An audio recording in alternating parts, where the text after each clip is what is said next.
Tonight, I'm looking forward to the main event. It's a title fight for the Ring of Combat Vacant Middleweight Championship between A.J. McCowan and George Sullivan. It's been 3 years since I last fought. This will be my 29th or 30th professional fight, my 8th world title or 9th world title fight. I got an amazing opponent. AT's a good human being, a great fighter. George Sullivan is a skilled striker. He knows how to avoid the power strikes. I just want to fucking bleed. Either way, I'm still looking for the knockout. It's going to be a battle. I have been looking forward to it since my first amateur fight. It's been 3 years of pent-up energy, and I'm ready to fucking swing. Both of them looking to claim that title and hopefully go on the road to the next step, the UFC. Got into it thinking that I was going to be a UFC champion. That's still the goal. Look at the crowd. But once you come through this league, you're destined for high things. More guys go to the UFC from Ring of Combat. 6 champions, and I'm hoping to make myself the 7th. And the greatest excitement of a night is wondering if that fighter that I'm introducing, is he going to be the one that becomes the next world champion of the UFC? I'm ready to get started. Let's go. Let's get to the fight.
get like jitters, but then like you get so excited. It's kind of like you want to get hit, you want to hit.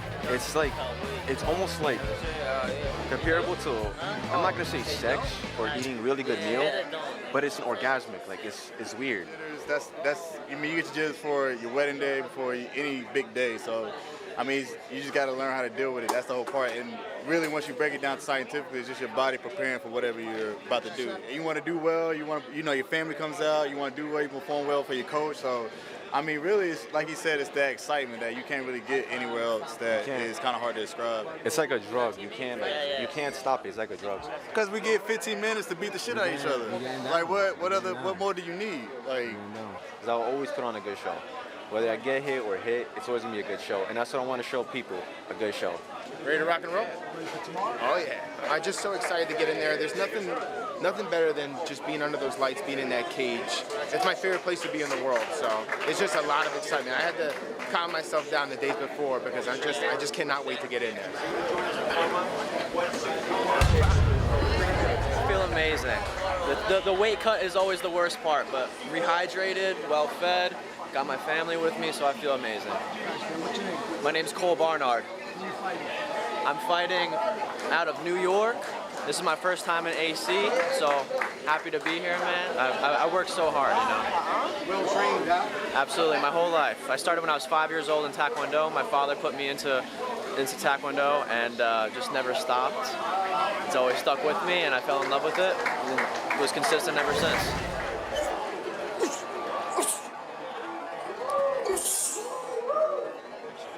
What's your name, man? Hector Iglesias, Super Boricua, Shooter Box. It's my coach, Luis Azevedo. The champ is here. The champ is here. Who are you fighting? I'm fighting Justice Harris. How do you feel about it? Good. I'm ready to go. You seem relaxed, man. You seem really relaxed. Thank you. Very poised. Let's Cool, man. ready to go. See you guys tomorrow. First fight. Don't miss it. Don't blink. We get the win, baby, tomorrow. All day. Number one. Feel excited. When to get the W.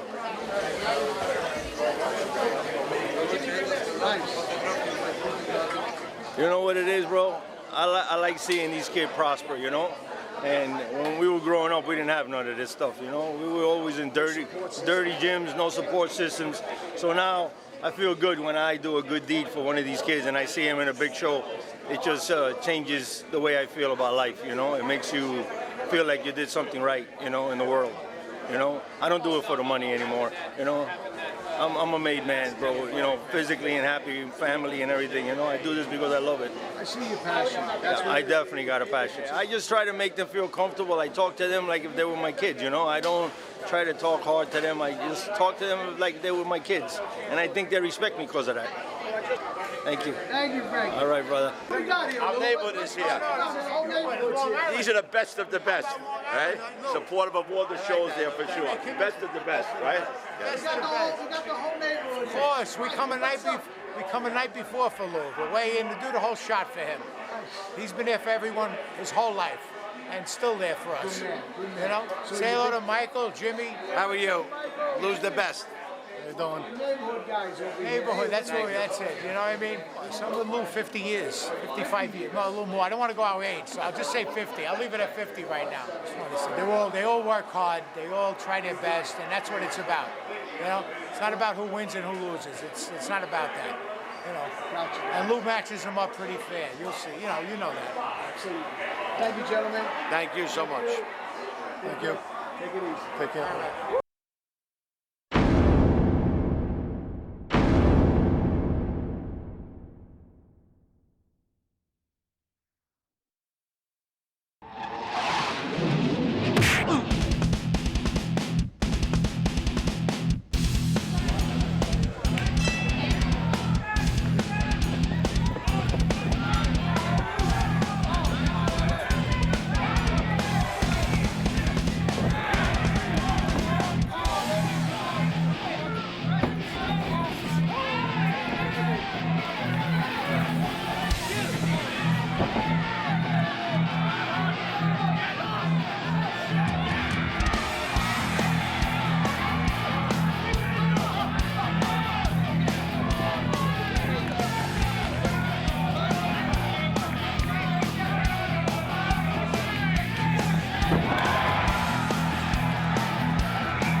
I'll tell you, we never had a chance to really talk with you, Eddie Truck. You know what? You're a tough guy, man. That was a great right hand. Thank you, man. I think you knew you were setting this guy up pretty good. I just wanted to, didn't want to rush it. I've seen him blinking a couple times. I didn't want to, go out there and give him an opportunity to try to steal something. So I just wanted to set it up and just be patient. Yeah, I saw that in you, man. Well, that's a great right hand, man. Thanks, man. Good job. It. Always Rick good Stevens to see always you, man. covering everything, man. You guys are awesome. Thank you, Keep bro. doing a great job, man. Thank you. You too, man. Definitely. All right, Eddie Truck.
Great fight. Wasn't a second that I thought you were going to lose that fight. What was your game plan going into that? I saw he was a very big grappler, so I just kept it on the feet. I did hit and move. I know he would get desperate, try to take me down. And then, my coach said, look, don't look for the knockout. When it's there, go for it. And then once I know he was so tired, I took him down. I just pounced on him and just hit. He seemed a little timid to me, like he didn't really want to get in there with you. It's not easy, is it? I trained my butt off for this, and I did a lot of, it's all hard work. That's it. And I made sure that every time I hit him, he was going to feel it and he would think twice about trying to strike with me. Yeah, I don't blame him. And you got a few fans here tonight, too.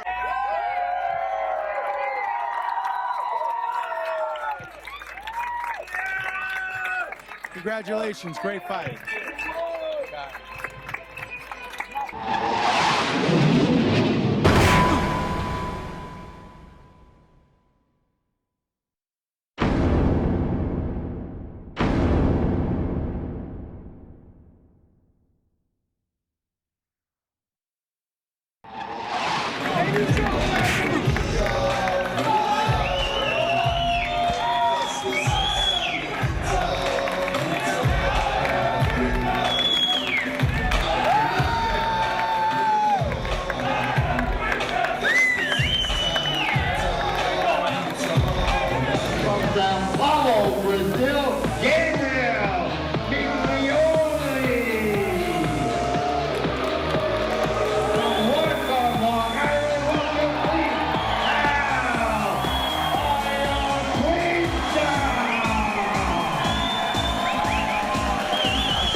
split decision.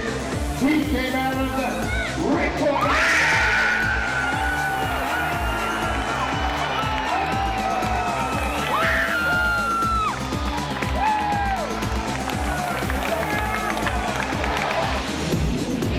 Chris Weidman.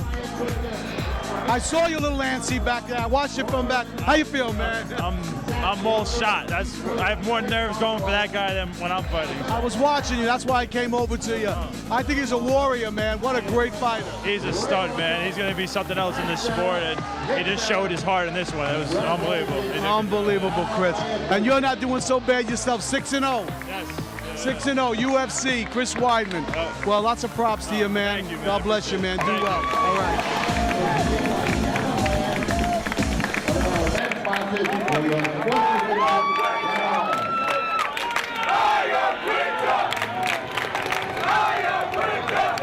I just want to say, man, you're a warrior, bro.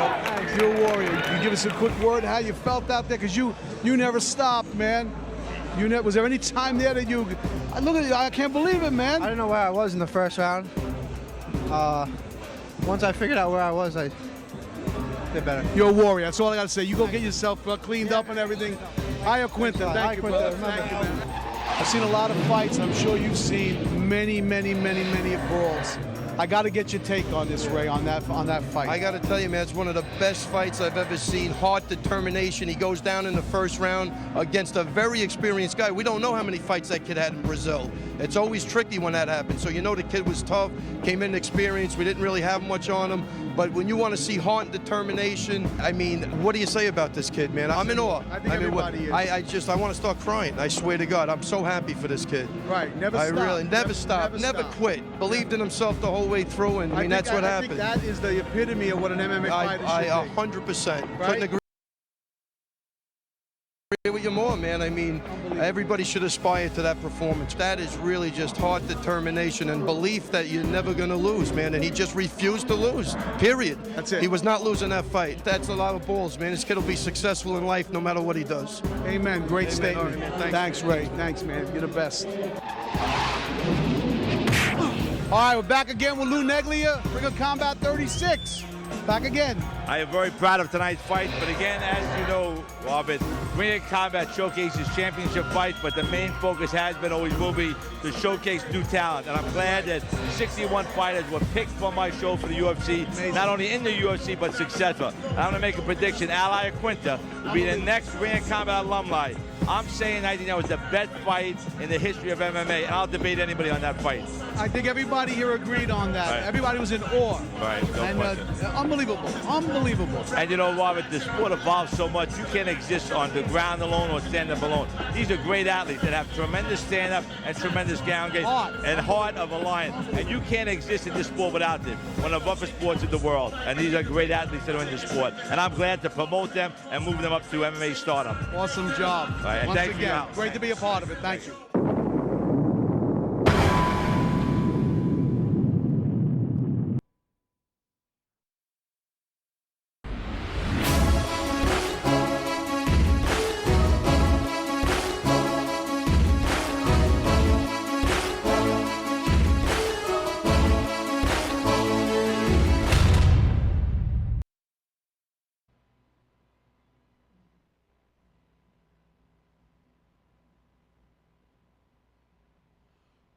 Welcome, everyone, to Ring of Combat 81.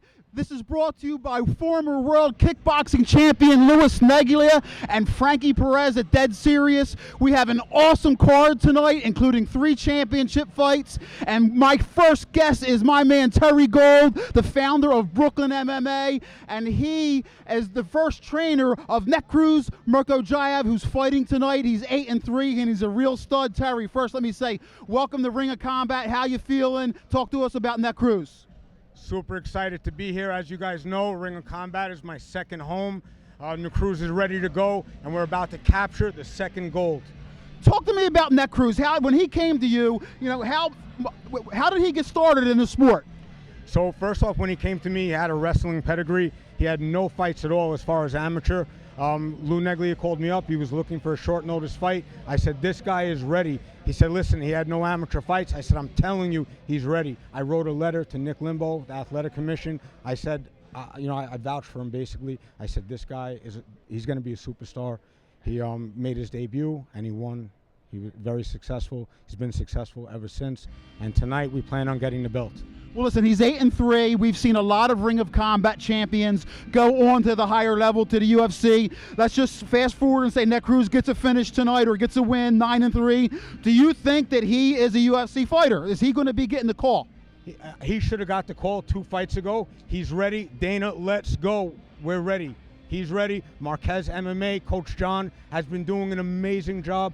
Cruz is going to be a superstar. He's got the whole country of Tajikistan on his back. Dana, let's go. All right, Terry, before you go, let's just give me a quick statement about how MMA has affected your life. You're seeing people out there. The world has gotten uglier. You're training people. You're teaching kids. You're teaching women. Just give me, your thoughts right now on the atmosphere and how MMA is helping people. Well, first off, as a father, start your children young in martial arts. Get them training to prevent getting bullied and also so they don't bully. Raise a solid kid, and putting them in martial arts makes them solid. MMA changed my life. I love changing other people's lives. And again, I'm just happy to be here. The Ring of Combat is my second home. Lou Neglia is like my uncle, like my family. And I love this place. Well, listen, Terry relocated to Florida, and he loves it so much. That's why he's up here supporting his guy. If you're in Florida, look up Brooklyn MMA for some quality people and quality training. And Terry, thank you for joining us, Terry. Best of luck. Great to see you. Thank you. All right, my next guest is now going to be joining me. Coming in, Earl Trouble Small. Earl is going to be joining me on the commentary table tonight. Earl is a professional fighter, and just like these guys, he has UFC aspirations, but he's at cage side calling the action with me tonight. Earl, how you feeling, brother? The card looks awesome. Bob, it's a pleasure, brother. We're here at the Tropicana. This is what, Ring of Combat 81? They've been here for a long time, and I'm excited to be cage side with you, brother, for real. Let's talk about the 3 title fights real quick. We got Christian Lopez versus Ned Cruz. We just talked about Ned Cruz with Terry Gold. But listen, Christian Lopez, he's had 15 fights. Okay, all 15 of his fights, he's fought at lightweight. This is the first fight he dropped down to 145. Talk to me, listen, you've been cutting weight. You've been doing it for a long time. Talk to me a little bit about how he may be feeling, what you think about that after 15 fights going down a weight class. We're going to see. At the end of the day, he's a vet. He's made a lot of weight cuts before, and he also has experience fighting the 55 champ. So at the end of the day, Ned Cruz is a stud, and he's looking like he's going to do pretty good tonight, but he's fighting a pretty tough vet, an Ecuadorian monster, so we're going to see what's going to happen tonight. All right, let's talk about the co-main event now. Jimmy Drago, 4-1, Animals MMA, and listen, Ironworker, Local 40, we're going to be hearing them in the stands tonight. They're loud. He's working hard, he's training hard, and he's taking on, listen, Itzo Babuladze. Listen, Itzo has been in the country for 4 years. Came over here, went to Marquez.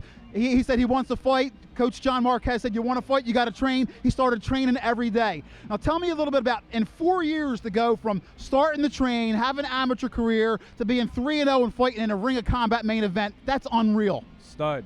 All I hear is great things about that guy, and coming off of a big win against Lucas Barboza, who is a grappling monster. So that guy's looking to do big things.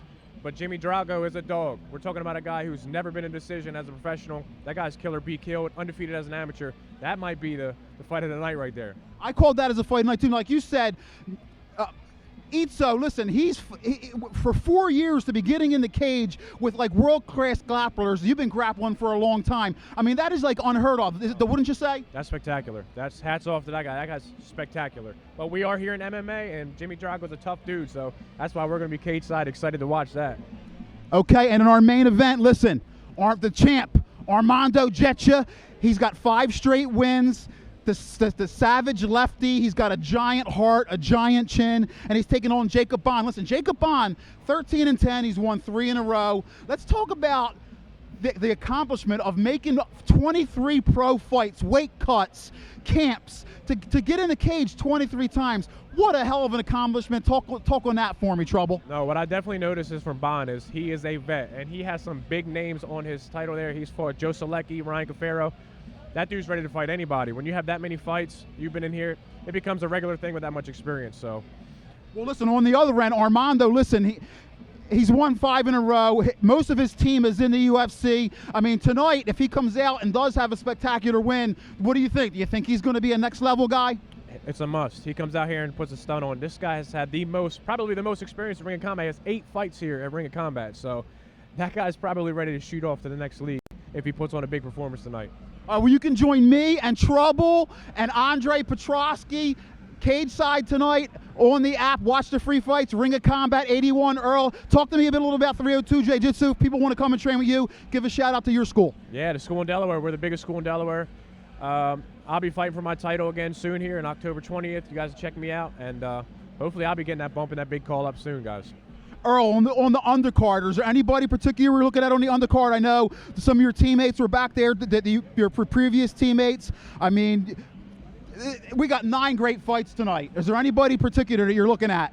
You know what? I had taken a look at some of the guys on the undercard, and there was a lot of pretty experienced people on here. So, and overall, with 9 fights tonight, we're going to be looking to have a pretty good night here tonight. We're looking at some newer dudes, and sometimes those are just the ones. They come out here with those nerves, and they send it. So we'll have a good time tonight. All right, we'll look up Earl Trouble Small on Instagram and follow him and check out 302 Jiu-Jitsu. And now we are going to have the man come and join us. All right, former world kickboxing champion, and listen, a pioneer of MMA and a legend in the sport, is someone who I've been looking up to for my entire 15-year career. He's been giving fighters opportunities and providing the forum for a long time. For well over 150 fighters have gone on from here to the UFC, and it's my pleasure once again to be here and my association with Louis Neglia. It's one of the honors of my career. Louis, how you doing? How you feeling about this wonderful card? Bob, we got a great card tonight. We have 3 championship fights and very talented fighters, and I think some of these talented fighters will definitely join that great Ring of Combat alumni. But my greatest expectation and my greatest interest is to see at each show who pushes the button, because they're the ones that get noticed. And you can get noticed whether you win or lose, regardless of the outcome. The UFC has taken fighters that have won and lost fights. Uriah Hall and Chris Weidman both went on to the UFC.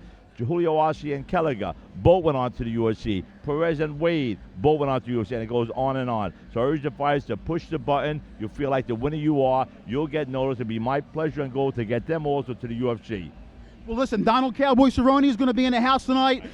Doesn't that show something? I mean, you have guys calling you for tickets coming. This is one of the premier promotions in the country. Like we said, over 150 guys have fought for you in this cage and going on to the UFC. Talk to me a little bit about Cowboy Cerrone. And 6 of them became world champions. And Cowboy Cerrone, I'm very happy that he's coming today. He was one of probably the most popular fighters in UFC. Everybody loved him. And the reason they loved him, whenever he fought, he pushed the button. He gave it his all, win or lose. He was in multiple championship fights. He was one of my favorite fighters also. But tonight, we're going to have new stars. And are you ready? I'm ready to get started. Let's do it. We got 3. These guys like to give out gold. 3 championship fights Lou is giving out tonight. Lou, and we're back here December 1st with Ring of Combat 82. But first, Ring of Combat 81. Bring on the fights.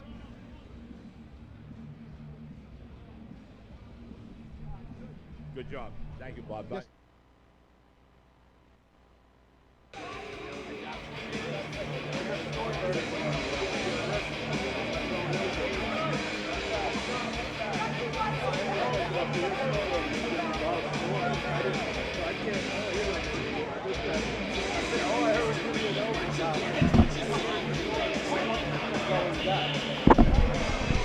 Bob, so you're all set, you're ready to go. When he comes, he comes. That's it, right? Okay.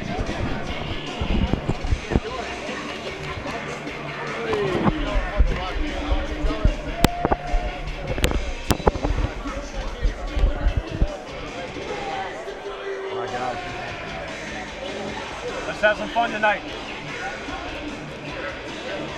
No doubt.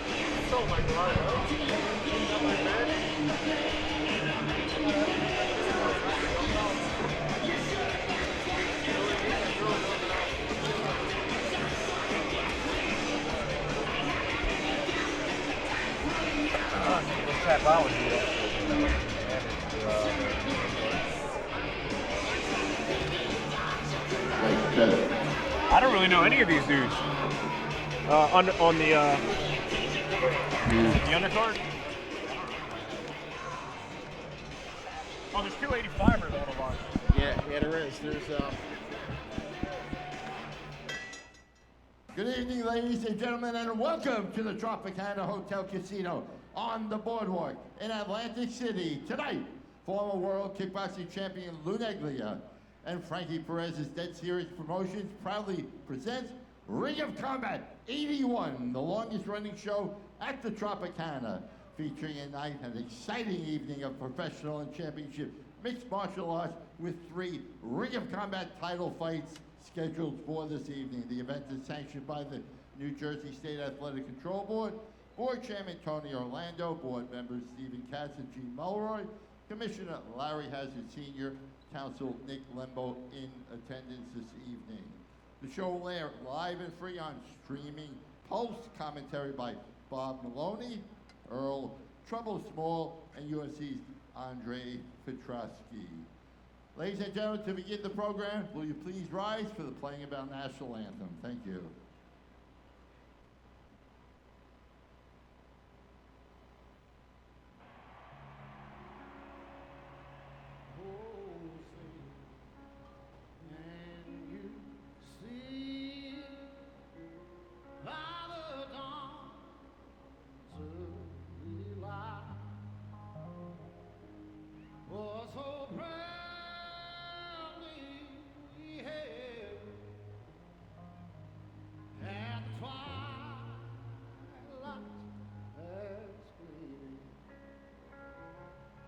Broad stride and bright stars through the perilous fight. Oh, the ramparts we were so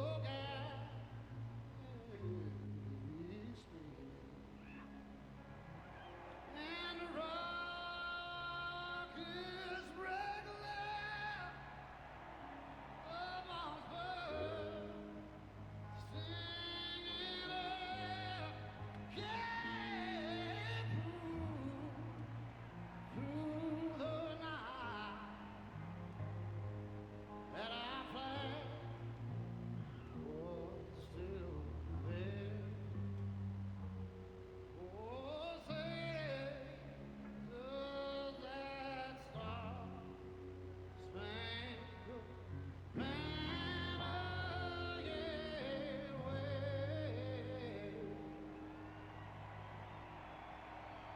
Oh, the land of the free and the home of the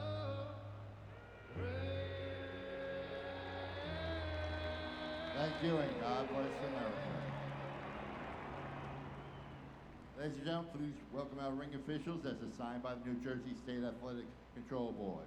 The ringside physicians are Dr. Alberto Giardini, Dr. Nina Radcliffe, and Dr. Wei Zhu. The referees will be Vincent Dudley, Gaspar Oliva, and Giovanna Scano.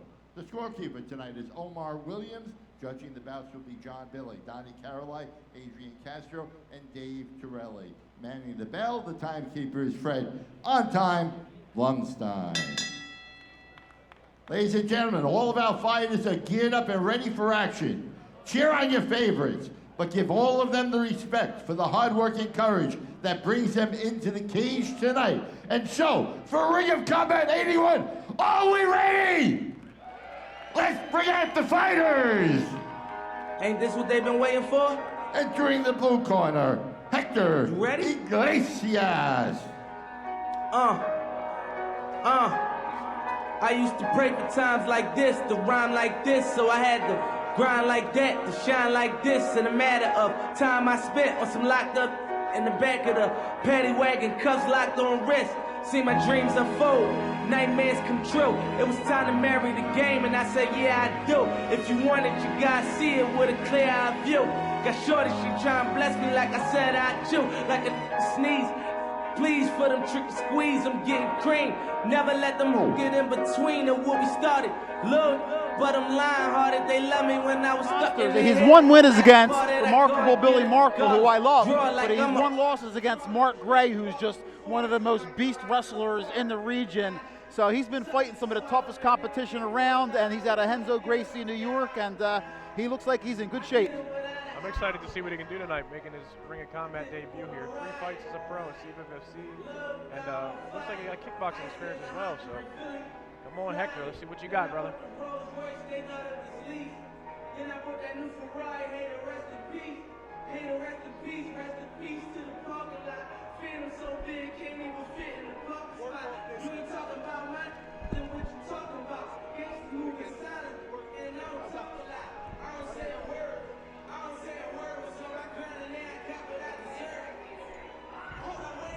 And there he is, getting all, what's going through your mind? Listen, Earl, you've been in there. What's going through his mind right now? He's listening to his walkout song. He's getting, his last words from the ref. What's he thinking about right now? That's a bizarre experience, brother. Only few really know that feeling. It is a weird feeling. It looks like he's in pretty good shape. A pretty big 125er. Coming out here pretty confident. Finally, the music dropped. My mind's gassed up, ready to go.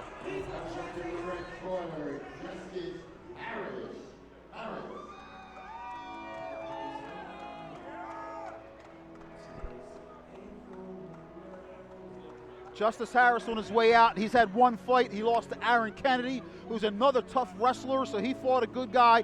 He's out here trying to get his first win, and he's out of Animals MMA. He trains over there with Jimmy Drago, who's in our co-main event tonight. Animals puts out a lot of good fighters there, and I've been looking at a guy who's fought a ton of dudes. I'm looking at Nakuda, former CMC champ. This dude has 13 amateur fights. We're going to see if that experience carries on tonight.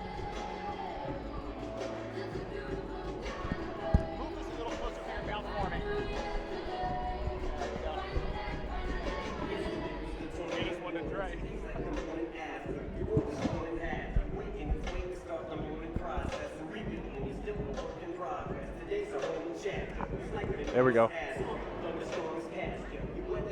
Flyweight starting it off here at Ring of Combat 81. Once again, I don't know if you saw us on the pre-fight show, but Ring of Combat is one of the premier promotions in the country. Well over 150 fighters have gone on from here to the UFC, and there's a lot of guys on the card tonight who have UFC aspirations. Most certainly, definitely a lot of studs on this card tonight. Starting off with some guys pretty new in their career. I can go both ways. I can feel you. You stud out, or we're going to see what these guys do today. My guy Justice has a lot of amateur experience. We'll see if he can carry that on as a professional. You guys are big for 25. It's nice to see the flyweight division come back, because for a while in the UFC with Mighty Mouse, he kind of cleaned it out, and then he left, and the flyweight division got kind of quiet, but now it's loud again. And there's more and more flyweights. It's a loaded weight class again, and it's good to see. They're exciting, bro. I get tired watching them. They always keep a high pace.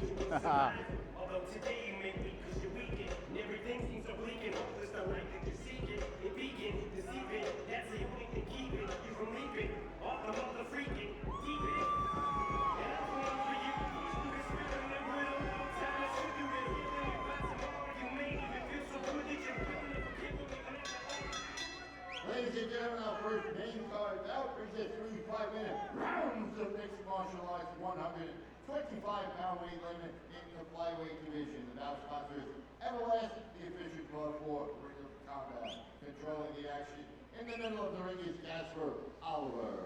Introducing first from the blue corner out of Shoot Boxing, Enzo Gracie MMA Academy. Trained by Luis Azevedo, wearing the black and gold trunks. He weighed in 125 pounds. From Newburgh, New York, welcome please, Hector Super Boricua Iglesias. Super Boricua, I like that. Out of the red corner, from Animals MMA, trained by Sam Marshy. Wearing the black and green trunks, he weighed in 125.5 pounds. From Yonkers, New York, here is Justice, the Daywalker, Harris!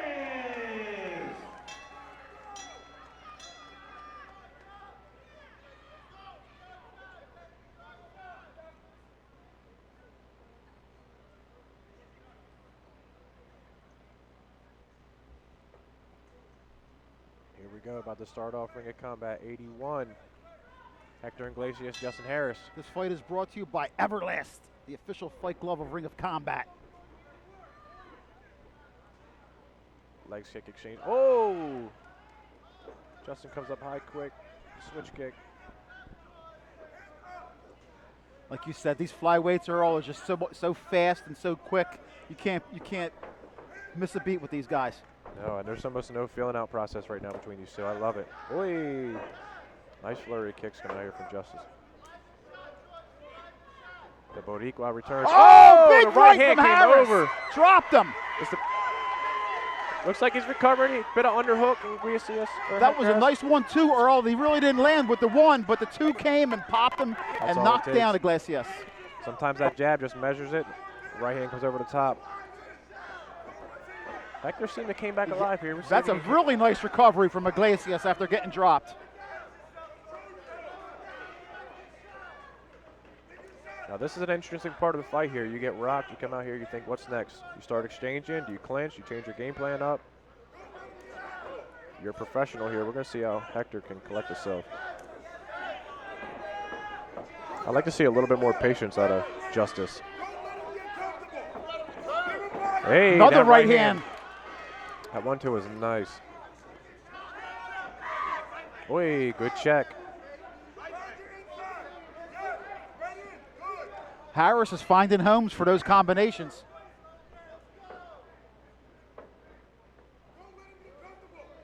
If I'm not mistaken, it looks like Hector comes from a boxing background. His hands are down. He's kind of coming into a shell a little bit.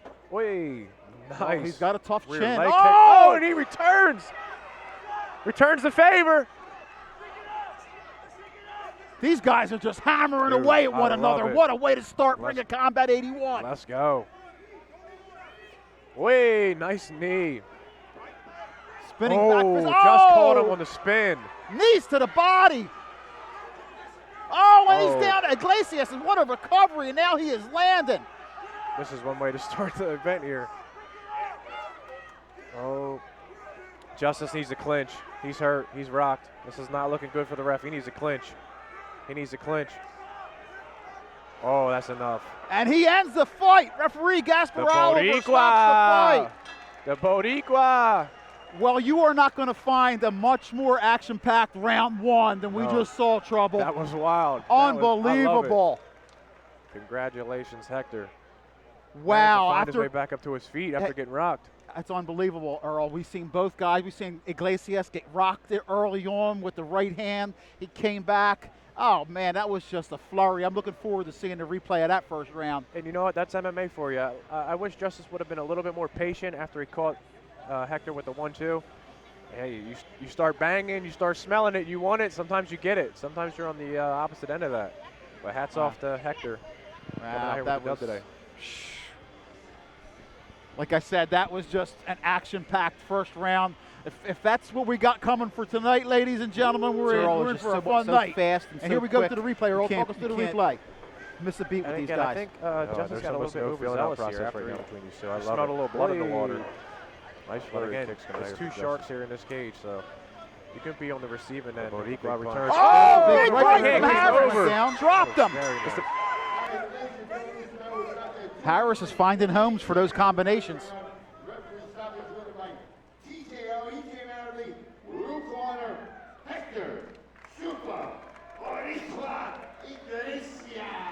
Congratulations, Hector. Congratulations.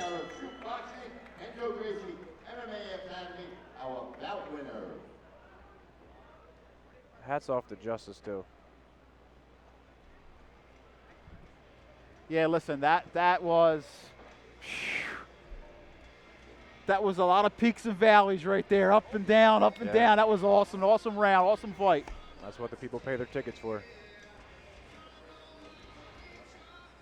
And that'll even Hector Iglesias' record up at 2-2 out of Renzo Gracie, New York. And like I said, he showed us something there with the recovery skills. Yeah, and a finish against an experienced guy. Congratulations.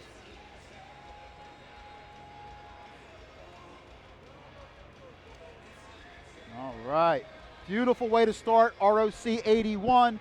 And our next bout up is Titus Moore and Alberto Bourguart. And Let's get to the fights, baby. The way New Jersey, the Athletic Commission runs it here, it won't be too long, and these guys are going to be coming out. I love it.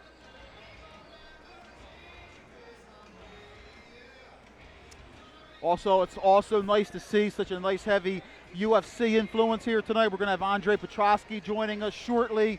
We're going to have Donald Cowboy Cerrone in the house tonight. Oh, let's we go. have PFL's Patrick Brady. We've seen Dante Rivera in the back, and there's a lot of, you know, we're seeing Dennis Bazooka here too, just signed with the UFC. We're just seeing loads of talent here. And Earl, you know what? You're a fighter, right? You like to. It's about, you guys love what you do. So you go and even if your guy's not fighting and supporting your corner, you like to go to the fights and watch the fights. It's just something in your blood. That's what's beautiful about MMA. You know, you're not going to see LeBron James and Michael Jordan at the rec center, but you see the peak of mixed martial arts in this sport. They come to all the events and support their teammates. It's beautiful. Let me ask you something, Earl. The way you watch it when you're commentating, you know, you're just watching. Are you also taking it as a learning experience also? How do you look at it when you're commentating? We've done this a couple times. I think you're such a tremendous storyteller where you see what's coming. Talk to me about how you look at it. Do you try to learn things from it? Right now I'm a little bit more colorful, just commentating for the people at home. But yeah, if I was up in the stands right now, I'd be a lot more analytical and reading and seeing the who's who of the upcoming fights here at Ring of Combat 81.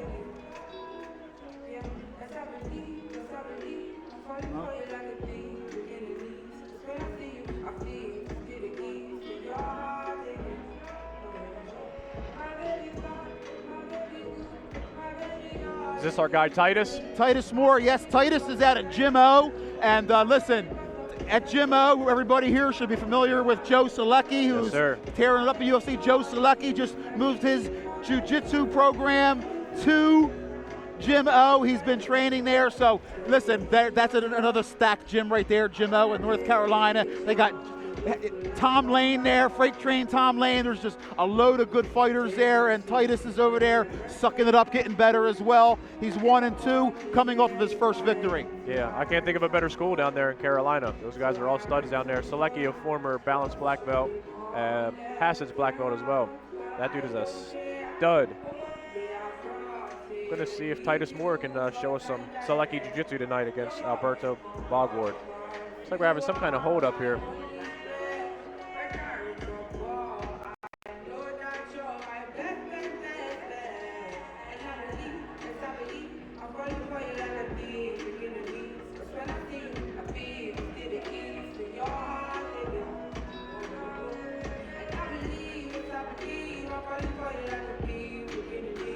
For those at home, it doesn't seem like there's a big panic. Maybe he forgot his mouthpiece, something simple like that.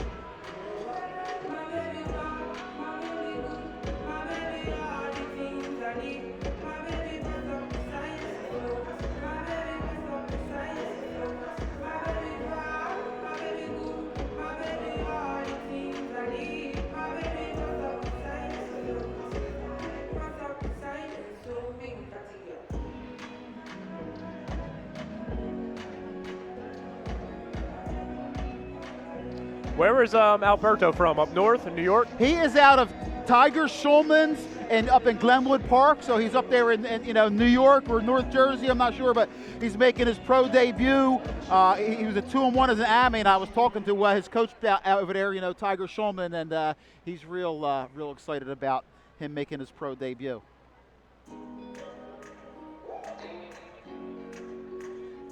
I might be slightly familiar with the guys up there, but I'm not sure Tiger Schulman. I fought a guy, Gladfelter, up there.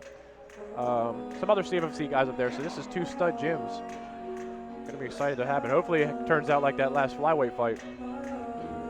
Here we go. Looks like there was a change of shorts, maybe? Again, sometimes the Athletic Commission is very picky about drawstrings, pockets, specific things. And now we got our guy, Titus Moore. I think the song restarted. So if this gets him hyped, he's unheard it twice.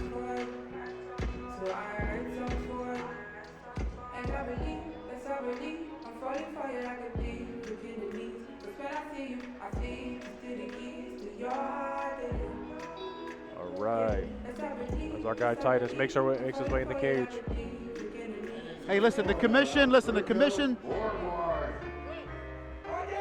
The commission, some people complain about the commission, but listen, they're doing their best they can to protect the fighters. You know what, New Jersey's been doing it for a long time, as long as anybody. Nick Lembo has really been one of the pioneers of the sport in MMA, and you know, they might seem a little anal or tight, but if they want to run a tight ship, they don't want anybody to get hurt, and they want everybody to have a fair fight. No doubt. I mean, we're talking about 81 events here at Ring of Combat, so those guys are doing a stud job. I got a little salsa, a little bachata coming out of Alberto. I like it. I was talking to Alberto back in the locker room, and it was really awesome to find out how he got started. He said, you know, in school he got into a fight with a guy, and he beat him up. He said there's a guy invited him to his gym, and he went to the guy's gym, and the guy beat the shit out of him. So he said the same thing happened again. He's like, he couldn't understand why he was winning fights out in school or in the street, and he would go into the gym and get his ass beat. Next thing you know, he was in the gym, and now here you go, he's 28 years old, and he's in here fighting himself, but he learned a lot of the difference between street fighting and real fighting in the gym and in the ring. Let's go. I love it. I love it. I love the background stories of these guys. It was a really great story. We had a win from the Boricua our last fight. We're going to see if the Latino can still pull it through here. I think that's a Mark Anthony, Tony Vega, something. He came out two-stepping. I like it. Ladies and gentlemen, next bout brings us 3 5-minute rounds of mixed martial art, 160-pound weight limit. Bout sponsors Shoreline Realty, and controlling the action will be Vincent Dudley. Introducing first from the blue corner, out of Jim O, trained by Jim O, wearing the black and green trunks. He weighed at 159.5 pounds from Charlotte, North Carolina. Welcome, please, Titus Moore. In the red corner, out of Team Tiger Shoulders, wearing the white tiger gear. He weighed in at 160.5 pounds from Patterson, New Jersey. Here is Alberto Juanito Forward. All right, and this fight was at a catch weight of 160 pounds. Probably in the future, these guys may be going down to lightweight, but for tonight, 160 pounds, and here we go, the second fight of the night. This fight is being brought to you by Shoreline Realty Group. Titus Moore versus Alberto Forward. Moore wastes no time closing the distance, Earl. No, you know what? Looking at his amateur career, he has 3 fights finished from strikes, so I thought maybe he would take a different approach, but he comes right out. There was a rear leg kick from southpaw. Oh, almost collects his second knee here. Wants to bring that heel to his butt, and it'll get a nice little pick here. Oh, this is interesting. Titus has a huge advantage. I knew that hop was coming, Earl. Yep. Once he was there, I knew that hop was coming. And he's looking for that neck. The most important part here is having that hook that's towards the cage, but he does have a body triangle here, which will keep him stuck on there. Early on for that body triangle, too. And look, he's looking for that. Alberto needs to take his time and be patient here, because this is the beginning of a fight. That guy is fresh, he's dry, and he's doing what he needs to do, actually. Keeping 2-on-1 on that choke can. And this is like really tough to get out of. You really need to take your time and just be patient. And he's holding all his body weight. He's got him up against the cage. Maybe that's helping a little, but Moore is still looking for that neck. This is not where you want to be 30 seconds into a fight. Oh, and he's swimming and digging. Oh. He's shaking his finger like he's okay, but it's still early. I would like to see Titus kind of soften him up a little bit. You have the body triangle, so you'll stay stuck. Maybe catch a one-on-one and just pepper him up a little bit. Make him uncomfortable. Because it goes both ways here. Alberto's going to be dry, and he's going to be strong here as well. So you got to make him uncomfortable. Give him a reason to bring his neck up and go home. Earl, is it important sometimes in the fight for you to relax? I mean, not that you want to lose your edge, but like you said, because you can't rush things. Both guys. Oh, Titus might need to want to get a one-on-one here. He's getting shook off. Alberto's doing a great job defending here. So both guys need to be super. Oh, and there it goes. That was some perseverance right there to fight through that body triangle, and now in a dominant position. That was fantastic defense. Now he ends up on guard on top here. Let's see if he can start to score and add the judges out here.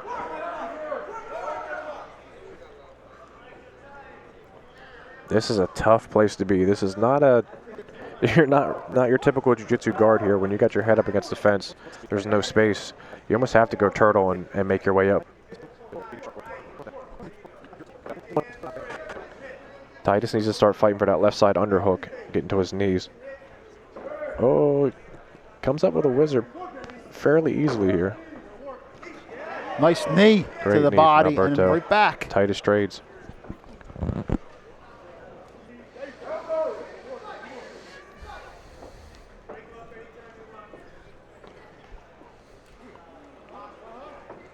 We'll see if Titus tries to stick with that game plan and wants to continue to grapple.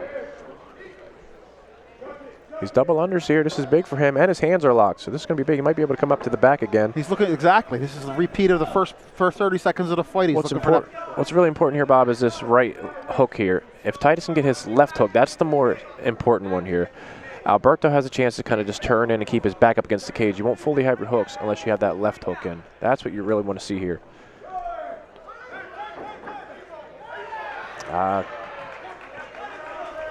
Nice little grappling So quick exchange. we can go from being almost in a dominant position to you being on the bottom. That's all just how the sport works, that's all man. it It's takes. just one slip of the foot. And to the people at home that don't know too much about grappling or jiu-jitsu and fighting, this is a grueling pace. This is pretty tough and very technical. Ooh, Alberto comes up with a nice little check hook. All right, now we see Titus in the southpaw, feints the rear leg again. Alberto stalking. Way nice one too. These guys are right in front of me and Bob here, and you guys can hear they're clapping each other. Oh, I don't know if that was to the groin or I not. think it was a low blow. We heard him groan at first, and I think I did see right to the cup. I don't know. We'll see. I have been there before. That is a horrible feeling.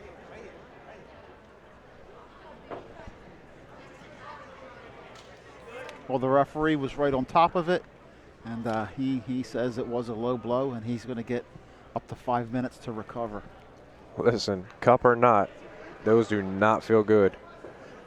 And that you feel that all in your manhood. Too many times at home, a guy's drinking a beer and says, I'll get back out there, Yeah. Those do not feel good.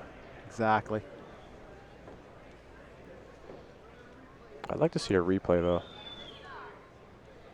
This plays both ways now, because now Alberto gets his time to just regroup, take a big, deep breath, see where he's at. Yeah, Oh, he man. is readjusting. Hey, He's listen, pulling that thing out. you're out in there in a fight, man. You got to do what you got to do. Bob, that thing was dug up in his taint. Maybe Alberto smells blood. Oh! Big left from nice. Harris, and he capitalizes. Dude, these guys are trading tonight. I like it. And here we go again. If we can see Titus get that left hook, that's the one you got to fight for. That right one's not good enough. You want the one. You want to be in between your opponent and the cage. And see how he just kind of digs it out right there. There's a lot of different exchanges you can come from here. So Alberto needs to really take his time, keep a wide base. And it looks like he's going for Kimura, actually. So short time. There was a lot to talk about in that round one, Earl. We had a lot of the first 30 seconds. We had Harris on his back, and we had a lot of stuff happened in that round. I don't know who you get that round to. Maybe Titus. He did get the takedown, had the back in the first minute or so. They both dropped each other. So, yeah, I guess I'm leaning towards Titus.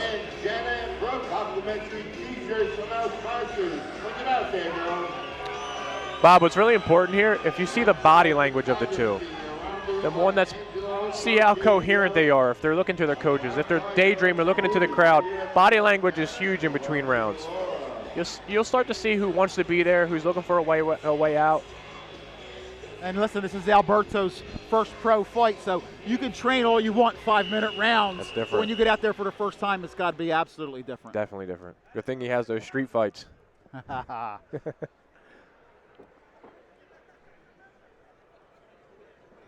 love it. I love it. Good sport. Keep it up, boys. ROC 81. Here we go, round two. So Titus comes out in the southpaw. We'll see what kind of approach he takes here. Oh, he loves leading with that rear leg as he comes again, trying to kick that liver side. Oh, he feints it for the spinning back fist. This is nice here. Titus has his hands gripped. If he can just kind of lower his level a little bit, Alberto gets it up to his lower back. Moore has worked on closing the distance every time. He has not really wanted to, like you said, he's been in on him, not leaving him any space. It's funny, he kind of drifts, and explodes forward. Drifts, explodes forward. And it's working out pretty good. Oh, here we go. Alberto gets an exchange. It's one of the first times Alberto has Titus up against the cage. We'll see what he can work with it. Moore goes double unders. Oh, switches it again. This is tough here. I know for the viewers at home it doesn't seem like much, but this is grueling fighting. This is tough fighting here.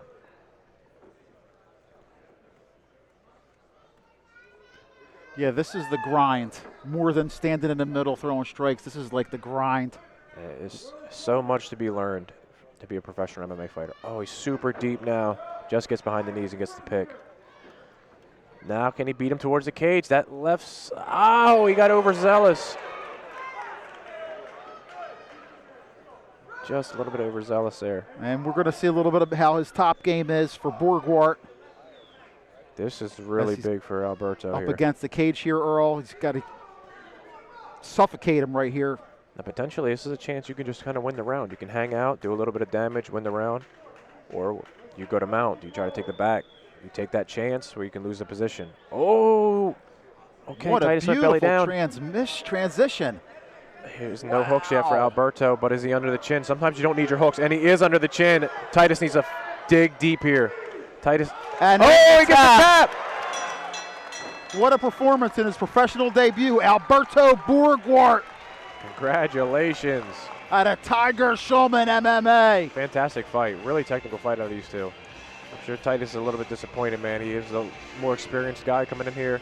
And he fought a pretty good fight. All it takes is just for you to lift your chin one time, you get a little sweaty, and that's it. Here's the replay here, Earl. That was that big southpaw rear leg. And here comes the spinning back fist. He feints it. Oi! Almost just right on the money there. This is the takedown for Titus in the third. And again, Titus is fighting a great fight, man. Right here when he hops over, Earl, when you said he was overzealous, that was basically the beginning of the end. Sometimes that's what it is, man. You got something in the oven, you want to pull it out and eat it, but you got to take your time. Fighting's like bacon. You got to take your time, man. You want a piece of that cake. You want it? Right here. That was it right there. And then we got to see Borgward on the top, and it didn't take him long to grab that neck. No. Very nice performance. Another fun fight. Definitely. And I think ROC 81, and that fight was brought to you by Shoreline Realty Group. Hey, ladies and gentlemen, the bell was stopped at 2 minutes and 7 seconds of the second round. There was a tap-out winner by way of a rear naked choke. He came out of the red corner, Alberto Borgward, now winner. Congratulations. Are we getting another dance? Tiger Shulman, out winner by submission. Well, Earl, listen. Earl, trouble small, my guy here, he's a balanced black belt himself, so I'm sure, submission kind of like, warms your heart a little bit. You know what I mean? Oh, yeah, it's exciting. I love it all. I really have respect for it all. Wrestlers, grapplers, striking. You're around here so much, you see the beauty in it all. So, again, congratulations, Alberto. And heads up for Titus, man. That was a great fight. Something that it sucks going home taking an L, but it was a great performance for both those guys. God bless them both.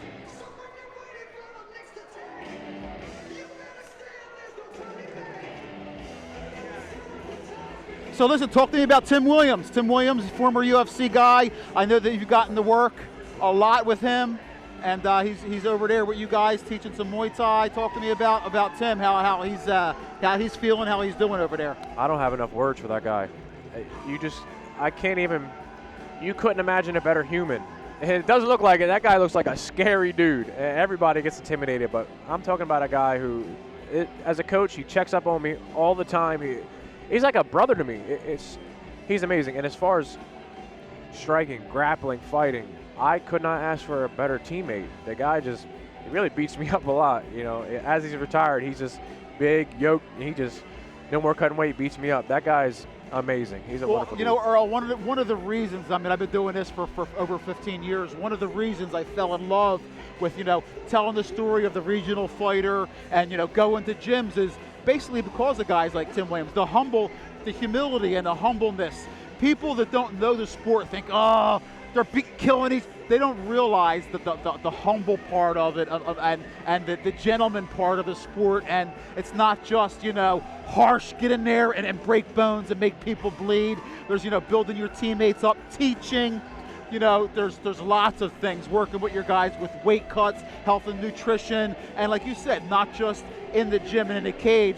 These guys become your family, your extended family, and that's why the sport has grown so much. And we look now, if you look in your neighborhood, there's just more and more, mixed martial arts gyms. We've seen boxing come back big time now, and it's just people want to take care of themselves in this culture, in this day and age, and it's a great thing. And like I said, one of the reasons I love it so much is, listen, I can call Earl, and I know how humble I can ask you anything, and you're not going to say this guy doesn't know fighting, and it's just the humility of the fighter is what I love. That's a lot of rounds of getting beat up. It'll humble you no matter what you think of yourself. So that's the beautiful thing about MMA, man.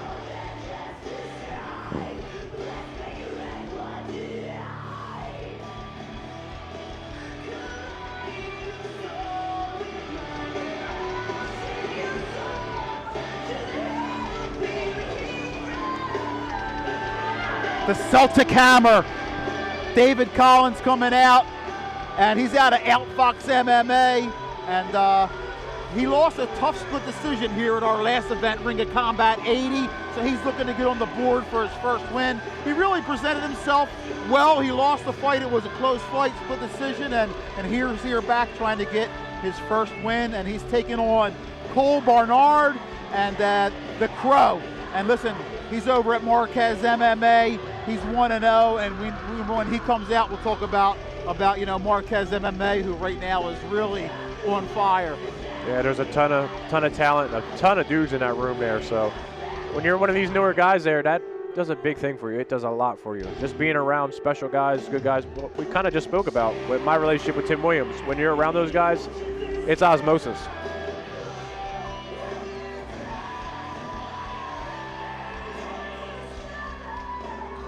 Here we go. We got my guy David Collins stepping in there with the baby blue Hayabusa shorts on. Ready to get his first dub here at Ring of Combat.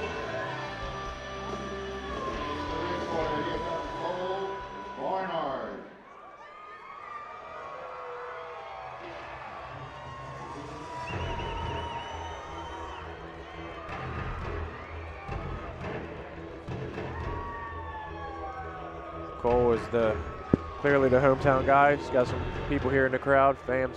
Well, Marquez MMA has three guys on the card tonight, including Barnard. We also have Nekruz Murkojayev and Itzo Babula Adze. So these three guys. Earl, talk to me about it.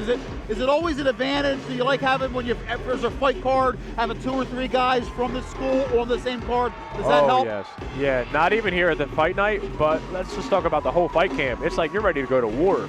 Yeah. Anything you don't want to do is better with your buddies. It's always going to be better with your friends and family. Things that you don't want to do, when you got your friends and your family ready they're doing the same thing with you, it gives you that little bit of edge to push and keep going. So. Hey, when you're not the only one in an ice bath, is it a little easier? No, they suck. They suck no matter what. But you can't look like a bitch. You know what I mean? You gotta knuckle down. You can't be the only guy to get out first. You can't.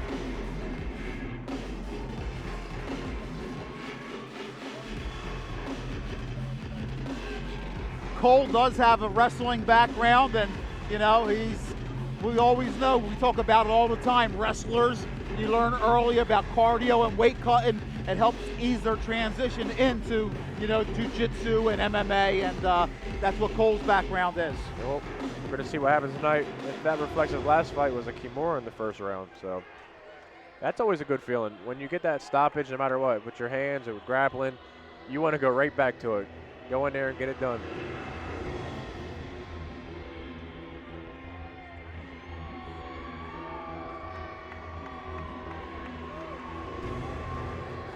Pretty stout 170-pounders here today. This bout 3 5-minute rounds of mixed martial arts. 170-pound weight limit in the welterweight division. The bout sponsor Dead Series Promotions, and controlling the action will be Giovanna Scano. First from the blue corner, out of Outfox MMA, trained by Jose Virarisco, wearing the blue trunks. He weighed at 169.5 pounds. From Virginia Beach, Virginia, welcome please, David the Celtic Hammer Collins. Coming at him from the red corner, out of Secret Weapon MMA New York and Marquez MMA from Philadelphia, trained by Mike Bernard and John Marquez, wearing the black trunks. He also weighed at 169.5 pounds. From Minnesota, New York, here is Cole the Crow Barnard. The crowd definitely came out to see Cole here today. These guys could be like distant relatives or cousins. Both rocking the I'm beards, happy to pale see guys. my girl Giovanna Scano out there. Oh, she's a sweetheart. She's awesome. Female referee, and she's fought herself, and she's been a member of the Kurt Pellegrino team for years, and she's awesome to see women and getting involved in the sport, and somebody who can handle the job and do a great job. Again, we got another southpaw here with David Collins. Oi! Stung the Bernard right hand and off. way up a big left. Great counter off that left. Sometimes you have to set up that southpaw kick. And Earl, he was patient. He got up. He didn't rush in. Wanted to let him stand up and get back to the striking. And well, this might turn into that wrestling match we talked about earlier with the experience that Cole has. This is super important here for David. You got caught early. Now you have to defend this. You got to establish your dominance somewhere here. They're both fighting for underhooks here. Your typical grappler exchange up against the wall. Double unders is king here.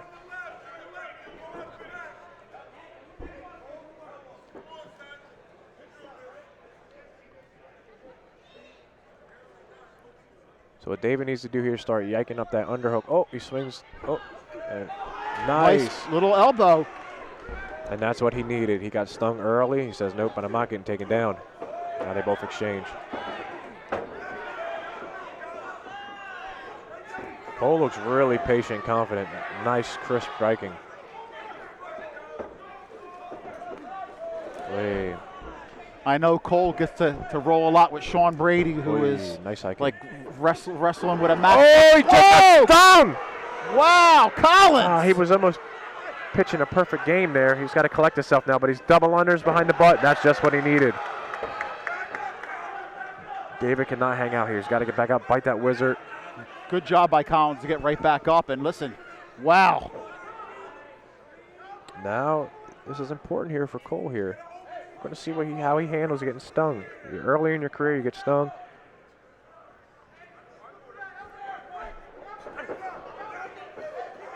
This is where it's important to be poised. This is where all your training comes in. Keep your hands up. Keep your chin down. Don't get overzealous. You get under those lights, you want to start swinging and going crazy. Man, we learned a little bit of both of these guys with their chins because they both took big strikes and they're still going at it. At this point of the fight, you say, I'm in a fight. It's a weird experience when you're in here. First, you're sitting there staring at the lights. You're thinking, how's this going to go? It becomes real. You start stinging each other a little bit, and you say, holy shit, this is a real deal here. Especially when you're new in your career, it's important to see the body language and the characteristics of these kids. And again, back to the fundamentals I like to see. Cole needs to just kind of stick that jab, start scoring with some leg kicks. David's feeling pretty Nice hot jab right now. from That's what we need to see. Barnard.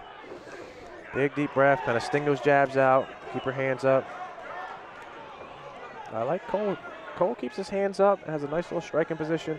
David has his hands down, a little bit more overzealous. We're going to see if it pays off for him being aggressive. Man, this is a really close round. Dude, all of these fights have been good so far. Ooh, David is feeling himself. Again, a little overzealous. And the takedown, getting near the end of the round. That's huge. David cannot accept this. It's such an even fight so far. It comes a moment in your head there, you get taken down. Again, David's fighting too, so it's like, all right, I got taken out. Do I take this big deep breath? Do I save my energy for the next round or the next exchange? Do I fight real hard to get up here? Or I give a chance to get my neck taken? A lot of things go on in your head right here. This is a good opportunity for Cole just to kind of collect himself, understand his body. He's in a fight, take a big deep breath, and kind of ride this out. You get a dub, or you get a dub for the round, or perhaps David does something silly, you take his neck. Okay, we got some guard work here from the bottom guy here. He's done a good job of defense from the bottom, not taking any damage so far. He needs to get up. It's just, obviously easier said than done. And again, when your head gets put up against this cage, in jiu-jitsu they teach you shrimp, make space. There's no space behind you now. You almost have to go belly down. You almost have to get up to your knees. 10 seconds left. Oh! Nice hammer fist there. Looked like David was going for like a nice little, like a key lock. A nice little shoulder lock almost from the overhook. Great fight out of these two. Now, Bob, here's another experience. Again, we look at the body language. You just get done fighting, your adrenaline's going off crazy. These guys sit down, they're like, whoa, it hit you. Whoa, shit, I'm in a fight. This is happening right now. You see the relationship between the fighter, the coach, you know, the relationship with their own body. They're taking big, deep breaths, if they're panicked. That was a high-paced first round. These guys came here to fight. How important is it for your coaches right here to give you the right advice? I mean, you're relying on your coaches to, you know, point you in the right direction a lot of times. Obviously, it's on you, but talk to me a little bit about that, how important it is to have good coaches who are watching the fight and knowing what to tell you. Sometimes it depends on the fighter. If you're an experienced guy, you've been there before, you need to hear a few things, get right back out to it. If you have a good relationship with your coach, it can mean the world. So David is looking really confident right now. It seems like he's talking a little shit. I like it. Round 2, Collins versus Barnard, and this fight is being brought to you by Dead Serious. And here we go, round 2. It's real life now. Barnard in the black, Collins in the blue, turquoise. All of that build up, your imagination of the fight is real life now. The second round's important. There's no more feeling out process. These guys both know what they're here to do. Cole was super confident coming out here.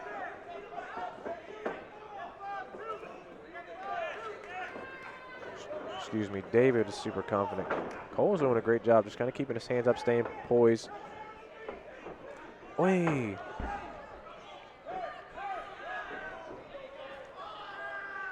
What a savage lifestyle, Earl Trouble Small. It's nuts. Let's go in the cage and beat each other up, and Dude. that's what these guys are doing. It's awesome. So much respect for all of these guys tonight. Oh, great exchange here. We're going to see some of his wrestling background. Oh, he's coming up on a kind of a ninja choke. Gets his head out. It's a little slippery.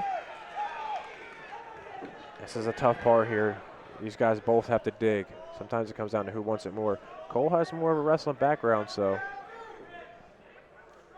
this should be where he wants to be. I think he won the last round being up on top at the end, so maybe that's the formula, getting a little bit more of that done.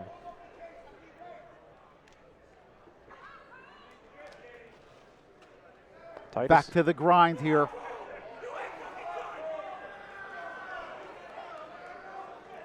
Training, fighting, this part here is just, it sucks. This is tough for both men, actually. Oh, David swims for those double unders. He's able to exchange here, switch, get his back off the cage. Now, if he can get his hands together and start to slip underneath, ooh, he throws a nice knee.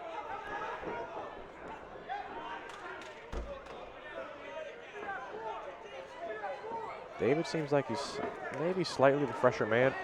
Ooh.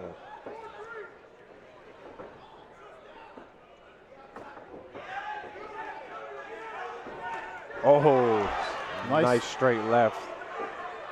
Now this southpaw traditional stance, so your rear hand is huge here.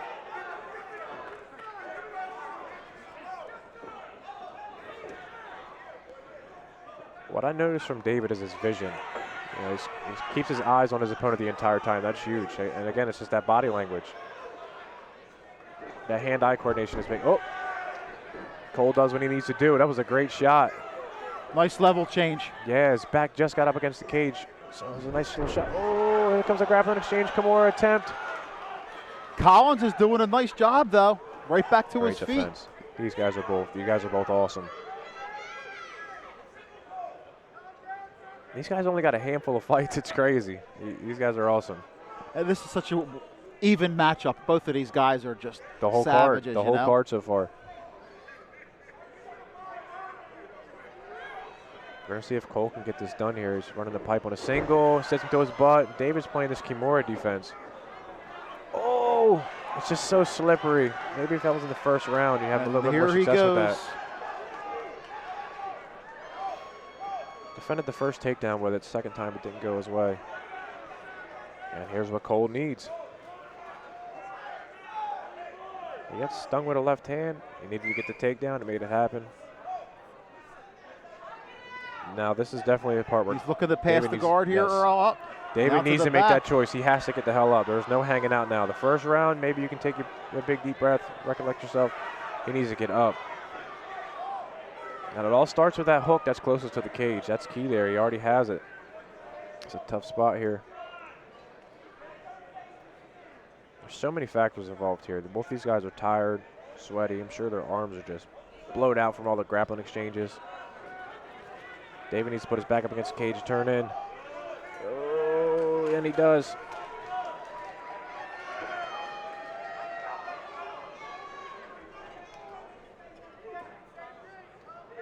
It's a great pace from both guys. And Collins has done a good job of not staying on his back for too long when he has gotten taken down. Oh, he goes for that single again. That's tough. This is going to give David a chance to get off the cage. He's got to defend that choke. He's looking for a choke. Oh, and it doesn't take much now. When you're so tired, all that blood's pumping through your body. It doesn't take much for a choke to sink in. I don't think this is going to be very deep, but Cole definitely has to answer it. I would like to see David Spann just kind of very interesting fight heading to the third round, Trouble. Very interesting fight. I don't know. The judges have a tough job with that second round. Cole got the takedown, but didn't do too much with it. And David had his way a little bit with that left hand. So one more time. Big left from Collins on the replay. And it's tough, man. If you're not training with a lot of southpaws and you're an orthodox guy, it can be confusing. Sometimes 6 weeks isn't enough to translate for southpaw orthodox. I'm just looking at the body language of the two guys here now. And David looks pretty fresh, man. He's taking big, deep breaths, having a conversation with his coach. Cole looks a bit the same.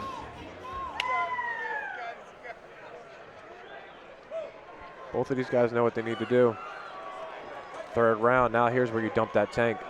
Hell yeah, this round could be deciding the fight.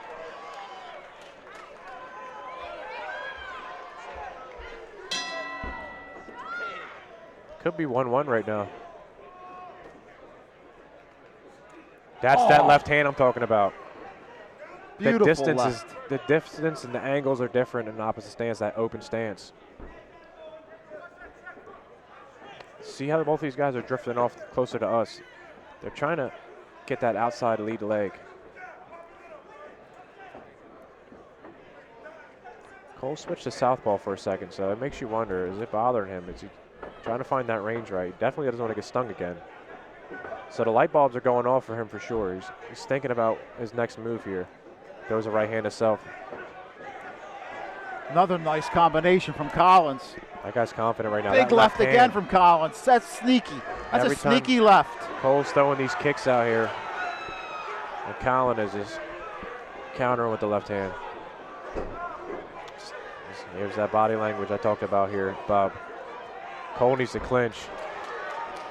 As the blood trickles from the face of Barnard. David has a chance here to finish the fight, perhaps. Oh. Not trickling anymore. He's turned into a bloody mess right now. Collins' left has found a home and cut him. And this is a moment of tranquility, right? He has a wrestling background, so this is something familiar for him. Pushing him up against the cage, you get a big deep breath, kind of recollect. You got stung up a little bit, and here's a chance to just kind of take a big deep breath and hopefully score a takedown here. This could decide the fight right here. This exchange right here could maybe decide what's going to happen. Oh, we could hear that from over here. That is some vicious. Did it open him up too? Yes, it did. Now this is a dangerous, yes, that's a second time he goes for that Kimura and that kind of power half. See, he sacrificed taking those strikes to get the takedown, but now he's got to score too. You can't just hold him down.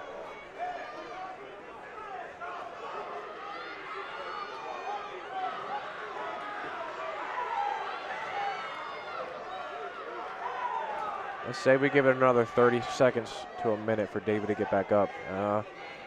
If Cole keeps this for the rest of the round, we'll see what the judges can do. David needs to get back up. You get taken down, you won't hang out too long down there. Well, Bernard is recovering right here as he's on top, and he's trying to land. It's so slippery too. Sometimes you just got to send it. Just keep your chin down, your belly down, put your back up against the cage, get the hell up. That canvas is slippery too. It's tough.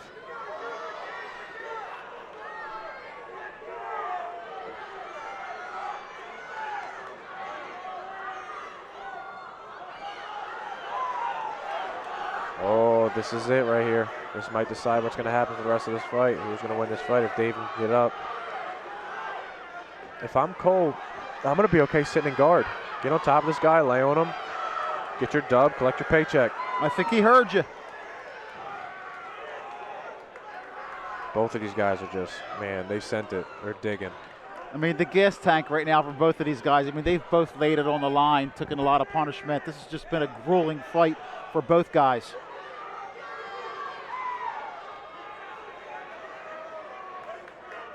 David's done a lot more damage this round specifically, so we'll see, man, how the judges are feeling. They're going to score this positioning or damage because it's a lot of blood out there. Yeah, that left is finding a home consistently. Oh, he's going for a switch. This is David's chance again. He's blessed with another chance, and he's back up to his feet. Crowd is loving it here. Yeah, that's what they want to see. What a great fight for both of these guys, man.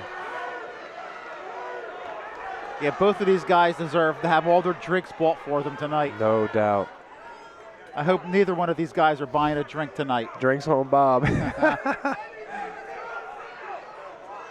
It was well earned. Listen, but this was a grueling fight, man. Both of these guys earlier in their career, and it was a very even matchup, a terrific fight here. Oh, he's going for that Kimura again. It's so slippery and bloody. I'd like to see some elbows right here again. Open him up. This is a great technique when you're dry and in the first round, this little Kimura attempt. David needs to stuff that head between his legs. 10 seconds left. I don't know. This is tough. This does not look good for the judges too. This is what David needs. We could have a split decision. I have no idea. All I know is I'm glad I'm not a judge. That was an absolute 3-round war. Hell yeah. God bless both of those guys. We love it. One more time. This is the body language I've been saying. You know, Bob. I said they may deserve drinks bought for them, but those guys may just crash after that fight. Drinks all week. There you go. But here's that body language I talk about now. We got David on his feet. Oh, that big Hold left. it down. That southpaw left hand, it's whoever's outside that lead leg has a big advantage. It looked like David just had a lot more experience fighting orthodox, which just kind of showed today. That left hand was that was clean, man.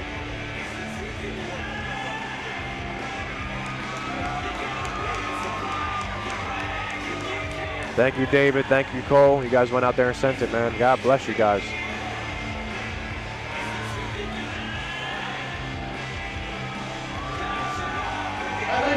Let's give it up for Dave Collins and Cole Barnard. Come on, a good fight. Let's give it up for them. We'll be going to the judges' scorecards for this one.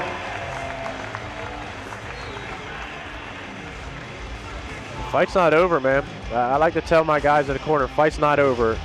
You got to get up, raise your hands. You got to sell tickets. Your next opponent is watching this right now. And he sees you slouching. He sees you like your head down. I know. It's a fight. It's hard. I get it. But the fight's not over. Crash in the locker room. Put your head down in the locker room. You got a few more minutes. Put a smile on your face. Put your hands up in the air. Sell your tickets for your next fight right now.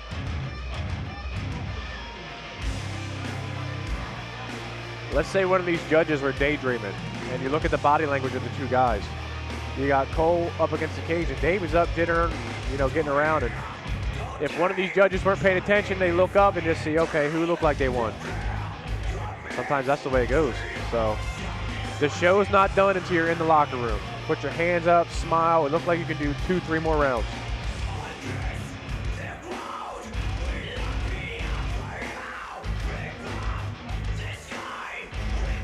I just want to give some love to both guys, man, for the entertainment and for, taking the beating that they both did. It was just a tremendous effort from both guys, and effort. When I look back on this fight, I'm just going to say effort, because both of these guys left it all in there, Trouble. It was a 15-minute bloodbath. Dude, I have so much respect for both of these guys. And this is what? This is Cole's debut, or maybe his first few fights. He's 1-0. 1-0. Yep. That's a hard fight for your second fight, man. And Collins was 0-1, but it was a split decision. It was a tough fight. We could very well have his second fight be another split decision. Hats off to both of those guys, man. Absolutely.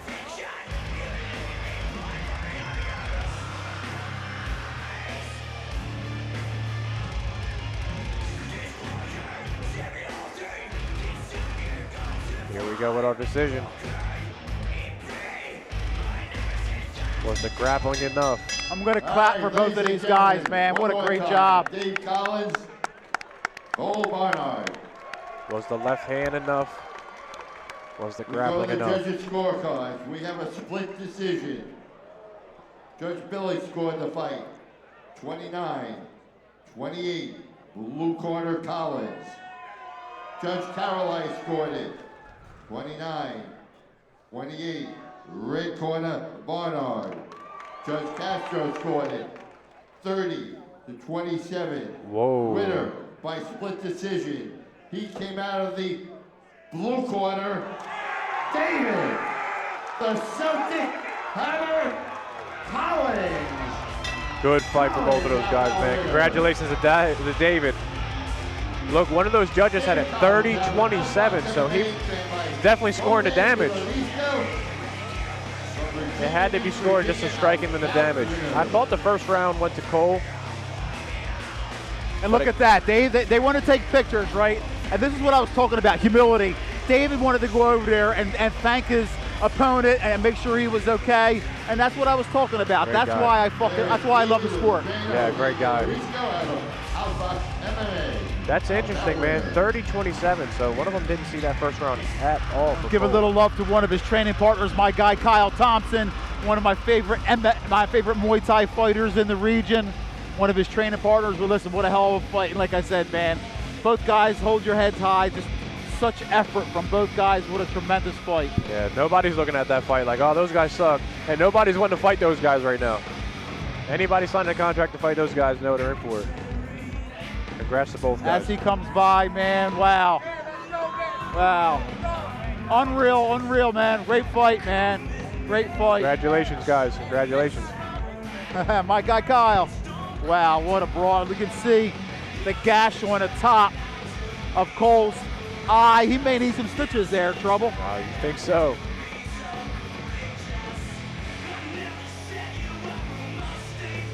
That's a whole experience in itself, man. You get done a fight, you have to go get your stitches, man. It's like, and hats off to those guys. Like you say, they need a brewski, they need a beer. Maybe they need a 12-pack after that fight. What a fight, man. Wow, what about me? I don't drink. I just got to eat it. There you go. Give me some grub, give me some food. There you go, carb loading. Dude, we're blessed with some good fights tonight. Wow, that one was just ridiculous, Yeah. man. I mean, it's really going to be hard to beat that for fight of the night because it was just back and forth. But hey, we have 6 more fights, ladies and gentlemen, including 3 title fights. And man, the talent is just starting to come to this cage. Next up, we got Josh Delgadillo versus Calogero Torretta, and this is another great matchup that I love.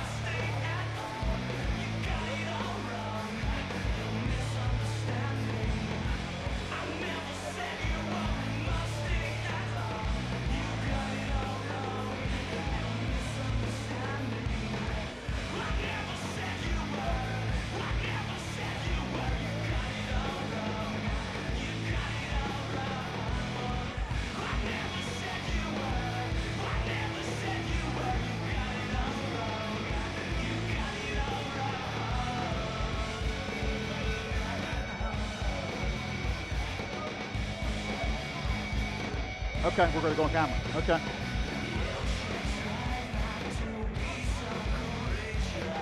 All right, here we go. Me and Trouble here. Listen, Trouble, we got off to a great start tonight. ROC 81. 3 great fights so far. We have 3 title fights on the line coming up. Let's go. ROC And I mean, we got Jonathan Webb, former What's up, UFC Jonathan? man in the Nice to house, meet you, my coming guy. over to say hello. He knew the camera was on. Hell he had to come yeah. get some shine. Hey, listen, there's a lot of UFC talent in the house tonight, and as you can see why, I mean, you see these, if you've seen these fights, you're seeing some of the best talent in the region. Yes, yes.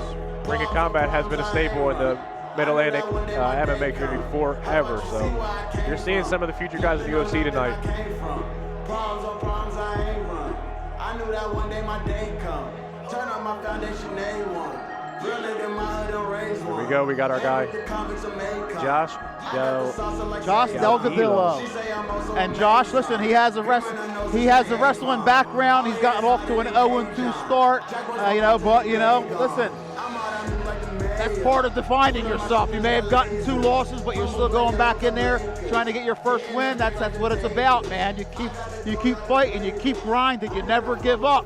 And it's also just like life, man. Life is tough, man. You got to keep fighting, you got to keep going, and that's those endorphins, being with your fight family, and that's admirable. That's what these guys do. No doubt, man. I mean, look, you got a choice in your life. You're going to be depressed, upset, or you're going to come out here and send it. And all these guys are sending it tonight. I see my guy Josh has a few boxing fights here. Then he comes from a wrestling background. That's important, man. It shows that he's trying to do it all. Let's see if it pays off for him tonight.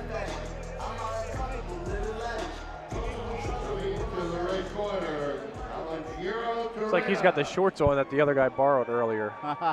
They do look the same. Yeah. And we have Calogero Torretta coming out. Listen, Calage is over at Nicotone MMA, and he's another, listen, high energy, leaves his balls to the wall, and he's just super talented. He's getting better, and like I said, Torretta is a fun fighter to watch. You guys are going to enjoy this fight. Let's go. This guy's his 4th fight here at Ring of Combat, and that means a lot, man. He's been under these lights before. This is his domain. Some of these guys are fighting from different places. Ecuador, North Carolina. And you see him back there with one of my favorite guys, Dante Rivera, one of the guys who I came up in the sport with. He was fighting when I was, just getting into sport, and now he has Dante Rivera, BJJ, up in Freehold, New Jersey. Got a little cafe there, and he's an OG, man. Definitely, that's the guy right there. So we're gonna be hearing him in the corner for sure. Look, he kills me because he's 49 years old and he looks like he's 25 years old. That guy, he kills me. You're gassing him up more than me. Dante.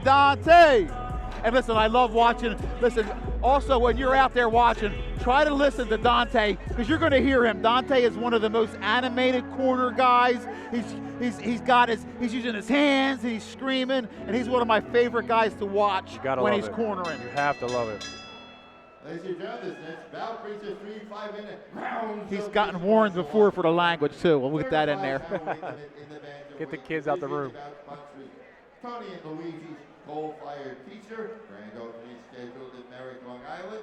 And the referee, Giovanna Scano. First from the blue corner out of Relentless Training Ground. trained by Frank Leslie. Wearing the black and yellow trunks from Columbus, Ohio. Welcome, please, Josh Coma Delgadillo.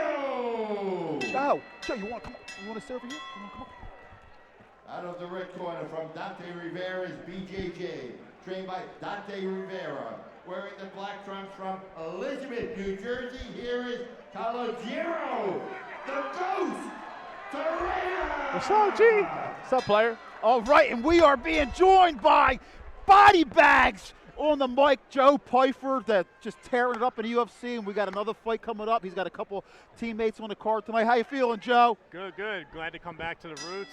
An organization I won a belt for that always treated me fairly, always treated me well, and pulling for my teammates, showing support, getting the whole team out here. Awesome, I love it. You got a hell of a card to watch. All these fights have been crazy so far. Yeah, man. That last fight was tough. Oh, nice takedown by Delgadillo. There's that wrestling background we were talking about. Already got one hook in. Oh, what a scramble. Oh, what a scramble already. And again, maybe that's that wrestling experience we talked about a minute ago from Josh. We'll see a stat of the wrestling in college. He grew up wrestling. I don't think he wrestled in college, but since youth he was wrestling.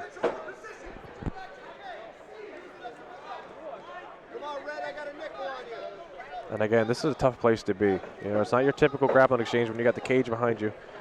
And this is important here. We see Josh try to beat him to the cage. You want to kind of wedge yourself in between your opponent and the cage. Don't give them that advantage of wall walking up there.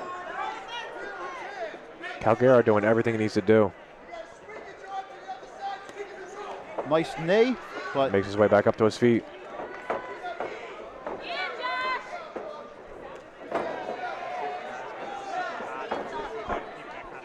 Especially when you're new, especially when it's your first couple fights. Boy, these guys have been sending it all night. I love it.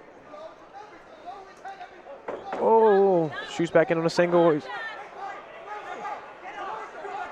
Calgaro just gets on his neck to help defend that single. Oh, Josh sits through. Yeah, right. It's pretty unorthodox, but it worked. I would have tore my neck up sitting through like that. And this is important here. Like, you get your second takedown early. You kind of make that choice. You want to score points. You want to take your time here, or you want to slide your knee to him out and try to take this guy out in the first round.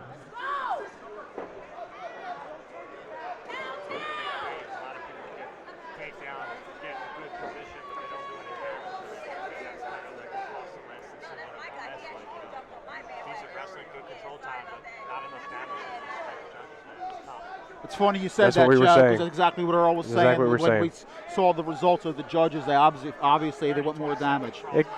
It goes both ways, yeah. I thought he won the first round, clearly. Yep. And we've seen it go both ways. Sometimes a guy will dominate in the grappling and they'll lose a fight. Sometimes they'll dominate in the striking. It depends on who's sitting in that judge's seat.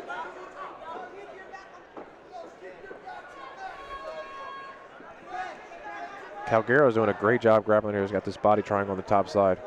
And it's still pretty early. These guys are dry, man. Soften them up a little bit.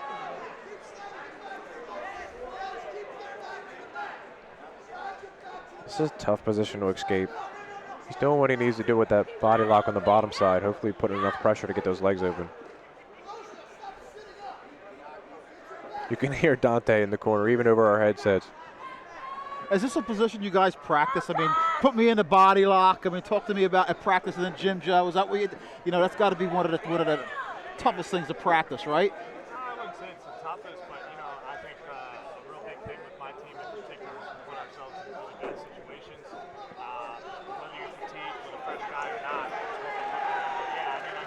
think you're a little bit foolish if you don't put yourself in a bad position, especially if it's so popular. Oh! Calgaro's feeling himself now. Oh, was that low? Uh-oh. Hopefully we see a replay here. It did look like it hit the shorts. I'm not sure if it touched cup. Calgaro didn't think so. I thought you were Timmy for a second. Wow, look at this shirt. Andre Petrosky joining us now, too. Yeah, we got all the More G's UFC here. talent in the house. We got the top I'm the G's here. safest person in this building, man. I'm surrounded by all these killer UFC fighters. Well, you definitely ain't the handsomest with us two here. Hell no, man. No doubt about it. I chose this sport not because of looks. And here we go. We're restarting here. Calgaro's starting to get hot on his feet here. We'll see. Oh, nice chopping little calf kick here. So he's feeling himself, but you still got to kind of be patient because you know Josh is going to end up taking that shot. He's had some success with it already. Oh, it just kind of grabs the leg, gets him up against the cage. And speaking of tough positions to train in, all night I've been saying this sucks. In the training room, this is not fun to be in. Over, under, grind. It's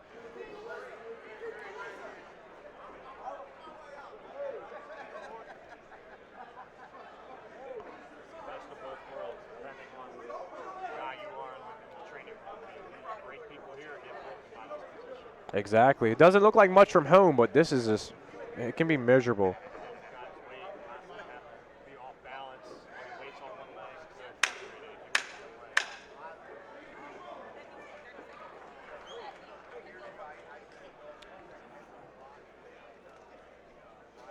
And that does it for round one. Solid first round, but I think, the wrestling of Delgadillo probably, was the most important factor in that round. I would agree. He mounted a few times, took the back, played with a few subs, nothing like super significant. Body bags.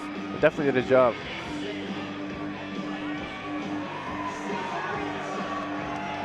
Joe Pfeiffer's up on his feet wanting a t-shirt bad right now. This guy's got his hands waving in the air. He wants a Hooter shirt bad. is that what, I thought it was like a Ring of Combat shirt. Is it? Yeah, well, I don't know. If it was, I'd reach for it. And this is also what I talked about earlier, man. Sometimes you see the body language in the corners, and look at the coaching from Dante Rivera, man. Just get his guy locked right in. And actually, it's good body language for both corners right now. And that can make the difference sometimes. I'm surprised how little blue corner's sweating, man. Right, yeah, that's a good point. I'm sweating watching. It looks like he's breathing heavy, but I don't know how tired he really is. He's got the harder job, right? Shooting, grappling. Your arms pumped full of blood, depending how hard he's squeezing. Let's go. Good fights all night tonight. Ring of Combat 81. Boy. See Calgaro trying to set up that right hand. Maybe trying to time the shot.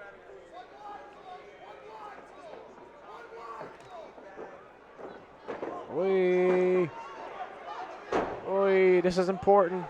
Calgaro can't stop here. You got to keep scrambling.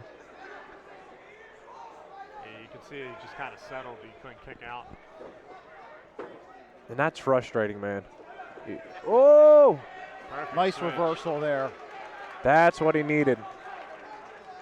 And here you can collect yourself. You're scoring, you're on top.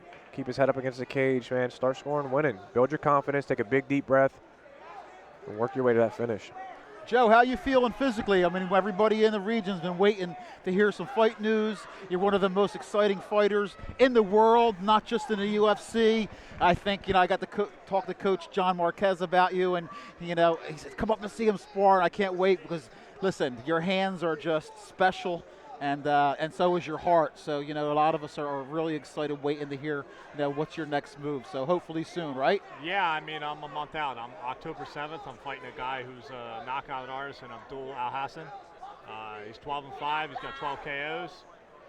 Big power puncher, but I don't. Oh, that's good ground and pound. Yeah, I don't really see him doing too much other than having the possibility to knock me out. He's powerful, he's explosive, but that's round one and round one only. So, yeah, good luck. Yeah, exactly. You know what I mean? Having trained with a lot of good guys over the years, I've continued to get better. I'm physically bigger than I've ever been. I'm stronger than I've ever been, and I'm a part of a team and a camp that pushes me to the breaking point where I know I'm not going to be broken. You know what I mean? So this man's going to have to do a lot more than hope on one shot. Absolutely. And don't underestimate my power because I definitely believe I'm one of the hardest hitting guys. Nah, listen, nobody's underestimating that, Bob. Nobody wants them hands. Nobody. Oh! Nice. Nice rear leg kick. This is huge here. You got to anticipate the shot. So you got to be patient a little bit. You're getting the better of the stand-up. You know the shot's going to come. And after you stuff a few, it gets frustrating, man. It gets really frustrating to be that grappling guy, and you get stuff. And that'll lead to the big right hand Calgero wants to land. You know, one thing I pay attention to when I watch these fights, you know, I won't always critique, but when you watch these guys, you don't really see too many feints. You know, he's doing a little bit here now, but a lot of people string like combinations without actually selling a feint first, and I think that's a huge mistake in MMA. A lot of people will just throw in hopes of firing. That's a good point. You got to sell somebody first. You know, get them thinking you're going one way and go another. That's a great point. Yeah, Calgero on top again. Looked like just a strange exchange. Kind of tripped the leg out. I think that's one of the things, Joe, that you're talking about that I love talking to Coach John about is the fight IQ and how you guys work on it.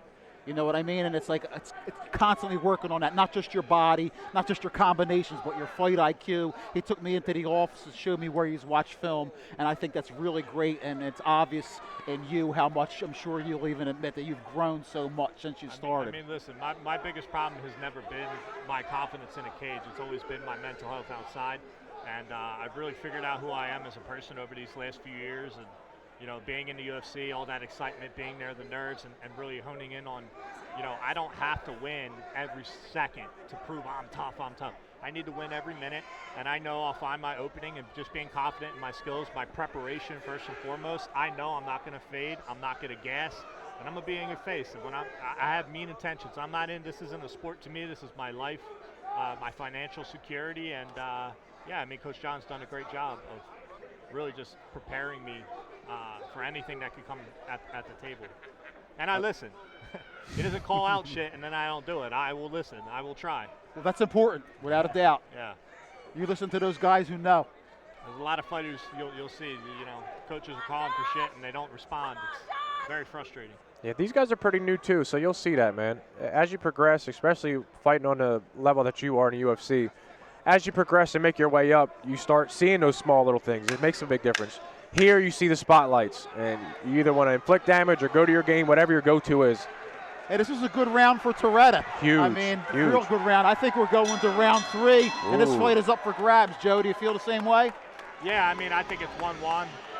I like that he's kind of talking a little bit of shit at the end. I think that's going to mess with somebody, especially when they're fading, because he's coming on and this guy's fading. The momentum. Yeah, I mean, we'll see if that momentum shifts really, I would say, after the first minute into this next round. A lot of people come out with that explosion, and then they just kind of settle, and then you realize that they're done. And this has to mess with the confidence of Josh, because he landed a few takedowns in the first round, and he spent maybe half of this round on his back. So that was your game plan to begin with. And now you're getting out grappled. That's a scary thing. That's a scary thing, especially when Calgero is landing nice right hands and striking. Calgero is pumped up. He's pumped. Ready. That's good body language. That's what you like to see. And again, that could come from that coaching too, man. You got an OG in your corner. It feels good. Yeah, Dante grills his guys, especially mentally. He will try to break you and make sure you understand that you better listen. No, none of his. You never see a mopey fighter from him. These guys are always exciting. You get to train with a lot of his guys. A lot of his guys come up with us too. It's fun. Luke Fernandez. That lower calf kick has been money this fight.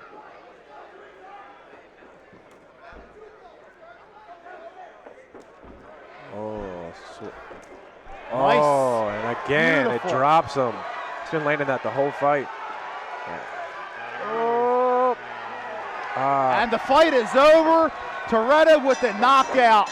And that was all started with the calf kick. That's one of the things I wanted to ask you guys about. The calf kick has come. Do you think that has come such an even bigger part of the sport? These calf kicks, the leg kicks. I mean, it's really, you're seeing guys get knocked down. We saw Weidman get really beat up because of the leg kicks. I mean, it's really become more and more part of the sport. They're not fun, Bob. Stand up. We'll throw a few. We'll let you feel how they feel. They're not fun, Bob. Yeah, they're definitely a part of the new age MMA era. It does so much damage with so little power. and it'll shut your nerve down, man. It hurts. You know, you got to get conditioned and whatnot. It's a pretty safe strike too. You know, you're kind of out of range. You can just kind of land that out, especially from this. Ooh. Yeah, I mean, that's a great way. He stuck with it, you know. And his was landing in the same spot. His accuracy with that kick was really good. He was landing it right behind the knee. It wasn't so much a calf kick, but I'm sure that really shot him down, like where he couldn't really open his leg or extend his leg anymore.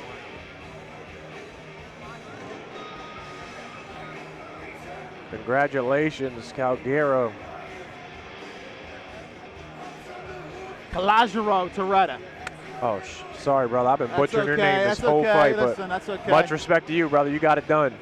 And hats off to both of these guys, man. It was a good fight. There's some really good wrestling exchanges.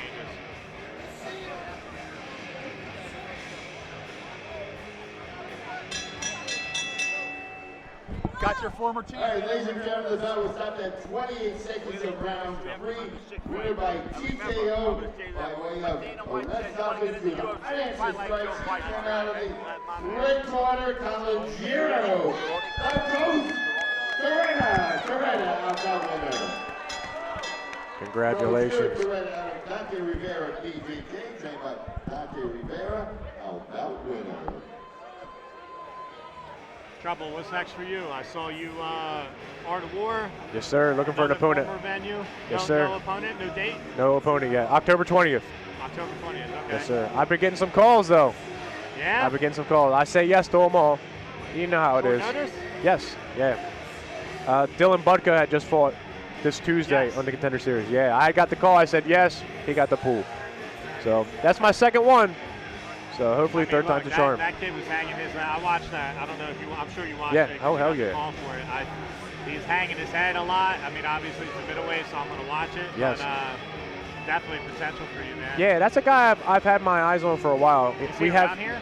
We have similar opponents, old opponents. So I watched the fight over and over and over and over. So I think I hung beat. out in a wrestling exchange with his head in the middle. I think I beat both those dudes. Yeah, I was definitely not impressed with either of them. He took the fight on short notice. Maybe he can have with a camp can do better, but I want that sauce. I want that. Next time, give me the call. I finish him. Keep staying the course. Yes, sir. Whooping dudes' butts. Hell yeah. Yeah, we got two of our teammates. I got Ito Babaluite, and then we got Neck Cruz defending his title. So super excited for these guys tonight. Yeah, me and Bob were talking about that earlier. Ito hits hard, man. If I can give I'm going to give it because it's biased, but I think my prediction, I think Ito gets the finish. KO. The Cruz, I've never seen him fight live, so I'm super excited. I don't know anything about his opponent or whatnot. I'm familiar with Drago, but super excited to see how that goes. Yeah, we got Christian, who was from Ecuador. He's just a vet. He's got a ton of fights, and he stepped up. He actually fought the 55 champ. He went 1-1 with the 55 champ. So he's going against the Cruz tonight in our first title fight. And again, the Jimmy Drago and Itzo fight, that might be fight of the night. I have, like you said, Itzo winning this, especially coming off of Lucas Barboza, but Jimmy Drago's a tough guy, and he doesn't seem to see any decisions. So I don't see that going to a decision at all. What's crazy is Earl and I were talking about is the level of grappler that Itzo has gone into and he handled himself. It's amazing for someone who hasn't been training as long to go in there with a world-class grappler and handle himself. Yeah. But this is the thing, you can get guys that have done it their whole life, but they don't have the work ethic to back up the skills. So they may have the best skills, but maybe after 4 minutes they fade because they're not training the proper way to, okay, these skills are failing, now I got to rely on heart and cardio. That says a lot. Ito has literally given his entire life of just straight training, and fortunately enough, he's got a job that allows him to do that, and man, he's a strong dude. I helped He him looks prepare big. for this fight too, so it was good. He looks big. Something about those guys from the Republic of Georgia, man. They're just built a little different, you know? Hey, listen, I'm Team USA, but they deserve respect, and I'm always Team USA. I'm Team USA too. They're not mythical, okay? They're human beings with hearts and lungs, but Team USA. I'm not getting in an argument with body bags. What he says goes. Other countries support their people, their fellow countrymen a lot more than we do. Oh, I like the walkout with a mask. There we go. And we got 285ers coming up now. Reese Watkins made his way to the cage earlier at ATT Team Lima. That's a scout team out of Georgia. Watkins is only 21 years old, and he's 1-0. And, he's out of American top team, like we were saying. But, 21 years old, he's fighting pro. That's pretty young to be in there. Yes. The first kid. Reese, the first kid, yeah, he's 1-0. 21? Navarro's 30 years old, and this is his debut, but he was 6-1 as an Army.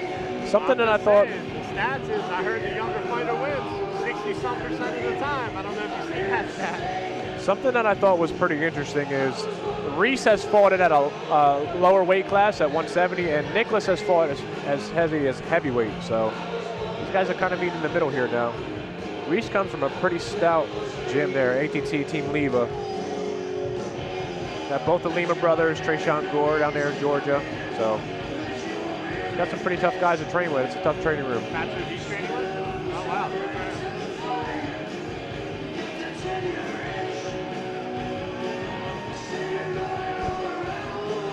That's a big dude. Yeah, he came down from heavyweight, or fought at light heavyweight, just kind of made his way down to 85.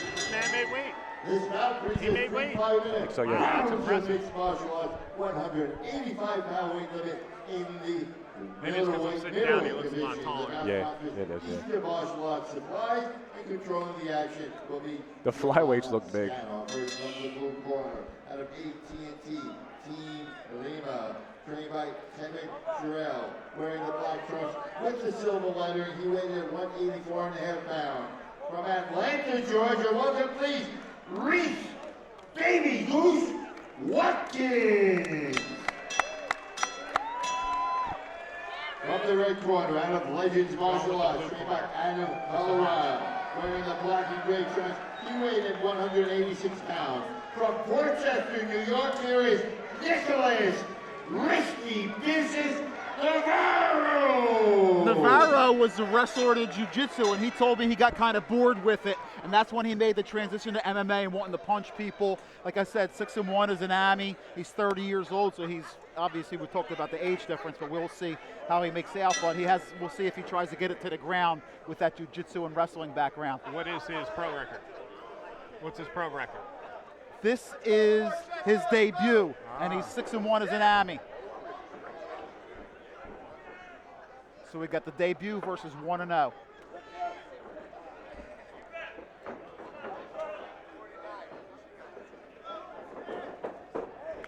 Oi, nice elbows from inside. That hurt him. That's not fun. That'll wake you up. Yeah, that's smart. That's really good, especially being a debut to notice that.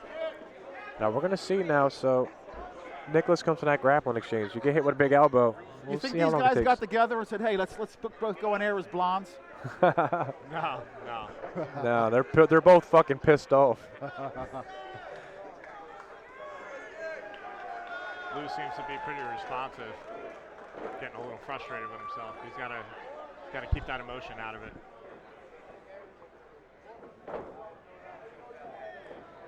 Nice. Not enough jabs in this sport either. It looks like a little slip. Oh. Nimble for a big guy, huh? Yeah.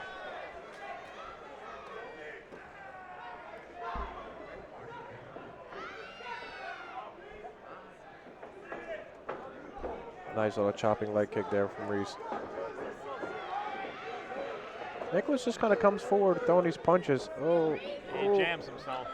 But this is what he wants to do here, is kind of get that clinch. We're going to see if we see that grappling background. Oh, nice lat drop. You don't see that very often. Very nice. He's very comfortable here, guys. Definitely. This is huge here. You don't want to do all that work. Let him right back up. Yeah, this is tough here. good ups from See Watkins. the little trip. Again, back to that miserable spot we're talking about. If you can get your weight on him and make him carry you, get that blood, get them muscles full of blood, lactic acid, shit sucks.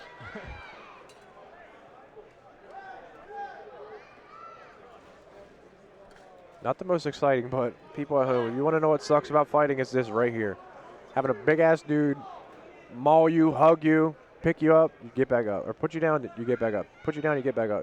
It's not fun. Oh, he's running the pipe with a single. Nice little inside leg trip. Oh, good defense from Reese. Oh! Nice little wrestling chain there from Nicholas. And we are seeing that grappling background.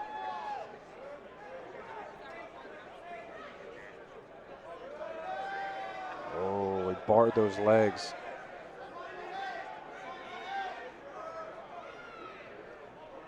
Reese is going to be able to use the cage here every time they get back up. You kind of want to beat your opponent towards the cage, separate them.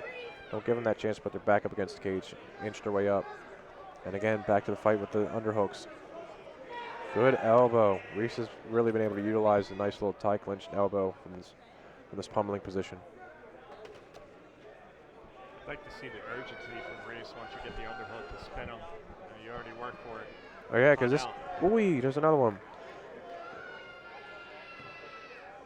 Because this could really suck later on, man. You're here too long, and then your strikes won't have as much pop in the later rounds.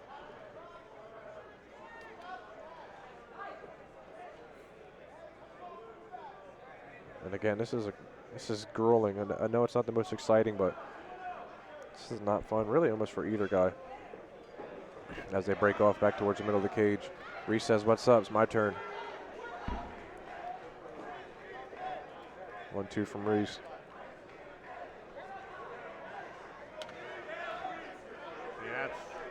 Ooh.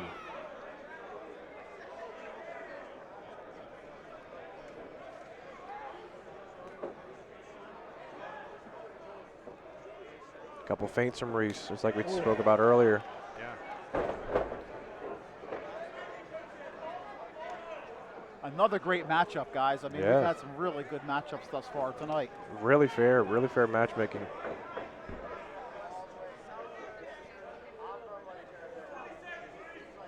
For these guys having like one pro fight each, man, they're pretty solid. Just missed with that knee, man. Yeah.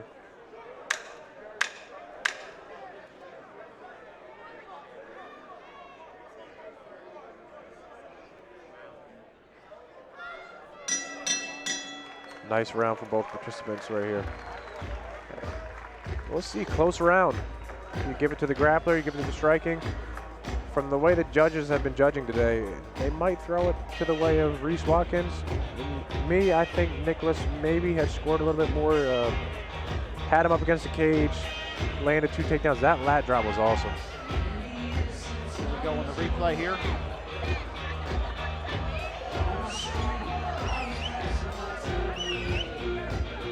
Nicholas was really trotting forward, and this is going to be interesting this second round. Body language is really good for Reese. Up, bouncing around, ready to go. I've been saying this to Bob a lot. The body language is huge. If you guys are kind of amateur to fighting, look at their corners. Look at them in between rounds, that body language. What are they looking at? How are they feeling? Now Nicholas gets up on his feet. Looks like he's jumping around, but you want to see that from your guy. Here we go, round 2. Watkins versus Navarro. This fight is brought to you by Eastern Martial Arts Supply. Yeah, this is almost where the fight really begins. Like, the feelers are out. You talk to your corner, and now who's really going to establish that game plan?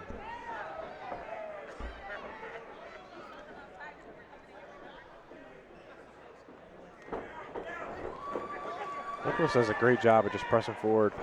He got stung a few times here. Oh, and he gets his back put up against the cage. Those elbows have been money for Reese. Oh, that was a big one.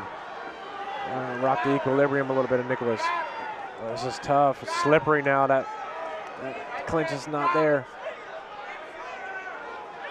Nicholas has to circle off. Reese is feeling a little hot. Oh, you want to be able to circle off. Oh, and he marches forward again. Reese is giving a lot of respect here. Yeah, you can't do that in a fight. Just my opinion. I'm not giving any respect. I'm not. They're in there trying to punch me in the face. Right. If I hurt you by accident, I don't care. Yeah, say that for later. Oi, I nice don't like little the whole feint. touching gloves and all I'll that tell you, stuff. Navarro, he took those elbows and he doesn't even look like he's damaged, Nah. man. What a beast. He ate that. Definitely got a good chin. Sometimes some of those elbows can be more cutting and instead of having a ton of power, but a few of them were thudding.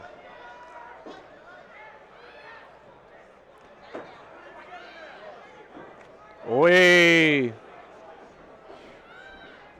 Both of these guys are showing a lot of patience. I like that.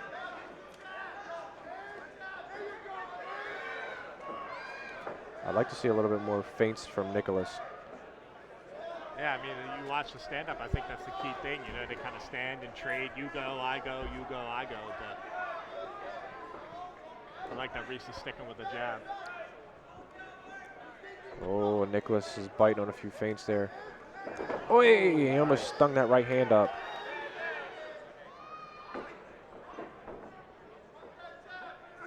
Oi! Reese is having a good time in here.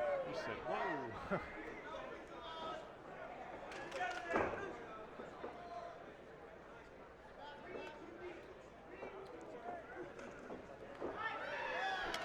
And that's what you got to do here, is Nicholas. You got to keep mixing it up.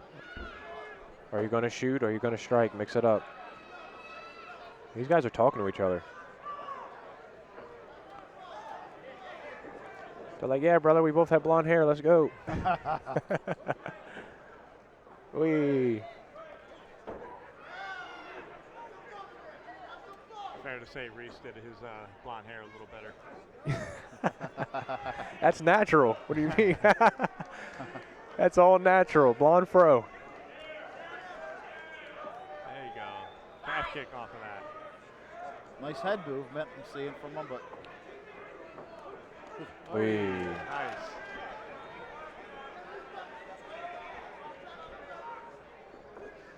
Oh, he dug that lead hook to the body. He's starting to feel himself. Oh. That's really nice. I Oh. love when guys throw body shots, man. Oh, yeah. Navarro just Very technical. shakes it all off.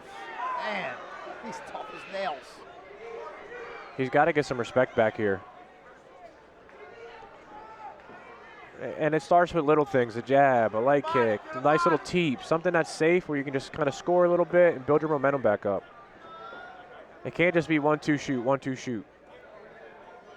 Oh, nice little jab there from Navarro. Comes in with an elbow itself. Reese likes it.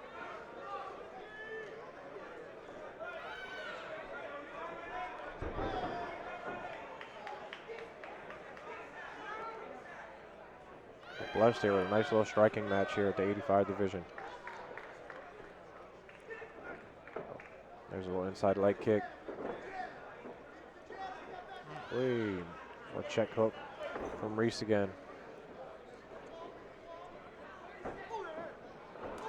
Wait, little tomahawk elbow. Oh, and that one comes over top. It's right behind the ear of Navarro. That looks like it's going to be it. That's all it took.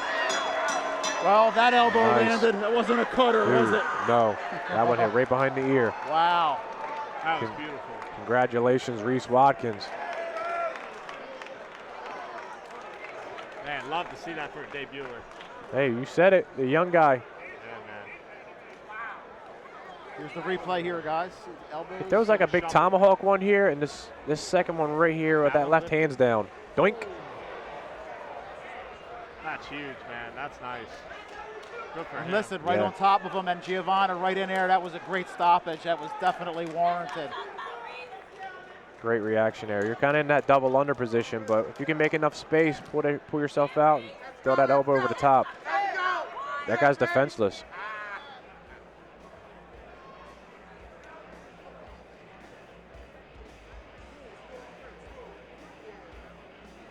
Brutal finish there, boys. No, that was tough. That was Brutal tough, and finish. he was landing a lot of elbows. That one And just he showed what a huge heart he had. He took a lot of, cardio. elbows and some No. jabs. Hats off to Nicholas. His hands were really nice, but that just wasn't able to come Look. back from those vicious elbows Really there. good cardio. You know, he came over, he got up from the takedowns, kept his composure, started opening up. It was good, man. That's a hell of a debut. You know, to get that kind of adversity and then come back. You know, have a guy that's still game on the feet and find the KO. You know. he was super confident the whole time. And hats off to Nicholas, man. It wasn't like it was completely one-sided. He was taking an ass whooping the entire fight. It was a good fight, man. It was competitive. Sometimes that's all it takes, man. And we'll take another look here. So Nicholas has his hands up here, but here he's in that over-under clinch. And that overhook just came right over the top, threw a nice little elbow. And both of those two, when he was on the ground, were just vicious. Sometimes that's all it takes, man. Nice little applause for Nicholas as he comes back up to his feet. On the stool.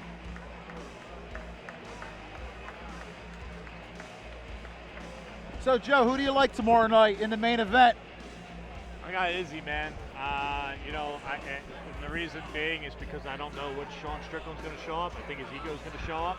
You can't. Here's my thing. Like, you know, this is mixed martial arts, and a lot of people forget that. You know, I'm not the best jiu-jitsu guy. I'm not the best wrestler. I'm not the best striker. But I'm going to take you where I think you're the least proficient. And where is Izzy best? Kickboxing. You know, I think if a guy like Sean Strickland, who has a kind of unorthodox style, is not going to fare well against a champion that has been kickboxing 70-some fights. And yeah, so I got Izzy by knockout if he stays on the feet. Yeah, I think the speed and the striking, I think, is just it's just I like Strickland, much respect to him, but you know, Izzy is just a monster. Yeah, I don't think Strickland has the chin for somebody like Izzy that has that kind of time. All right, ladies and gentlemen, the battle was stopped at 4 minutes and 30 seconds of the second round. Winner by knockout, he came out of the blue corner, Reese Baby Goose Watkins. Baby Ruth. Baby Goose. Goose. Baby Goose. ATT Team Lima, trained by Kevin Sherrill. behind Baby Goose? Yeah, I need to hear that. Gary, the owner of Eastern Congratulations, Martial Goose. Arts Supplies. Visit the sponsor book set up in the lobby for your martial The Baby arts Goose did his wear and thing. gear. We Gentlemen, thank you, Gary, I'm Nick, going to for sit your back. My guy, Joe, always a thank you pleasure. for joining us, Joe. Body Bags Piper. Throw some money on me October 7th. Hell yeah. Let's go. By TKO. You've been winning me money, brother. My guy. All right, guys. Have a good night.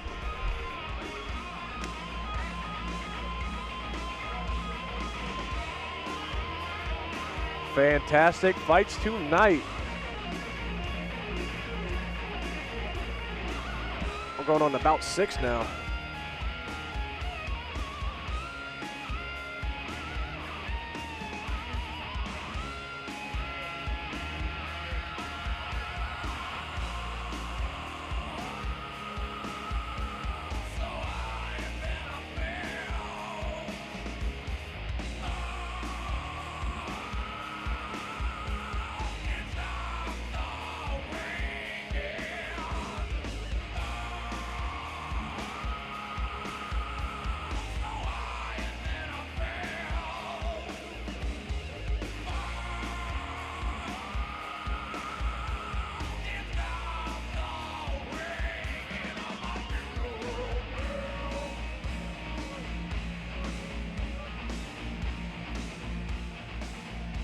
Ladies and gentlemen, coming up is our final main card bout. This will be followed by our 3 Ring of Combat title championship bouts.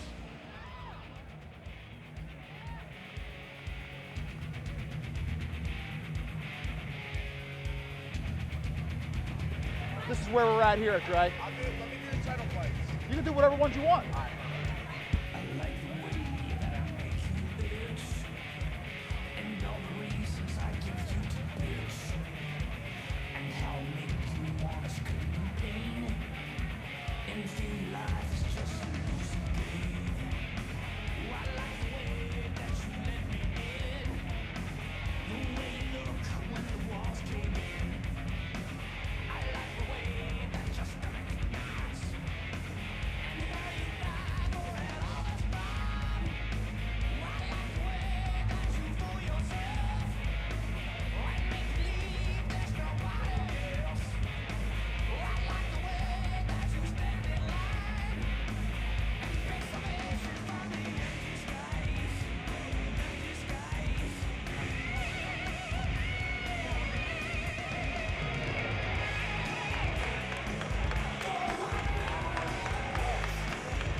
Is this the intermission now? Or are we getting think so. I think because of the ambulance. Okay. There's a little bit of a delay. Okay. I think we're going to do this fight, and then he's going to, Lou, when you see Neglia go in there, Lou, he'll be calling everybody in. Makes sense. That'll be our intermission. Yeah, so for the people at home, and just because of the last knockout, taking a little bit of time in between fights, the medical unit is taking Navarro out right now.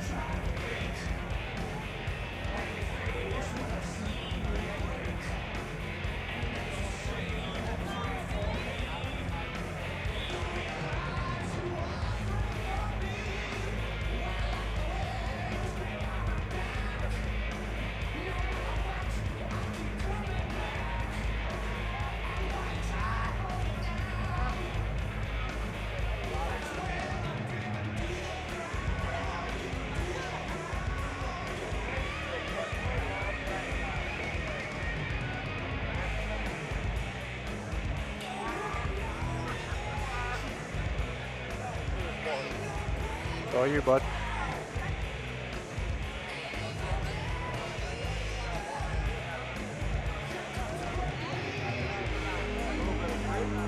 What's up, gangster? Oh. Yeah, only Pat Brady got a little. We got the fanny full of pre-workout. Let's go. You're a better man than me. I'll be up all night.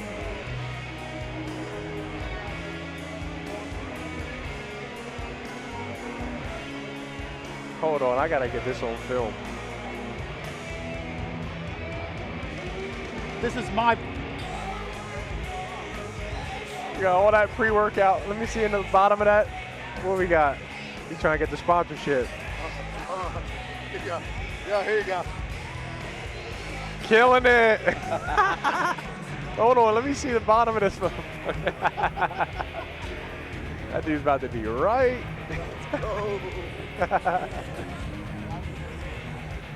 Oh, you missed the good shit. We're going on camera, Pat. Put that camera back on. Pat's trying to make some money. Sit down. Yeah, put the mic on.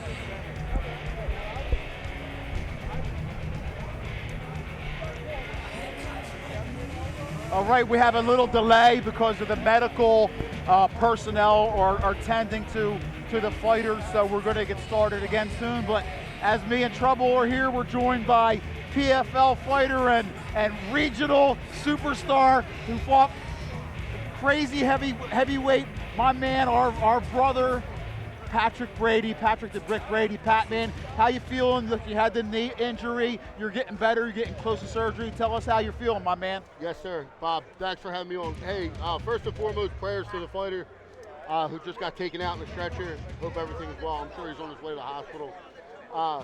And thanks for asking about my knee, Bob. I actually get ACL reconstruction surgery in 2 weeks. So, we'll get that cadaver put in, and it'll be a little bit of a lengthy layoff for me. It's the longest time I've ever been out. So it'll probably be about a 6-month recovery, but I plan on getting right back in there. And as soon as the doctors give me the green light, Pat, you were late getting in your life, getting into MMA. Tell me, your perception, because we talked about it earlier about the humbleness and the extended family part of it. Talk to me a little bit about that, how that's helped you in your life and keep you focused and what it's meant to you. Yeah, I mean, look, the way I see it is everything happens exactly the way it's supposed to happen, And as long as if I continue to think that I got into it too late, that's like a pity party for me. I got into it when I got into it. And I'm grateful for the time that I did get from this sport and the blessings that come with it. I mean, I met some great guys, Trump, Joey, who was just here. And look, the MMA community is one of the most passionate. The best bond you could possibly have with somebody is to train side by side with them and to learn from them and to get better with them. You grow together. And like you said, I had just gotten into this sport in 2018, late in my life, but man, what a hell of a ride. Who would ever thought, I get signed by a big promotion like PFL, thrusted into a $1 million tournament, and the fight was definitely going my way. In a fluke injury, I hurt my knee, and it didn't end ideally. But hey, look, man, I'm sure that the big guy has a better plan for me, and I'm going to learn from this. And, yo, Bob, my plan is to die in the cage, my man. So, like, look, I turned 40 in February this year, but that doesn't mean anything to me. It is what it is. We talked about it, and it's like, and listen, even though you talk about, like, you, to me, always struck me, because even when you weren't in fight camp, you always took pride in helping your teammates get ready. Yeah. And it's like you've got family, brothers for life. Not For sure. just, even when you're retired, all the guys that you've known now are going to be your friends for life. Yeah, I mean, look, Andre was the best man at my wedding, Andre Petrosky, that is. He's my son's godfather. So, unfortunately, I'm stuck with that guy for a long time. But, some of these guys I'm happy to be around. Andre, I'm kind of forced to be around. But yes, that brotherhood, that camaraderie, the only thing I can compare it to is maybe the armed forces, right? Like when you go into battle with somebody and you're putting your life in their hands, that's the only thing that I could think, surpasses the relationships that you build with MMA. Yeah, that's a good point. And listen, you start building them early. Trouble. Talk to me about your youth and your women's program at 302 that I see growing all the time. I mean, I love it. It puts a smile on my face when I'm seeing these young kids, young people. Coach Trubb. Talk to me about it, how important that is, and how you guys try to address that and grow that. Well, look, you just heard it from the OG about the MMA community and what it can do for somebody like Patrick. So imagine what that can do for a child. And I spoke to you about it earlier. On the basketball court, you're not going to see Michael Jordan and LeBron James at the rec center. We got big UFC stars, PFL stars here, and to be a child and be around all these great people working so hard, you can't get it anywhere else. You're not getting it in tennis, you're not getting it in soccer, nothing else but here in the most primitive, archaic way of competition, and that's fighting. And like I said, it's awesome. And we're talking about Andre Petrosky. We had Joe Bodybags Piper sitting here with us, Jonathan Webb, Sean Brady. I mean, we're talking about guys. We're not just talking about regular. We're talking about elite athletes, elite people who are at the top of their craft, and they're here supporting, guys who are making their debut, guys who, who aren't really popular, but like I said, it's building the culture. Yeah, I mean, look, the MMA community, they show up. Like, they show up, and it's not just for fights. Like, we show up to help each other.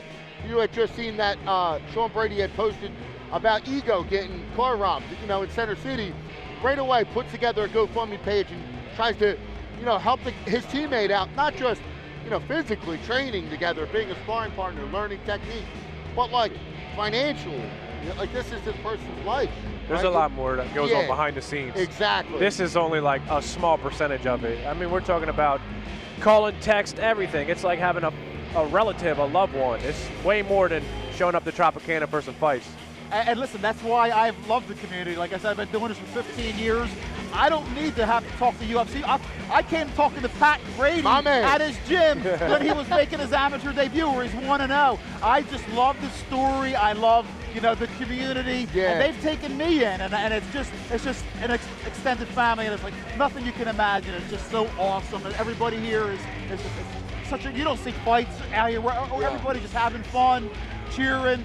It's awesome. Yeah, what a great event we have here tonight, right? Like, the brights are light, the lights are bright, and, the people are here, the crowd is rowdy, and I'll tell you what, I'm excited for this co-main event with my man Ito versus Jimmy Drago. Well, let's talk about that, Pat, because listen, Ito came here from the Republic of Georgia 4 years ago, okay? And he says he wants to fight, he wants to go to the gym, and the coach tells him, listen, if you want to fight, you got to train. Yeah. So he starts training every day, and what I love is Pat Brady Renovations. Listen, I find out this guy works for you. I have the pleasure of working side by side with Ito on a daily basis.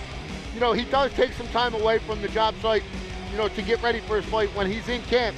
With as his employer, by all means, Ito, I can relate to what you're doing. Like we had said, I started this journey late in my life. But I had learned the trade previous to fighting. And while fighting is a passion of mine, the company Renovations by Brady keeps the lights on at my house. And like I said, I have the pleasure of working with Ito every day. And his work ethic isn't just in the gym. It translates to every day. And I'll tell you what, that kid is a workhorse, and I think it's going to really show tonight. And well, listen, one of the things I love too is, you know, at Philly MMA right now, listen, it's so on fire. We have so much talent, and one of the things I love is, you know, you can go, when you weren't hurt, you could go train with some of your other guys, and it's just a mix. I mean, I seen you over at Martinez, I seen you over at Marquez, and it's like I said, when we talk about that, and it's not like, okay, this is our school, you hate everybody, you can't like them, but it's a big melting pot, and everybody is for everybody. Don't get me wrong, once in a while we get a fight like Ryan Cafaro versus, you know, Matt Turnbull, you get two guys to fight with, but other than that, you know, it's everybody's for one another, you're pulling for one another. I mean, look, it's important that everybody learns from everybody. And if you are trying to get better every single day that you train to get in that cage, then you're doing yourself a disservice. So, like you said, we're all from the same region, and we want to learn from each other. I mean, if you don't try to learn jiu-jitsu from this guy sitting next to me, Old Small, then you're not doing it right? My man. So, I mean, look, you got guys like Andre Petrowski out there, who if you hit him up and you ask him like, yo, I need to learn a better technique for the single leg takedown, I promise you he'll respond. I promise you. You talk to him about a good guard game, or you know, how to pass from side control to mount, he'll coach you through anything you ask him. And like you said, I've been down to 302 with Trouble. Trouble's been up to Martinez. I've been to Marquez.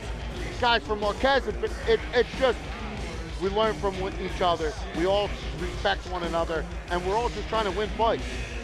Well, listen, while we still have some more time, let's talk about Philly MMA. Let's talk about some more of the other guys. One of the guys who I think gets ignored all the time because he's in King of Prussia, but he left his blood and Billy Algeo. Bill Algeo. I love him. The most exciting fighters in the UFC. Senor Perfecto, dude, you are the man. And he gets kind of like left out because his goal is that. But he's a balance guy. He's a Martinez guy. He's a Philly guy. He's a Philly guy, but when you say Philly, because he's in King of Prussia, people forget that he's a Philly guy. Hey, listen, man, if you don't know the name Bill Algeo, you should really learn it. Because when that guy shows up to fight for the UFC, right, he puts on a show. It's not just a fight for him. He taunts his opponent. He talks shit. You know, he does some crazy, wild strikes and attacking that you just don't see too often. I mean, the guy really puts it all out there when he fights in the cage. So, yes, I agree. Bill Algeo doesn't get enough love, and I'll tell you what, he's exciting to watch. He is. And don't hate me for this, Bill, but I was there for his pro debut when he got his arm broken by a white belt. So I'm probably going to get smacked around by Senor Perfecto. Bill, I got you. Bob, I got you. Bob, what are we doing? You, Why are you even bringing it up? Well, listen, we just got done talking.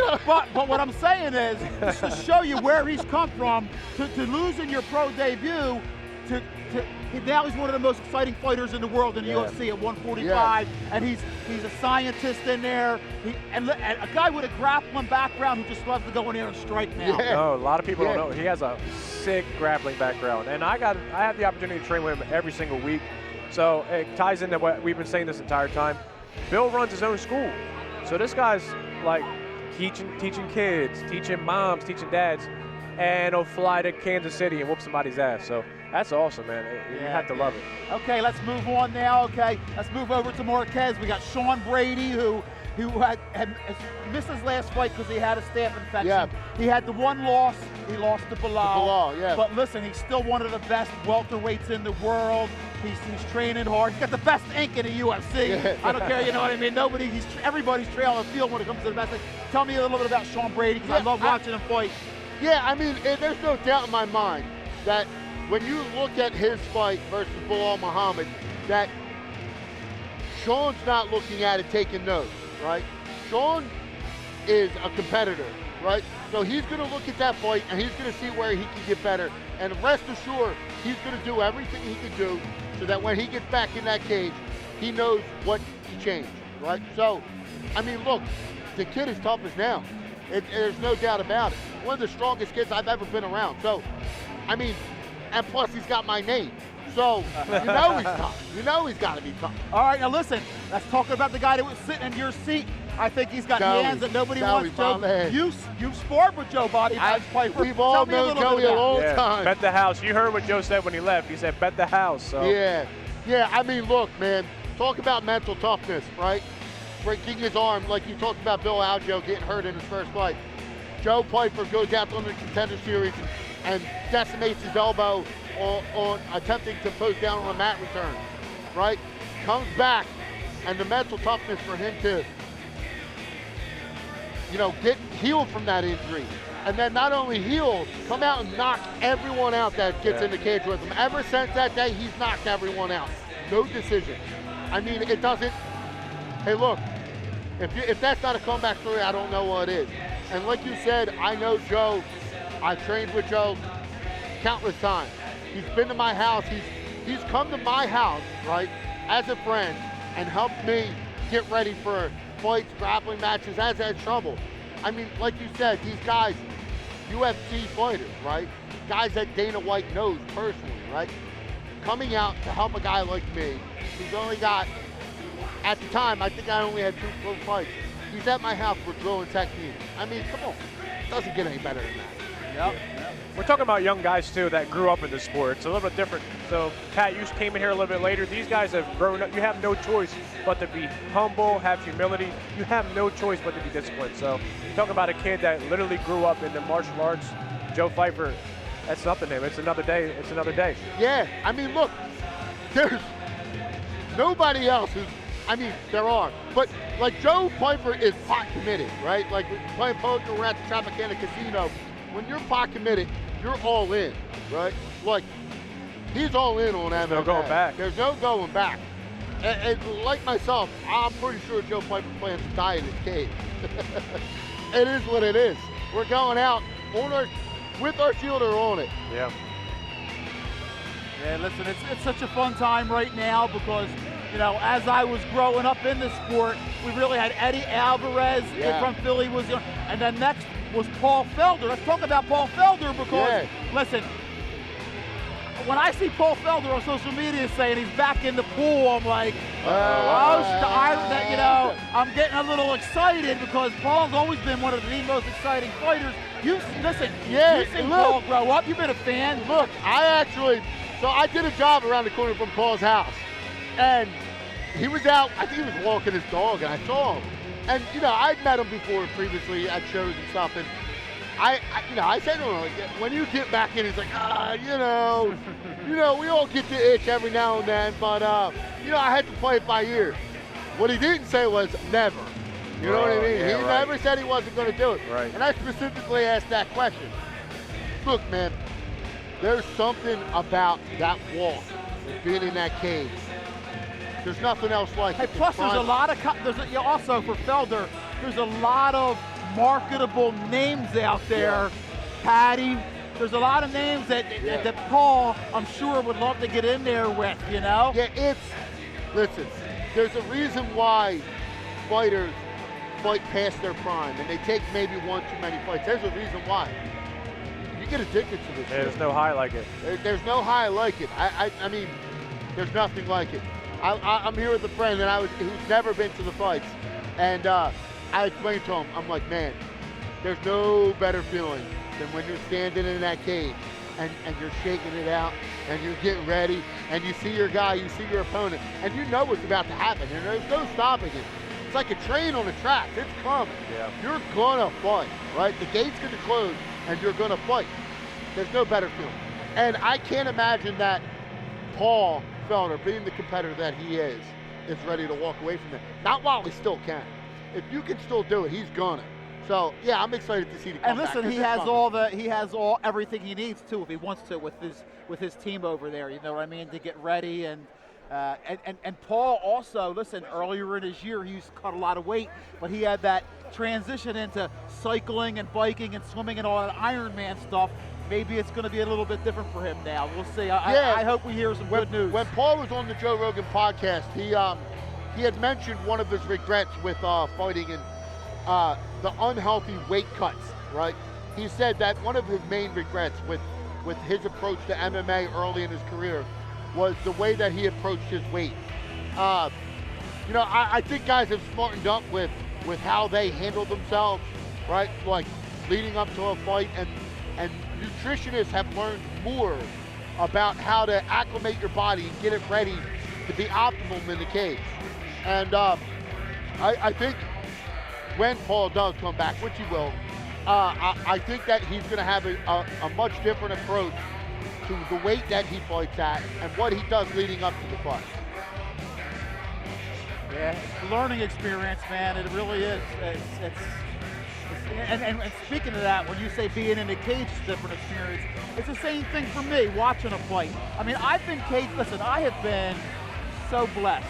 I've been cage side for like close to 1,500 fights in my life. Wow, Me too. That's so a great number. like 1,500 fights. You know how many fights that is? I mean, for over 10 years. Yeah. And then I seen a thing where, you know, sorry, Dana, don't get mad at me, but mezzanine tickets in New York were like 1,200 to watch the UFC. I couldn't watch a fight in the stands after being here, being lucky enough, thank my God. For your continued support of Ring of Combat. Oh, here we go. Let's go to We'll be Luke. back in about 5 minutes, and then we'll start our championship fights.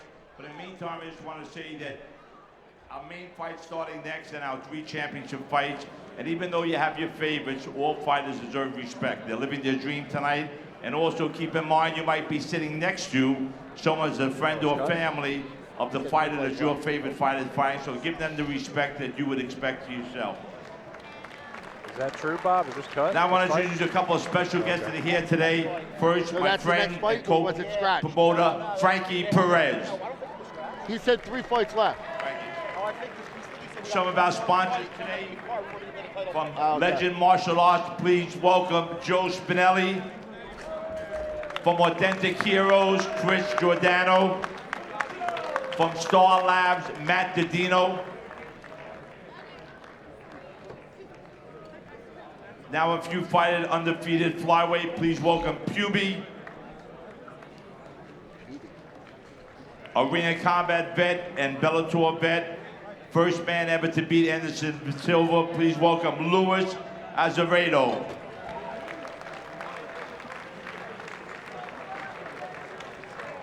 A UFC vet, please welcome Jonathan Wells.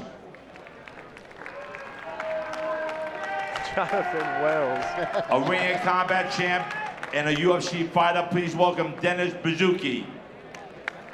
He's killing the names. I like it. A Ring of Combat champion and UFC fighter. Dana White said if you want to get in the UFC, fight like Joe Pfeiffer.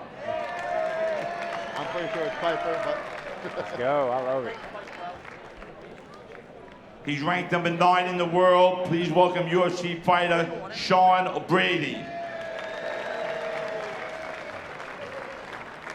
World ranked UFC fighter Andre Petrosky. From New Jersey, a Ring of Combat champion, UFC vet, please welcome Dante Rivera. Last but not least, Ring of Combat champion, UFC vet, please welcome the very talented Ryan LaFleur. Where's Andre at? He's lost. Yeah. You know that, guys.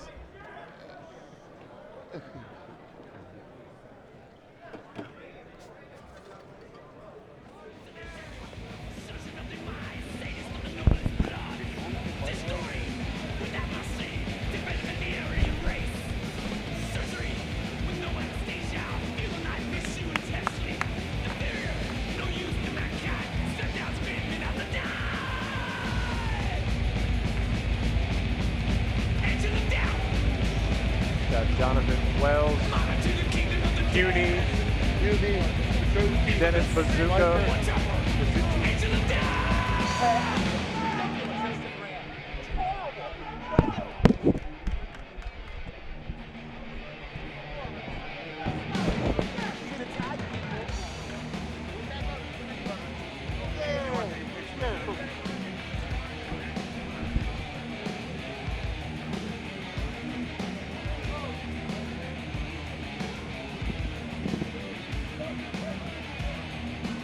This is our final main card bout of about 3 Ring of Combat Championship title fights. Later, bub. See you, Bobby. So we got about a couple more minutes to get the ambulance back here. We can't Entering the keep blue the show going. corner, Oh, actually, here we go. Brown. Fight number 6, Alex Brown from Law MMA. Sit by myself, talking to them.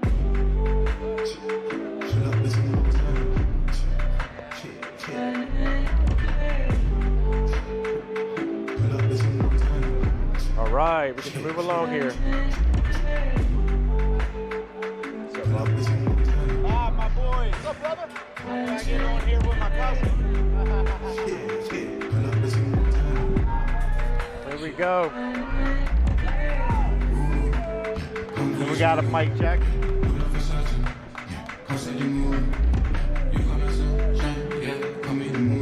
Talking to Alex back in the locker room. Listen, he's 1-4, but listen, he's working hard. You know what? Your record is your record, but he's training every day, training hard, and he wants, to get back to being explosive, and, he wants to show some poise, and he wants to get his victory here. He's 28 years old. He's working hard. Listen, he's over at Longo and Weidman, so he's training with some monsters and working hard, and much respect to him. And let's see how he makes out tonight against Big Nog, Chris Gariglia, who is out of Long Island MMA. And listen, Chris is very well-rounded. He's good in the stand-up. He's good in the ground, and he's a dog. He's really a tough fight.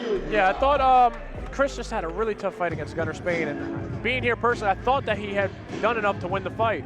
But again, we've seen some weird decisions coming here today. Listen, my two commentators for that fight were very viciously against that decision. They thought that Gariglia won that fight, and hey, listen, that's what it is. And you know what's one of the things that I hate is when people say you can't leave it to the judges. That's impossible, because you can't. You can't finish, especially in the UFC or a high level. You can't finish every fighter. You can't leave it up. You just can't do. I think that's one of the things. That's one of the sayings I hate the most is you can't leave it to the. You got to finish everybody. That's bullshit. You can't finish everybody. It's impossible. It's dumb. And it doesn't make sense to me. At the end of the day, he did his job. I think he did his job and got the dub. But hey, we're here again. You got your experience, and what better way to do it than come back with a dub here? I'll tell you what, blue corner looks phenomenal. It looks like he had a good weight cut. He looks in shape. He's ready to go. Okay. You guys don't know, we're joined by Swayze Chael Sonnen, TLC celebrity. Hey, what's going on, guys? How you guys doing? Bob, thanks for having me. Man, this guy Trouble, what a legend. What a legend. We got all the guys in here tonight. I like it. It's been a great card so far. Bangers. 155-pound weightlifting, 3 5-minute rounds of mixed martial arts. The bout sponsors Benson Construction and Roofing, and the referee is Vincent Dudley. Hey, what's First up? From the blue corner, out of Law MMA in the dojo, New York City. Trained by Steve Ring of Lee. Combat You right weigh now. What a 155 phenomenal pounds. show they put From on. Brooklyn, New York, welcome please, Alex Brown. Okay. Ready for battle out of the red corner from Long Island MMA, trained by Brian Michelino and Ryan LaFleur. Wearing the black trunks, he weighing at 154.5 pounds. From East Chautauqua, Long Island, here is Christopher Big Dog Guariglia. All right. You guys ain't tuning in, tune in, man. Here we go. This fight is brought to you by Bensonhurst Construction and Roofing. Brown versus Gariglia. Oh, Alex comes out strong with the right hand. Cariglia's a vet. He's been here a lot. Let's see if he can muster his way back in here. I say to be patient, but at this point, Alex has him rocked. He should try to get this quick, easy dub. Tell you what. Referee's on it. Chris gets back up to his feet, hugs onto a single. This is what he needs to do, man. Kind of keep your head in. Oh, tell you. Alex is on that choke right now. If he can lock his hands, it looks like he's underneath the neck. Underneath? It's tough with the cage here, too. That was just a lightning quick neck. start. Talking about Yes, it explosive was. from Brown. Dude. He told me he wanted to be explosive, and boy, oh boy, was he at the bell. He just came out Chris firing gets his on head all up. 8 cylinders. But listen, Gariglia is a dog, though, man. He Yes. looks like he's bleeding from the mouth a little bit, maybe, or is that his mouthpiece? But he's an absolute savage. Oh, So he's got a lot of cage time. Oh, Alex Sims with a nice knee. He came out on fire right now. Watch those fingers. Now, what does this do for Alex? You just threw everything at this guy, and he stands up and he asks for more. Yeah. This is where you got to be patient here. You stung the guy. Take your time. Land that big shot. Make it happen Ooh, again. like I said, Chris goes Gariglia, into man, singles. he is a savage, man. he's an Anybody animal. who gets in the He's an cage with him, it's never going to be an easy fight. Never. I like to see Alex start stuffing the head and stop playing with this guillotine.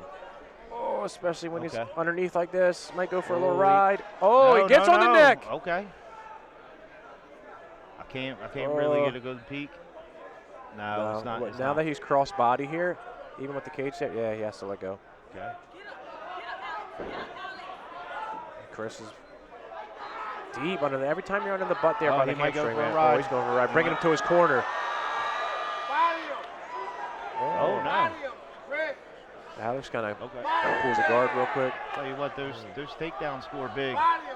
Bob, this fight already, I mean, Listen, I know we had a break. I've seen Gariglia go through, like I said, go through so much adversity in his fights, and he just keeps going. Like I said, he's just a tough MFer, man. He just like I said, he fights through adversity. We saw how he got rocked right off the start, and look, here he is right now. He's right in the fight right now.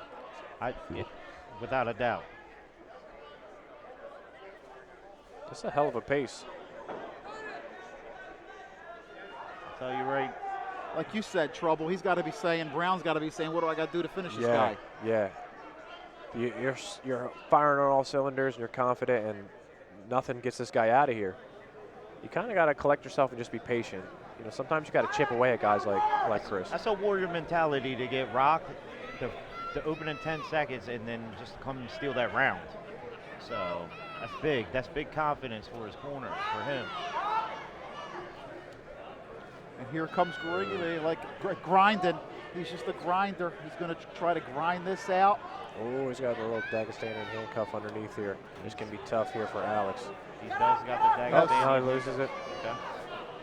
Listen, and Jay Regabuto, who's usually sitting next to me, has just raved about Big Nog and his grappling ability, and he said that he is super skilled and talented in that area. Bob, I just can't believe what a great show Ring of Combat just put on tonight. I mean, just every match. Every fight's been awesome. Yeah, if we started off with the flyweights, that was nonstop, and it's just been back and forth. I'll tell you what. No boring fights here. I'll tell you what, that David Collins. That was awesome. That's fight of the night so far. That was insane, Fight of wasn't the it? night. Goodness gracious, what two savages, beasts. Yeah. And both young in their career, those two, to meet up like that. They were just such an evenly matched That was fight. a split decision, yeah? Yes. And they had people to show out for him, all the way from Virginia Beach. Like, give it up for that girl. Oh, we're going to see Alex might be forced to go belly down. Now see how Chris is kind of scooched his way in front of the cage there. Doesn't give Alex And much the of an body option. lock. Oh, okay. He's got to keep a hold of one of those hands, especially that top hand. Do not let Chris get to his bicep. The jaw might be enough to squeeze, so we'll see. Oh, it got to the bicep, and he's under the chin. Oh, but he pulls the top hand off. Nice. Oh, snap. And I think we might be coming short on time. That might be it. We'll see. That's deep. That is it. Wow. Come back after getting rocked fast. What an animal. Good for Chris. What an animal. Good for Chris. What an animal. What an animal. Looks like Bob, he said Bob owes him something. What's an interview from MyMMAnews.com, and he's got it. He's got it. Listen, Chris now moves to 2-2, and if it wasn't for a bad decision, he'd be 3-1, and he'd be saying, you know what, I'm 3-1, possible title shot, but listen, now he's 2-2, and you saw what a savage he was. Yeah, Bob, he got rocked Let's early. fast forward, let's reverse back to the first 20 seconds of the fight, and here we go right here. Here we talk us through it, Earl. I don't know what to say. He just comes out and kind of finds that button here. Ooh, Uppercut. The uppercut.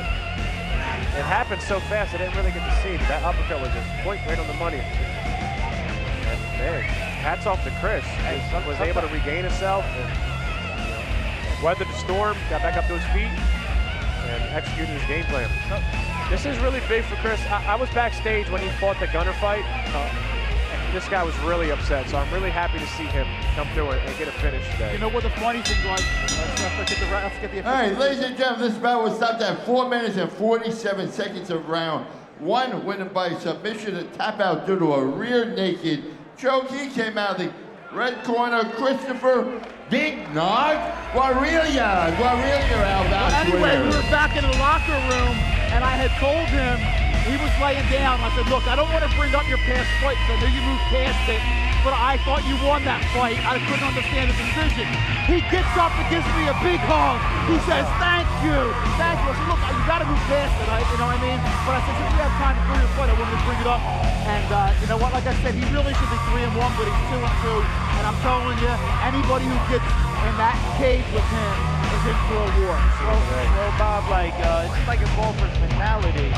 Like, you have a bad hole, guess what? You got a new next hole. You gotta go after it, man. And that's Chris with the trainers, Ryan Michelino. From Alex, man. Congratulations, Chris. Ryan LaFleur. Shoulder, man. I'm a fan of his.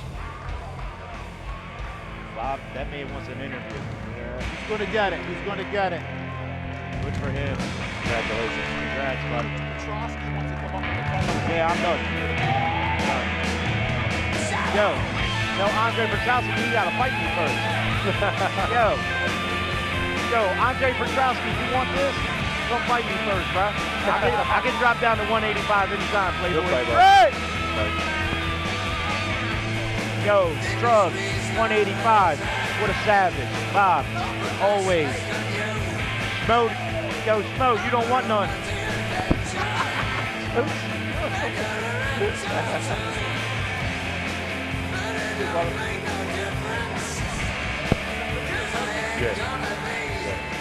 All right, ladies and gentlemen, I call your attention to the video for a preview of the first round championship Well, his real name is Earl.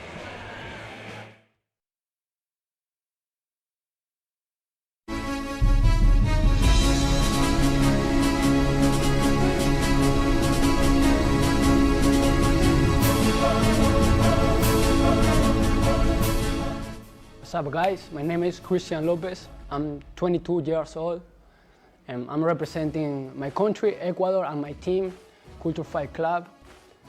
I don't know what's gonna happen in the fight, but I can promise you good action, and I'm gonna do everything possible for finish this guy. Hi, my name is Nekruz Mikhojev. I'm fighter out of Philadelphia, Marquez MMA. I'm going to defend my title tomorrow night, and I'll show my best tomorrow night. Thank you, guys. See you tomorrow.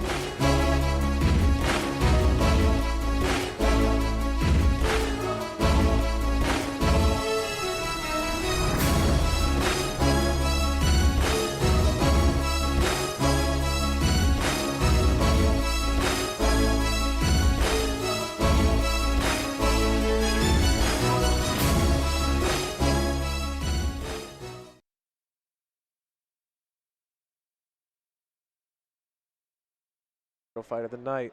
Christian Lopez going to make his way out here to the cage, all the way from Ecuador. 145 Entering the pounds. blue corner, Christian Lopez. Now, Dre, listen, we're going to talk to you about Nekruz because he's over with you at Marquez, but let's first talk about Christian Lopez. He's had 15 fights, 8-7. His last 2 fights were against the current champion. Baby, yo te amo, pero tengo que buscarme este dinero. Siendo como Ronald pa' vivir como quilero.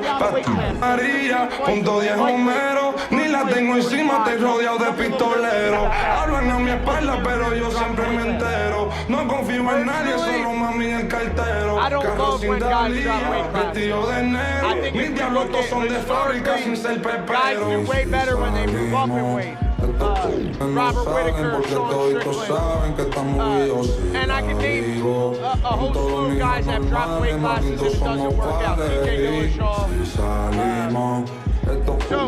So, that in particular, I don't love, you know what I mean? But as far as Nekruz goes, absolute killer. He can wrestle. He's a Greco world champion. He can box his ass off. He's got great striking. He's big for the weight class. He's rangy. He's long. We got our Marcelo Garcia black belt in the corner here for Lopez. This guy right here, first ever Marcelo Garcia guy to be promoted from white to black belt. Yeah, we seen him fight last week on CMFC. He got a finish, I believe it was in the first round. Yeah. Rear naked choke. Well, listen, Andre, listen. You've been in the UFC for a while now. You know the atmosphere. You know the talent. Net Cruz is 8-3. So say he wins tonight. Do you think that Net Cruz? Do you think that the future for him might be a UFC? Yeah, absolutely, absolutely. Dude, Net Cruz doesn't. He goes with everybody in the gym. He goes with Jeremiah. He goes with Pat. He'll go with anybody. He's a killer, absolute killer. I love it. I love it. He can wrestle. He can strike. He can do everything. Yeah. Cruz brought a crowd with him tonight. The champ has brought the crowd tonight.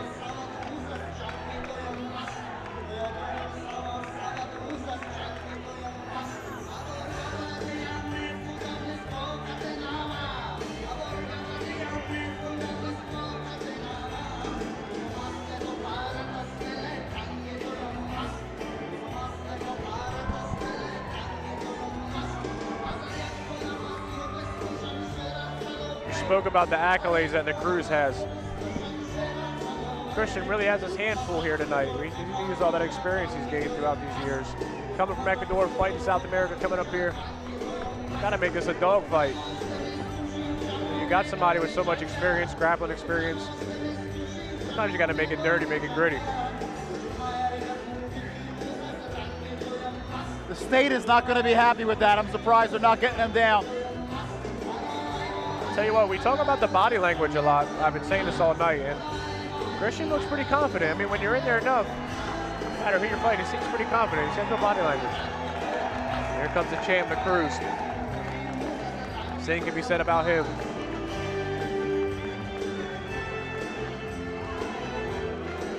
Net Cruz got his start with my man Terry Gold over there at Brooklyn MMA. That was his first coach, and I see Terry's here. Flew in from Florida to support him. We've been talking about fight family and community all night, and that's a perfect example of it. Terry hops on a plane. I got to go see my guy. Net Cruz fight comes up from Florida to support his guy. Yeah, we spoke about it earlier. It's osmosis, man. Now he's in a room full of great guys, and you have no choice but to get better. So you take a talented kid, you put him in a talented room, and what do you get? Kind of squeeze everything you got out of this guy. We got James Lyons in the corner. Lionheart. Sir.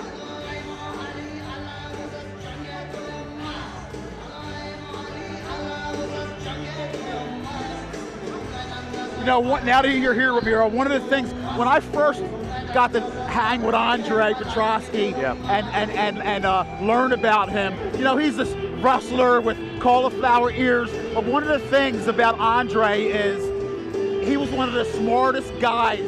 When I would watch a fight with him and he would analyze a fight, I always appreciated it because, you know, he's so intelligent and his perception of the fight. You look at him, he looks like a savage. You don't realize how really smart he is. And it's the first time I'm going to tell him that. You know, at least I'm not telling you how good looking you are. But Andre, I appreciate watching fights at you because your perception and your knowledge, I appreciate it and I really like it. And I think that's why you're going places, not just because you're a great athlete. You're very smart when it comes to the game. Thank you, Bob. That means a lot. That's the first time ever hearing that, Bob. I've never heard anybody call Trey smart. No, that translates to his career for sure. 145-pound weight limit. 3 5-minute rounds of mixed martial arts extension. Yeah, no, I mean, I don't think I'm ever going to be the hardest worker in the room, but, like, I can be the best, or I can be the smartest fighter in the room, you know? Rich Van Hooven, wearing the black trunks, weighing at 146 pounds. All the way from Ecuador, he is the challenger tonight. Welcome, please, Christian El Niño Lopez. Coming at him from the red corner, out of Marquis MMA, trained by John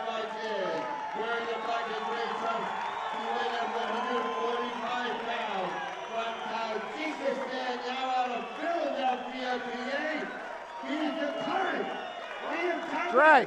Heavyweight champion was complete. And Cruz for the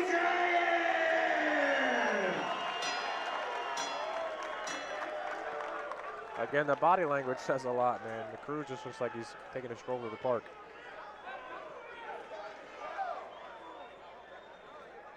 I think he's passing Andre for the best beard over at Marquez. Oh, shit.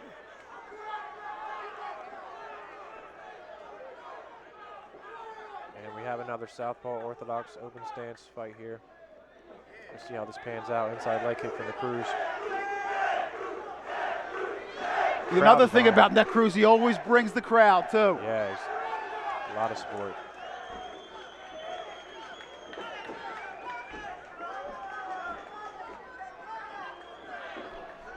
So being another southpaw, Trouble, what are you looking for as far as specifically like the very beginning of a fight? Like you're trying to set up your strikes or whatever you're trying to set up. From an opposite stance, what are you looking for? Foot dominance to begin with, and that rear leg is powerful. Wherever you throw it at, up, mid, low. Ooh, big right hand comes quick. Oh, and the Cruz just, golly, sticks to him. We're definitely not looking for that from a southpaw stance. Oh, it looks like he's got that one-on-one on the bottom side. This is not good for Lopez. Yeah, that's what everyone calls the Dagestani handcuff. That inside wrist control on the backside. Oh. Body lock real quick, nicely done. Great grappling from the Cruz. Oh, and look, they're strong, they're dry. When you have so much experience in grappling, this is great for the Cruz. Christian hanging in there, trying to make it scrappy, kicking off the cage, trying to get his feet in. But this is not where you want to be with somebody with a lot of grappling accolades. Oh, turns up on top, topside guard. Not horrible for Christian here. Honestly, best case scenario for Christian.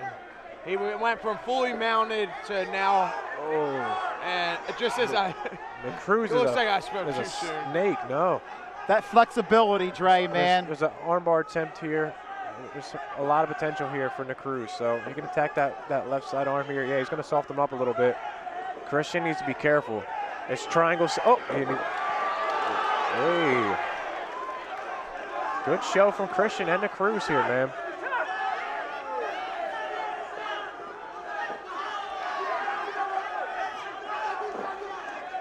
Oh.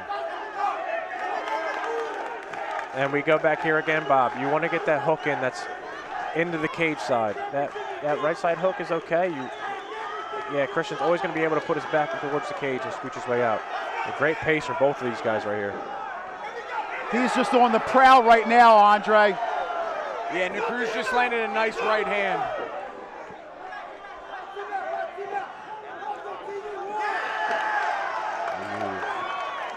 Oh, Christian boy. got up once. That's it. Yeah, it's tough to get up again. You got up once. You got to fight that top hand. Well, that's tough. Got to keep fighting that top hand. He doesn't have the bottom hook, so he can kind of scooch in and maybe. Oh, yes, he can just kind of scooch in. Lopez is out now.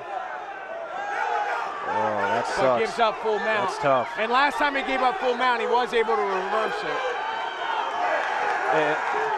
That's a tough feat to do a second time. We'll see. He's trying to get his feet in and go inverted. Oh, and he makes space, kind of playing for like a footlock here. Maybe use this to come up on top. If I'm Christian, I bail with this and turn on top.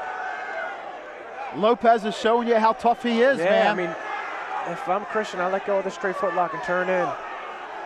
It's a chance for you to kind of win this round. I think Cruz will let that foot break off before he taps here. I think you're right, Trub. He seems like the type of guy to just let it break. And again, these aren't. Oh, there it goes through, and that was your chance.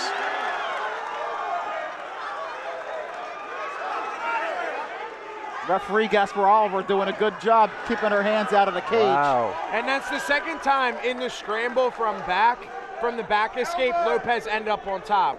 Cruz had the opportunity to come up on top and try to improve that position, but almost like accepted bottom position here. Good show from both of these guys.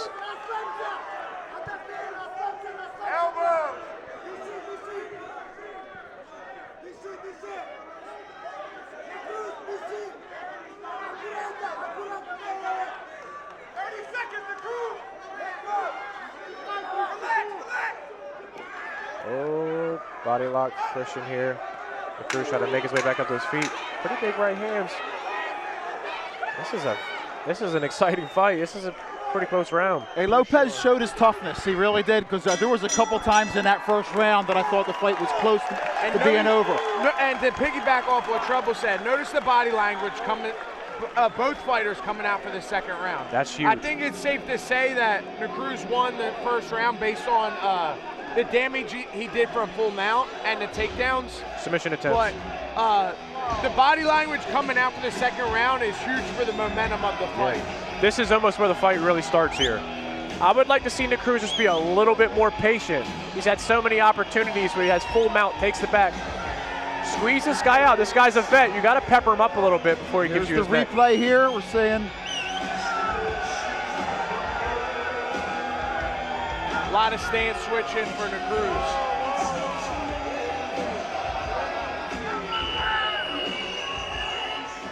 Christian needs to come out a little bit more on the offensive here. Yeah, certainly Cruz was forward pressure. Lopez was moving backwards. He had an answer for it all, but I think if Cruz comes out just a little bit more patient, we'll find the dub here. And look, you got the crowd behind you. You're the champ. Like, you want to get this guy out of here. He wants to get a call to the show, so he's doing the right thing. Round 2, here we go. Southpaw for Christian. No glove touch. I like that. Oh, both guys exchange Cruz here. seems a little bit more willing to sit in the pocket here.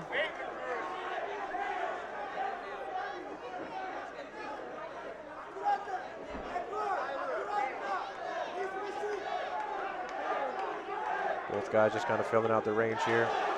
Christian comes in with that southpaw hook. I'd like to see more feints from both of these guys here. Oi, left hand connects for Christian. Stance switch. Yeah, Cruz is loading up on a lot of these shots. Just a few feints, maybe cutting off the cage. We might see a shot here. Oh, uppercut comes just in time here for Christian. Lopez is looking for that uppercut. Seen it a couple times now. Look, Cruz is not deterred, and here he is. Nice.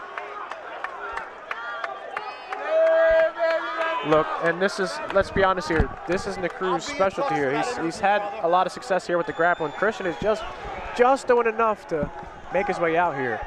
But again, Cruz not deterred. Still just like a Terminator. Oh, he sucks in that low single. Christian stuffs the head, tries to make it to the cage. Now I want to see Cruz just kind of be patient here. You have the grappling experience. Show it. Take your time. Let this dude make the mistake.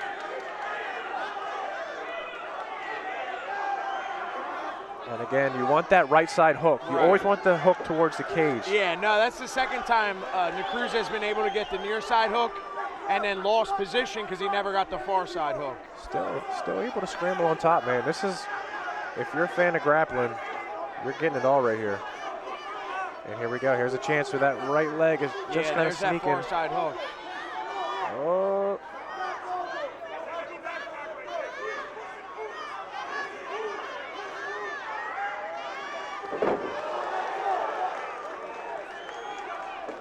Yeah, Cruz has a lot of Greco credentials. It was a world champion in Greco-Roman wrestling. Obviously, you can see good with the body lock. He's under the chin right now, but like Trouble said, he's got the near side hook. He doesn't have the far side. And again, be patient. Pepper this guy up a little bit. We might see Christian fading a little bit. He's been on the wrong end of these grappling exchanges, having to defend. It'll eventually wear out on you.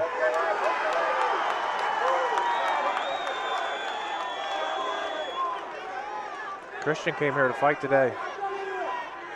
Cruz has been doing his job. And this is that mount position that he's been reversed from twice. Cruz for an arm on top. Christian sneaking towards the back. And Lopez's game, man. Hats off to both of these guys.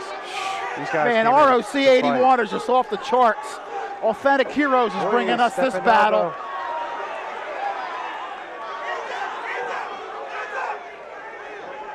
Nice Stiff jab from Lopez. These guys are sending it.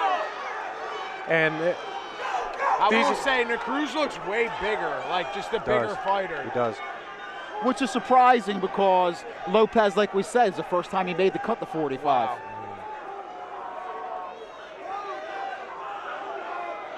Nice. Personally, I love when a guy attacks guillotine late in the fight. Yeah. Like, I know that's just so tiring on your arms. Well, I told you guys before, guillotine is a short skirt. Yep. It looks good, but it's going to get you in trouble. You're right, it's the bait. I like that. And that might really wrap the round up for sure for Cruz. Yeah. Oh, is he going to fight off another rear naked choke here? Yeah, I mean, like Trouble said, I would love to see him get that far side hook in, secure the position first. And Lopez is just so tough, man. Look, and here's the position. He already lost the back, right? So don't have lazy hips, come up on top. Get the next best thing. Rather than ending up on bottom. There he goes. There's Mount. And again, can Christian escape this? Christian will go inverted. This guy's Houdini. He's made his way out 3 or 4 times now. Got 10 seconds left. He loves going inverted. Dude, what a fight. What a fight. Great round, great show from both of these guys, man. Some nice exchanges and a ton of grappling. Now here's where you dig. This is... Yeah, for sure. You can see the body language now is much different from the first round. But from both guys, We're going to see who put in the road work now. You know, sure. It's about what you did in the gym. All those times you didn't want to show up to the school, all the times you didn't want to do that extra round with your teammate, you got to dig here now. Whatever motivation you have, whatever your coaches can say to you, you got to pull it out.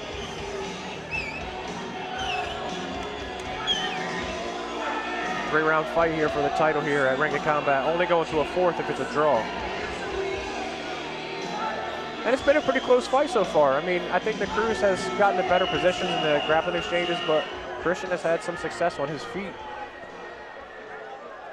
Both guys have a clear path here to victory. We'll see who can execute going into the third.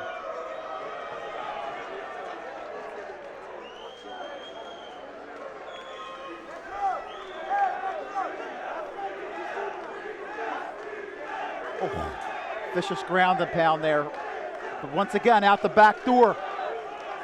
Yeah, and at least on that exchange, the Cruz was able to keep top position. He scrambled through and kept top. Final round. Title on the line.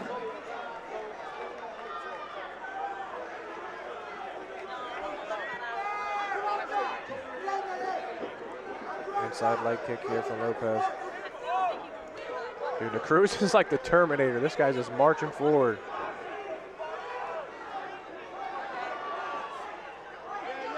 Oh, looked like he wanted a low blow call there. Gaspar Oliver said, nah, that wasn't a low blow. Keep fighting. And once he gets his back up to the cage here, you'll probably see a shot here. Oh, he tries to go up top. Once the Cruz kind of cut Lopez off and see if he can mix up those shots again. Oh, right hand from Lopez. Oh. This is an important exchange here. This is important. This could dictate the rest of the round here.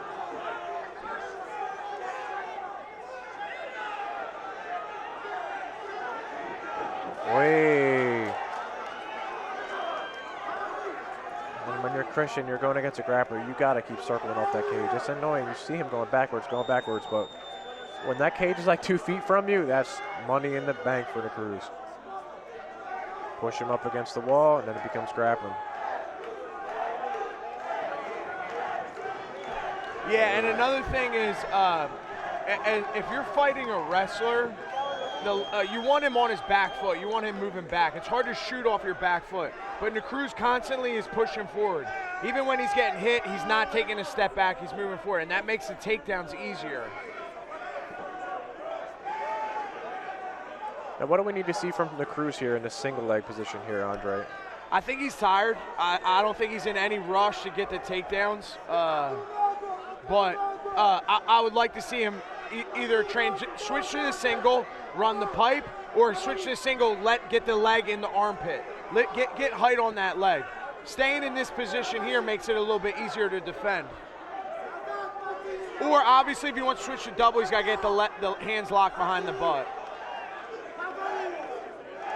At the end of the day, this is grueling for both guys. We've been saying it all night. That cage work, that sucks.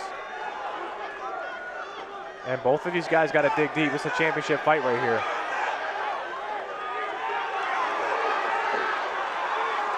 What a card ROC these guys are 81 going has at been. it. My goodness.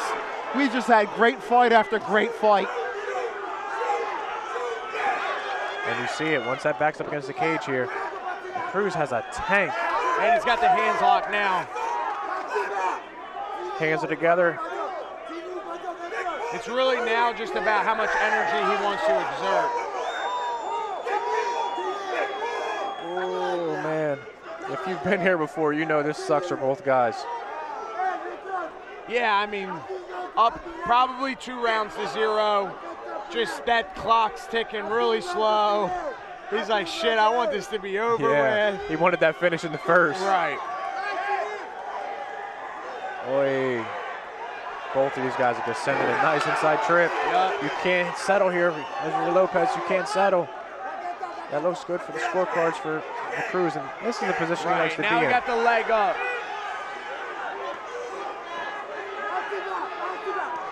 Oy, putting sweat and blood all over us. These guys are going at it. These guys are true warriors sending it. Yeah, you can't ask for much more here. Now these two guys, another fight where both guys left it all in the cage. Effort. We've seen so much effort tonight. It's unbelievable, man. What a great card. Oy, watch those. Oy. Nice uppercut from the Cruz. I'd like to see one solid takedown here from the Cruz too. Just kind of put a stamp on this performance here. We did see earlier in the night the 170-pound pro fight. The guy who did a little bit more striking damage got the call today, so you never know what these judges here.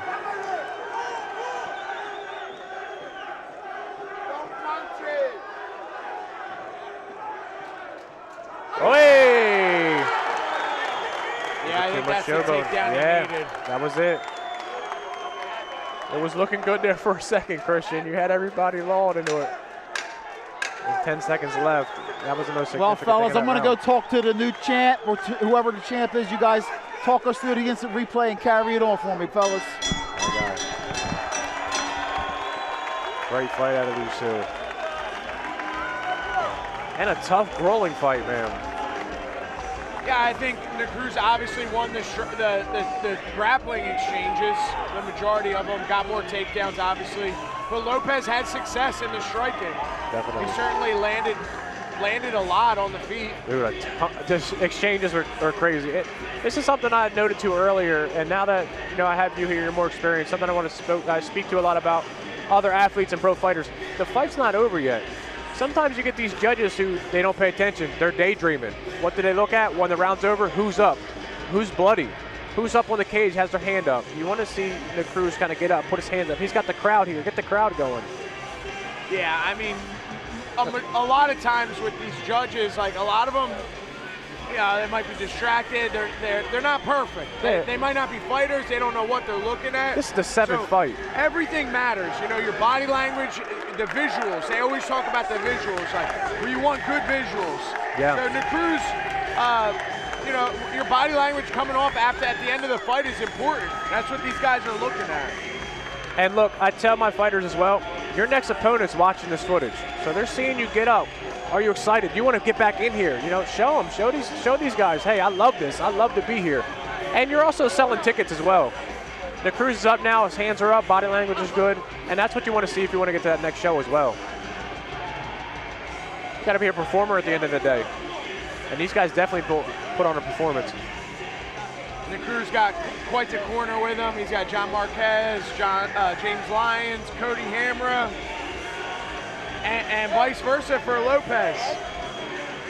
That's good names in there. Yeah, Team Marquez has a busy day today. A lot of guys fighting here. 2 guys fighting for titles tonight. And here we go with our decision.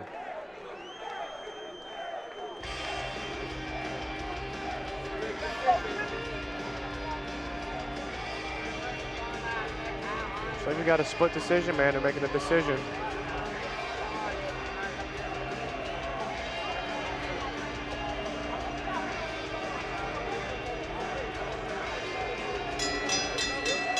All right, ladies and gentlemen, let's hear it for him. Good contest. Let's hear it for him. Come on.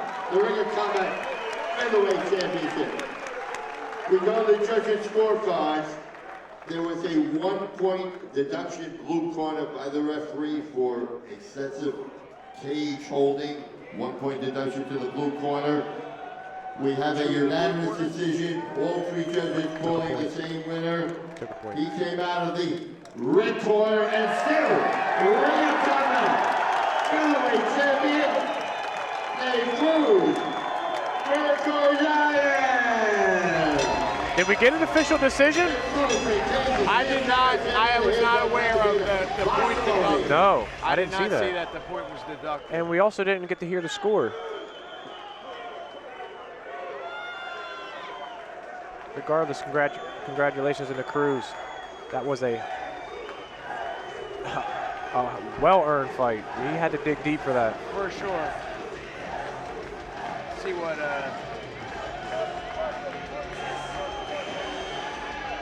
And Dre, you've been there before, right? You get out here. Oh, let's let Bob take the mic. Tons of effort you put out. Give me your quick thoughts on the fight. It was a grind. You never stopped coming forward. How you feeling, champ? I feel great. Thank you so much. Yeah, fight was very tough. Christian surprised me on this fight. Well, listen, nothing's going to surprise anybody now. You're 9-3. You're one of the best fighters at 145 pounds. Tell me what you think might be next for you. Do you think that call's coming? There's a lot of people, including guys over there on your team, who think you deserve it. It makes a strong argument, you know. I don't know if the Contender Series is booked, but obviously that's to get this title. They're mid-season for the Contender So I'm double Series. champ right now. I'd say he's a good candidate. I think I deserve to be in UFC now. You know, it was a little bit tough fight, but it was so short notice fight. And I believe for the next fight I will come with my team, Marquez MMA, and then I'm gonna do all my best to beat the featherweight division in UFC. So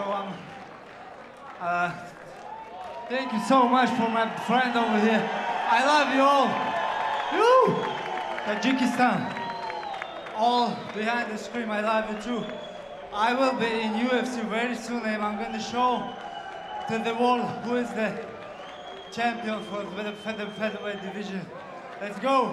Give it up for the champ, Ned Cruz, Rocco Giant! And like you said, 9-3, a lot of finishes. You gotta put that guy on the radar. And he said he was surprised today, and that's something I want to allude to you. When you're an expert or something in grappling and you're used to having your way, even if you're a striker, you're used to getting somebody out the first. When that doesn't happen, when you throw your arsenal on somebody and they're still there, there's a moment in the fight where you're like, whoa, this is a fight, what I'm doing is not working.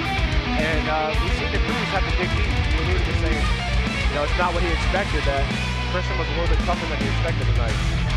And sometimes when you're swinging a hammer a ton, that guy's still there, it puts you in a different space.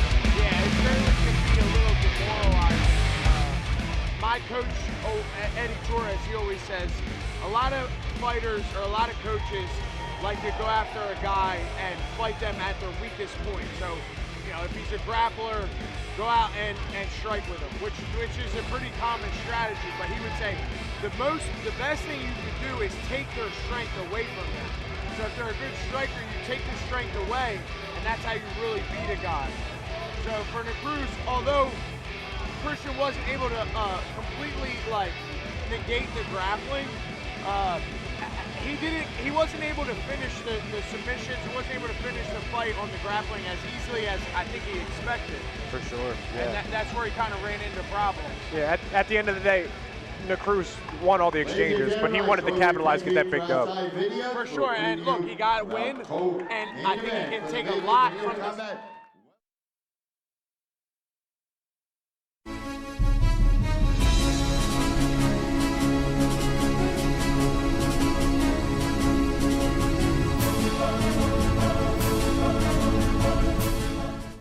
My name is Icho Babuleide. I'm 30 years old, and I'm fighting for tomorrow for Ring of Combat title fights for welterweight.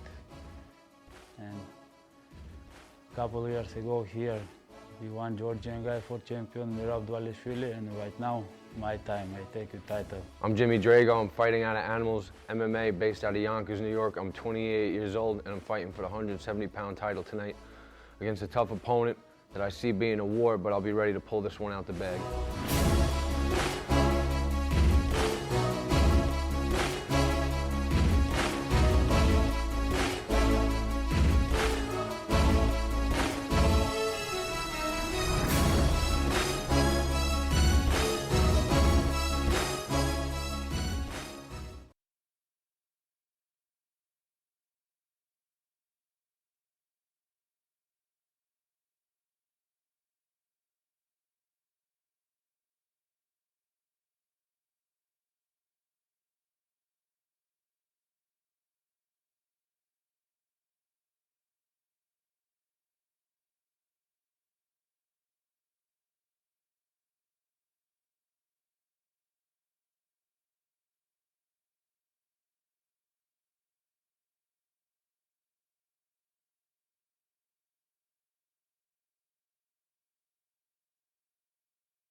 I think that should be only as helpful, you know, only a strength for him coming into this fight, knowing that he twice went to a big stage, performed well, got the wins, and now he's coming back.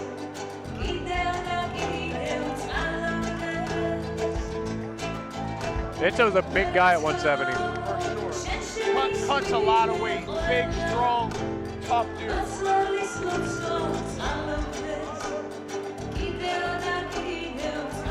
I think Icho is going to have the size and the strength advantage in this fight. And I think if Jimmy wants to is going to beat Icho, it's going to be speed advantage. It's going to be sticking and moving. I don't think a firefight or a dogfight is going to be in Jimmy's favor. No, almost a little bit of what we've seen in the last fight, I would imagine. Jimmy Drago. Now, local 40 iron workers are in the house.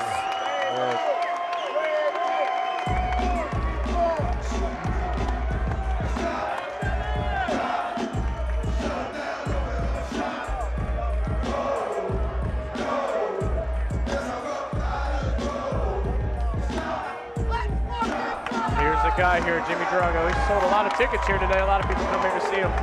Undefeated as an amateur. He's never been to a decision here at Ring of Combat.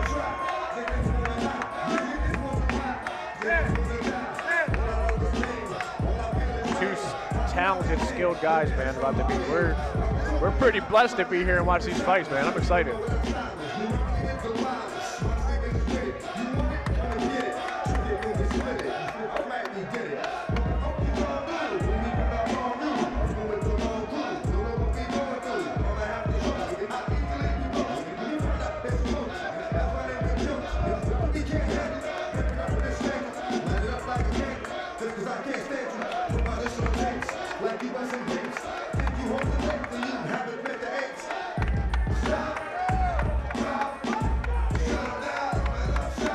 You know, Dre, Itzo, for only being here 4 years, has some pretty solid English. Yeah. You know what I mean?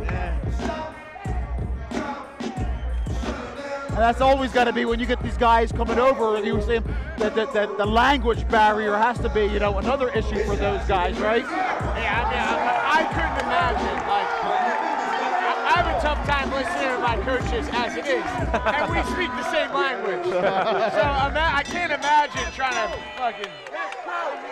listen to different ones. For this one, this is our co-main event for the vacant Ring of Combat Welterweight Championship.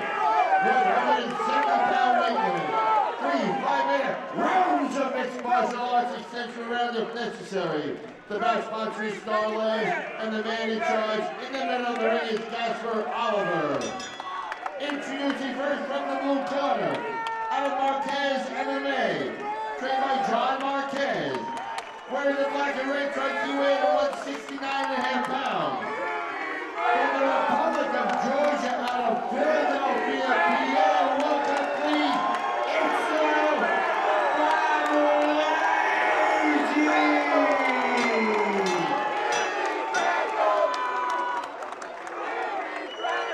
Ready for battle out of the red corner.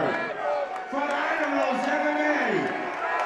Trained by Michael Salazar and Sam Marju. Wearing the red trunks, he weighed 170 pounds. From Yonkers, New York, there is Jimmy, the last battle bully,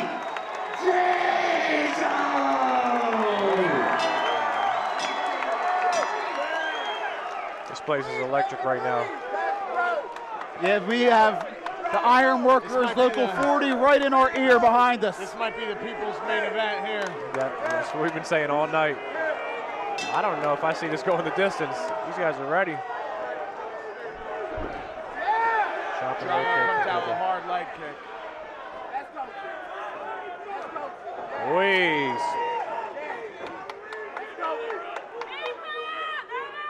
What a hard shot coming for Itzo.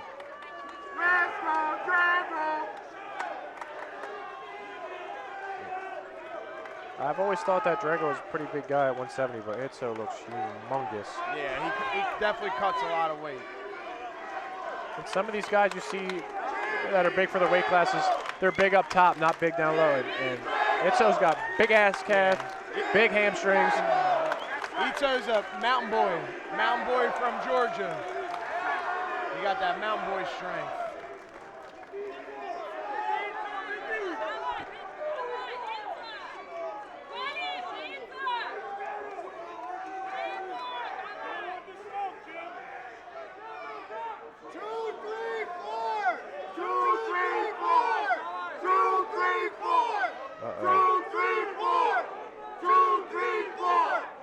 Chance from the crowd here for Jimmy Drago. And me and Joe Pfeiffer talked about this earlier. This isn't the most exciting thing to watch at home, but this is the toughest part about MMA. It's just grind, this takedown, this wall work. It is exhausting. It is not fun. It's not fun in the fight. It's not fun to train. It is fun when you land a big, successful takedown and you get to rest on top. That guy's got to make his way back up to his feet. Drago's doing an okay job here. Yeah, and vice versa, like, it can be exhausting. Like, you can definitely waste a lot of energy on the punch, but Itzo capitalizes and getting the takedown here. Nice little score here from Itzo. Oh, nice little trip out. Yeah, I like that.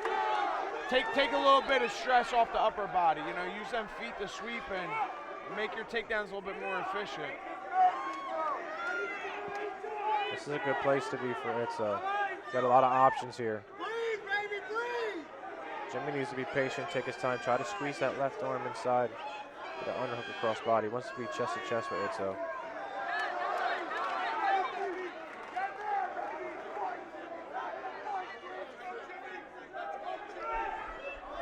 And again, we got that near side hook. Oh, he lets go of it. It's a tough game to play here.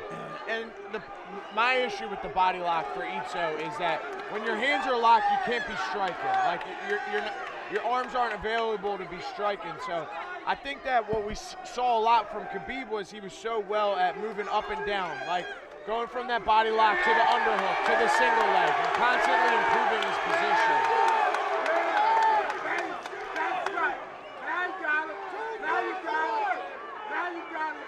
And thus is the game of MMA. You got to mix that up, man. It's tough.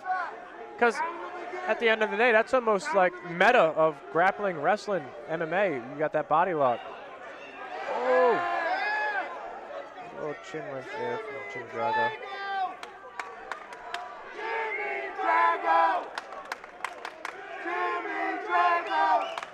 You're right, though, Dre. You're more likely to get this takedown you want when you're mixing it up. Right. And what Ito wants to do is use the bounce of the cage, right? Drive in, use the bounce of that cage, then drop to a single leg. Use the bounce of the cage, then come up to the underhook. Yeah. Anymore, these guys are getting good at wrestling defense.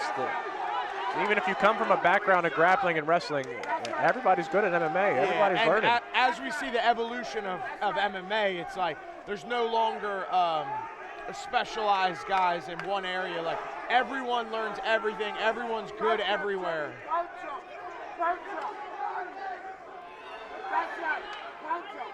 That's right. Nice 1-2 from Itzo. And look, he gets a little bit deeper. You strike for a little bit. Look how deep he is now behind the legs of Jimmy. Right. Yeah, if you're using the other tools to set up what you really want. Sick trip, nice trip. But he does have that inside hook again.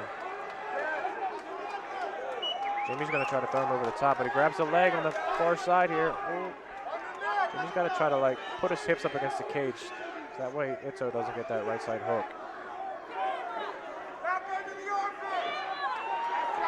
Oh, he shimmies him off.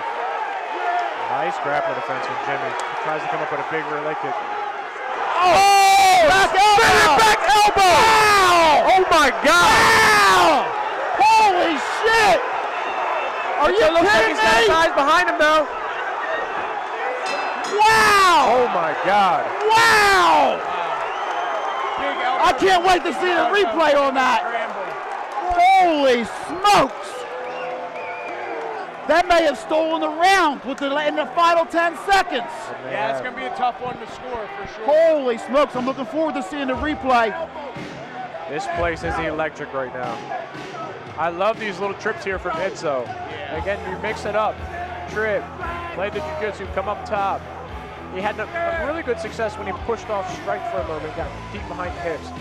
I'm really impressed with Drago's ability to defend. The question is now, how long can Drago defend these takedowns? Defend. They can get rolling, man.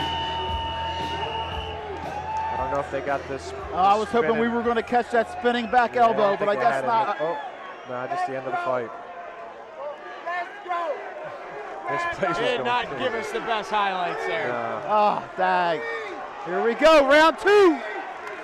Star Labs is bringing us this championship fight at 170 pounds.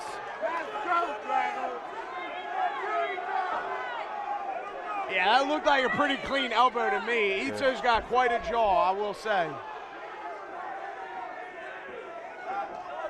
Nice leg kick from Drago. Yeah, back to the leg kicks, especially on the calf. They'll pay dividends, especially late in the fight.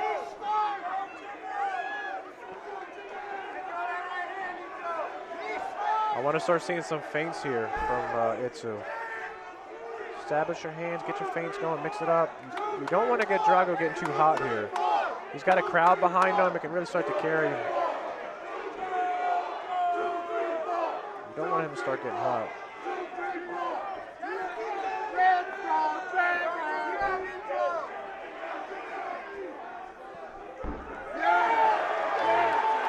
Trey, you kind of called it. Itzo just got caught with that right hand. Jimmy landed a nice right hand that caught him. Oh, I guess left hand. Hey, Itzo comes in. Nice little 1-2-1. And this is what you need to see here. He's got to mix it up.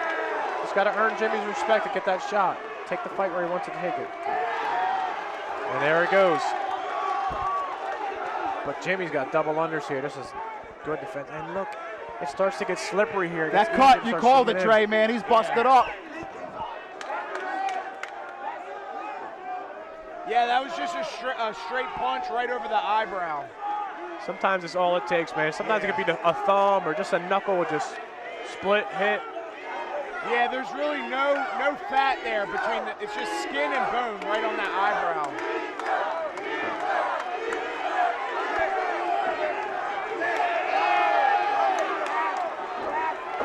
Oi.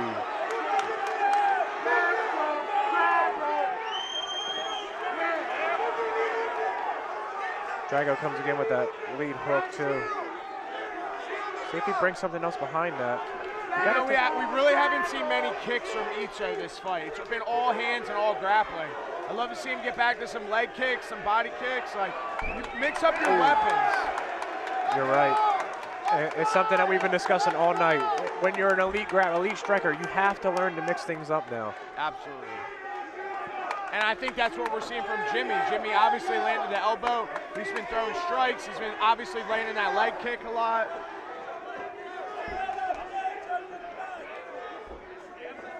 Oi, oi. There's a nice right hand from Itzo. Oh, a nice little jab from Itzo.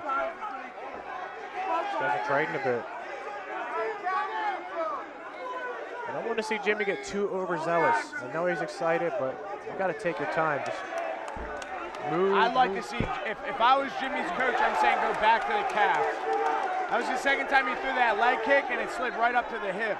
It's pretty safe too. You keep a good distance. You don't want Itzo to level change and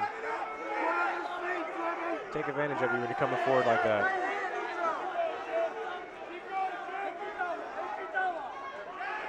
Now, is that blood affecting his vision at all, Dre? That's another big point, you know? I will say, it doesn't seem like the cut has affected Itzo very much. I'm sure he's been cut many times in the mountains in Georgia.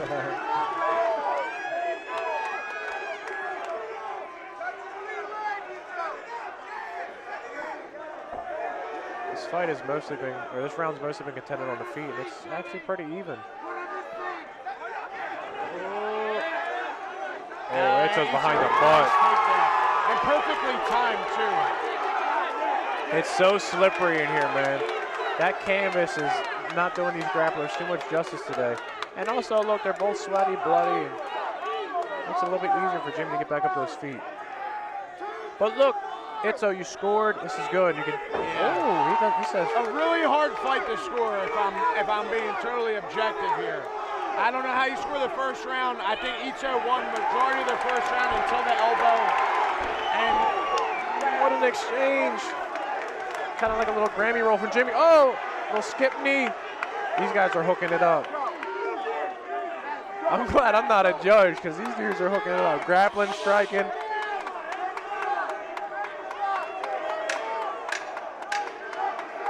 Second bell. Oh, Jimmy with a shot. You know, both of these guys are probably UFC caliber, Andre. No doubt, no doubt. In my opinion, I mean, both of these guys in the future could be your brothers in the UFC, in my opinion. Absolutely. I think either one of these guys can short nose goal. Yeah, we'll go back over on the replay here, guys. Oh. Nice right hand in that exchange.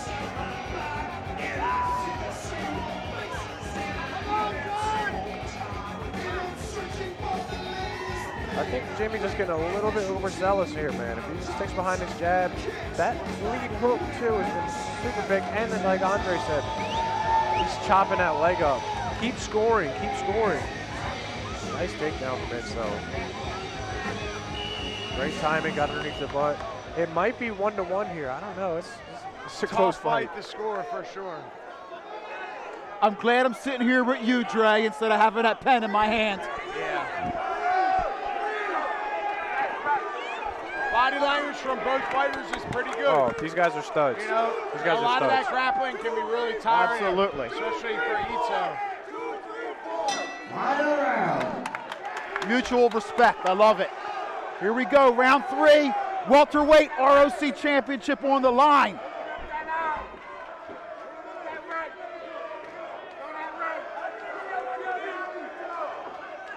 Hey, 1-1-2. Just kind of glances off. Itzo. Yeah, Jimmy's starting to let it go a little bit more here. Nice 2-1-2 from Itzo.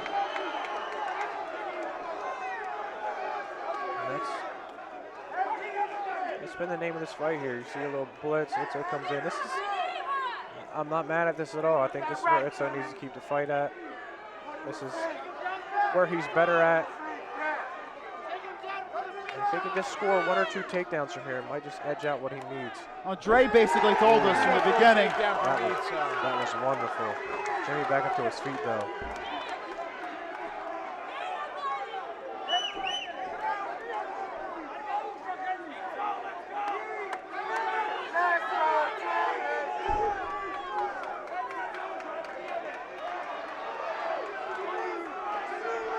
Behind the butt, sits him down. Bars the legs, at least got one of them right now. This gets tough here for Jimmy. Now Jimmy needs to start scoring.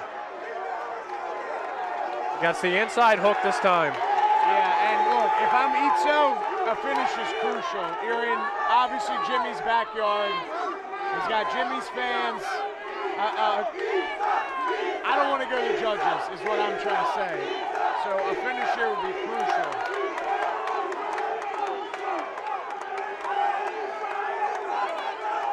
Oh, this is tough. I know, I've been here before. This is tough for both of these guys. I mean, that body lock is perfect for securing this top position.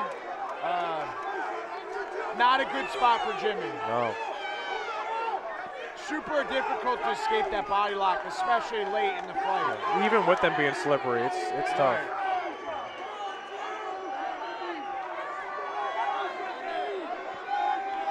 I think as long as Itzo keeps a one-on-one and controls the top side, he might ride this out the rest of the round. I like this, just soften up a little bit. A lot of guys earlier were getting overzealous, just biting for the neck, biting for the neck.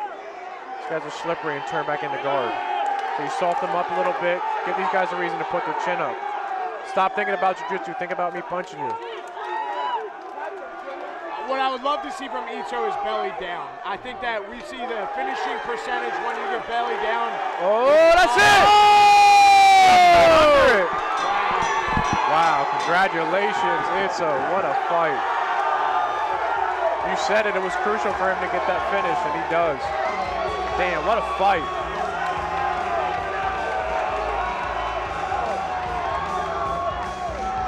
Hard to get finishes late in the fight when you're tired, you're exhausted, you don't have any juice in your arms left.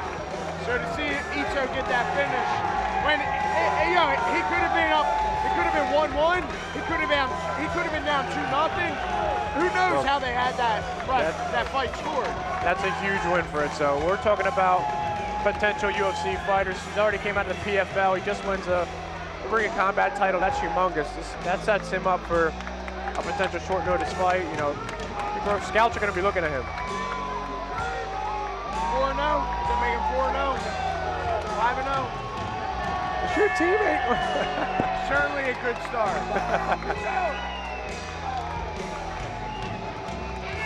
What a fight. Great fight.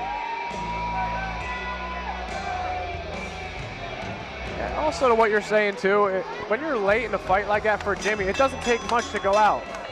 Your blood's pumping, it's going to your head. That little quick squeeze can be just enough to get that tap. Round 3, submission winner, a tap out by way of a rear naked choke. Combat welterweight champion Itzo Barboza. Congratulations. Georgia's in the house tonight.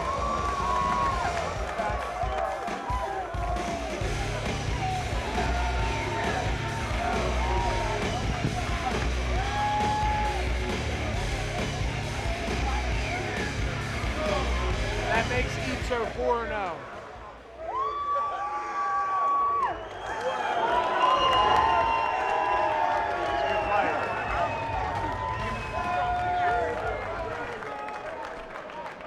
Itzo, wow, talk about an earned fight. First of all, let me say thank you for me, the commentators, and everybody in here, you and Jimmy Drago, just put on a fight for the ages. Tell me how you're feeling, brother. Hey, what's up, AC? Yo! You like it, this fight? Oh, what happened? Listen, you've come so far, you come to this country 4 years ago, and now You're the Ring of Combat welterweight champion. That's amazing. How does it feel? Yo, I need just say something. Yeah, of course, I'm very happy. My Georgian guys, my Philadelphia brothers, my Marquez MMA, the best team in the world. And I need just say one, guys. This is nothing, bro. I need ask for John Marquez. Thank you very much also, everything. What are you doing? Not only just me, for all family Marquez MMA for home. Well, listen, your story is amazing, and it's just getting started. The sky is the limit. Give it up for the champ, Itzo Babulante!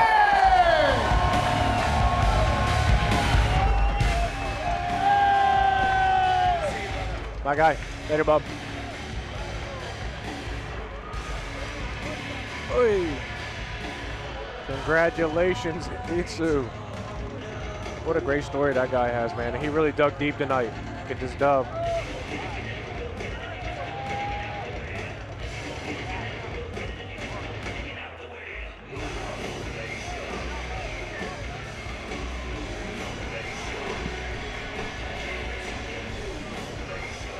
Well, Trouble, this card tonight, dude, listen, I can't wait to rewatch this whole card because we have had so many explosive moments, memorable moments. I mean, the round one spinning elbow from Jimmy Drago, the great takedown defense. But Itzo, listen, just kept grinding and grinding and grinding and finally got that rear naked choke. Unbelievable fight. Yeah, he did what he needed to do, man, and Ring of Combat 81 has been a hell of a spectacle. I think it's just a matter of time until we see Itzo dancing with, you know, the big boys in the UFC. I mean, obviously he only has 4 fights, but if you look at his age and look who he's fought, it's super impressive. He has had, exactly, I mean, he's fighting the best guys. He's not fighting guys with losing records. No. He's fighting the best in the business, and listen, that was just an epic performance if you ask me, because you got to win. Listen, you got to win fights. Maybe he was losing on the scorecards, maybe he wasn't, it was close, but a fight like that, to pull that out in the 3rd round like he did is just super impressive, and listen, it could be a big boost in his career. No doubt, and you want finishes at the end of the day, and look, like you alluded to, Jimmy Drago is not a bum. He's not a buster. That dude's undefeated AMI. He's only been finished 1 time by Lenny. He's never seen a decision here at Ring of Combat. That guy's kill or be killed, so congratulations, Itzo. Video will preview about main event for the Ring of Combat Lightweight Championship.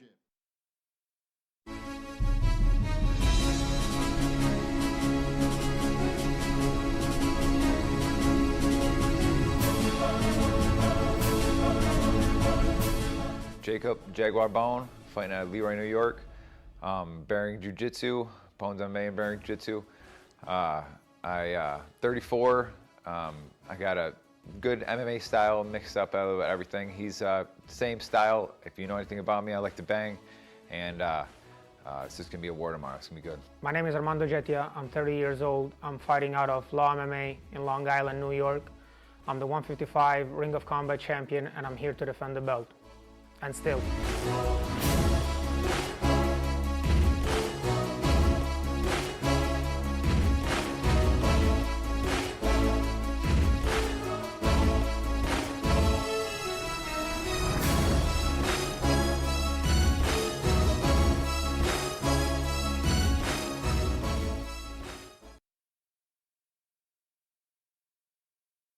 In the blue corner, Jacob Here we go, Trouble, the main event. Jacob Bond, listen, 13 wins, 23 overall fights, winner of 3 in a row, and listen, he has his own school, his own jiu-jitsu school, and I think there's no doubt he's going to want to take this fight again into the ground, into the dark depths of the ground. His opponent, even though he's a black belt, obviously he's been training with Renzo Gracie for a long time, but Bond is, listen, his bread and butter is grappling. I think we're going to see him try to get the fight to the ground. How do you see this fight? Yeah, and you know what? One thing that really impressed me with Bond is he's fought some tough guys. He's fought a who's who, Joe Selecki, Ryan Cafaro, 2 guys that really step out to me, 2 tough guys. Look, man, you need to have the experience to take a fight against Armando. And we're going to see if all that experience is going to pay off for him tonight. He's on a 3-fight win streak here. He's fought all tough dudes. The past few guys he fought were really tough out here. Makes his Ring of Combat debut, I believe, tonight. And listen, this is a big opportunity for him. He's getting a shot in a main event, you know what I mean, and for a championship, and this is probably the biggest fight of his career. Dude, a big, huge card here. There's a lot of studs on this card here tonight. And Armando, look, he's the man here. That guy sells all the tickets.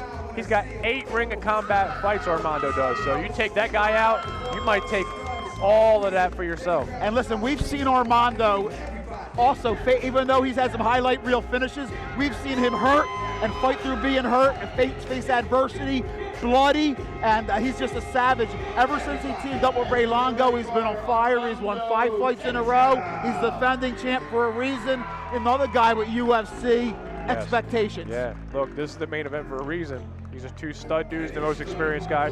They earned the main event spot here in Ring of Combat 81. This fight's being brought to you by my man Joe Spinelli and his legends. Joe Spinelli's a phenomenal guy, been supporting regional MMA and the fighters, and that's important, Earl. You know what, you get these regional promotions like we have here, you need businesses and people to step up to help the fighters get through camp. Supplements, training, you know, recovery. You need that. It's important for people like that, like Joe Spinelli, like your sponsors. It helps. Every little bit helps. Because listen, let's face it, you see these guys out there beating each other up, and trust me, ladies and gentlemen, they're not getting paid enough money. No. They're beating their bodies up, and it's nowhere near enough money, so we need guys like Joe Spinelli and legends to help these guys to get through financially. Definitely, man. It's quintessential, man. It really is. And it takes a village to get these guys here. It's way more than just showing up, signing a contract, and fighting. It takes a village.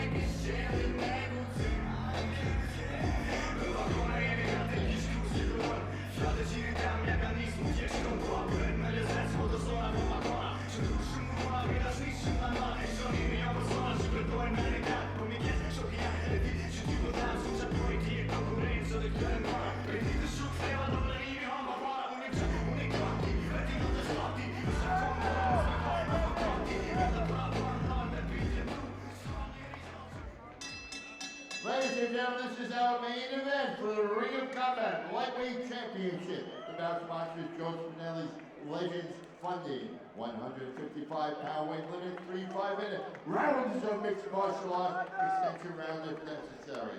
This bout is sanctioned by the New Jersey State Athletic Control Board. Board Chairman Tony Orlando, Board members Stephen Cass and Gene Mulroy, Commissioner Larry Hazard Sr. The assigned judges are John Dillon, Adrian Castro, and Dave Torelli. And the man in charge in the middle of the ring is Jasper Oliver. And now, for all of our MMA fans at the Tropicana Hotel Casino and our viewing audience on Streaming Post, for our main event, let the fight begin! Introducing, first from the low corner, out of Barry Jiu-Jitsu, trained by Jamie Fryer, wearing the white, black, and red trunks, he weighed at 153.5 pounds. From Leroy, New York, he is the challenger tonight. Welcome, please, Jacob, the Jaguar, Horner! Ready for battle out of the red corner from Law MMA, trained by Ray Longo, wearing the black trunks, he weighed at 155.5 pounds. From Albania, fighting out of Bronx, New York, he is the current Ring of Combat Lightweight Champion. Welcome, please, Armando Wildcard Jetja!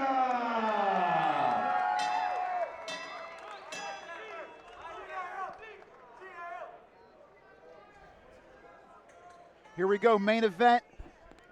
Jetja, the defending lightweight champ, versus Jacob Bond. Ring of Combat 81, been a hell of a card. My partner here, Earl Trouble Small, on the call with me. We've had a great, we had Joe Body Bags Pfeiffer, we've had Andre Petrosky, Body Bags Pfeiffer. It's been just a great night filled with talent and action. Yeah, this card is not disappointed. And we have another open stance here. Southpaw versus Orthodox. Armando in the southpaw stance. This might be the most technical fight we've seen all night. Yeah, these guys are both boasting the most experience of everybody else who's been on the card tonight.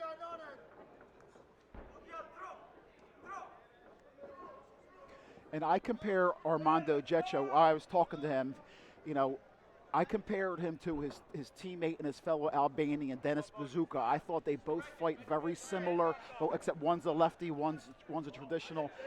They go out there and they just want to, you know, very technical, and they want to knock you out real quick.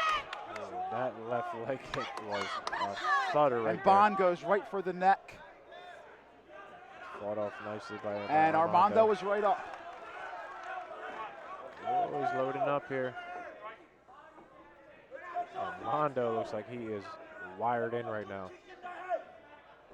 Hey, I like that. He switches stance to kind of get that leaping left hook a little closer. Bond goes down to the inside. He's landing a few nice inside leg kicks here in the opposite stance. And it's almost a whole different fight here when you're fighting that open stance there. It opens up so many different more. Both fighters are in opposite stances. It just changes the game.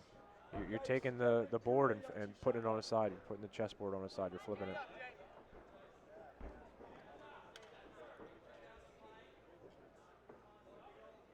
Bond seems super crafty, man, throwing a lot of different strikes. Again, Armando just lasered in. Might have kicked the elbow right there. We'll send out some well wishes to his coach Ray Longo, who just had a hip replacement, which is why he's not here working Armando's corner. So get well, Ray. One of the Hall of Fame, one of the greatest coaches in the history of the sport. Rest up, get well, bub.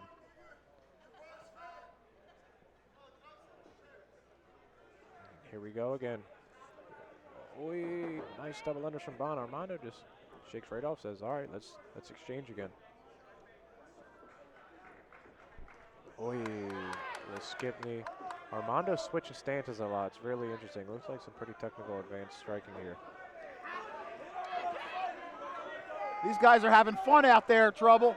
Look, when you're in there that many times, it's like another day. You still get a little nervous, but it just comes to you a lot faster.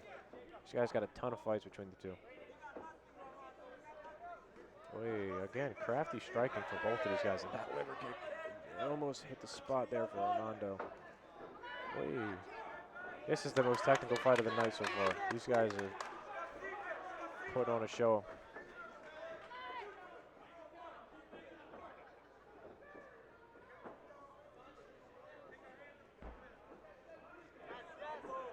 It's interesting to see what Armando's doing. He's switching the stances a lot. Oh, that was a far shot.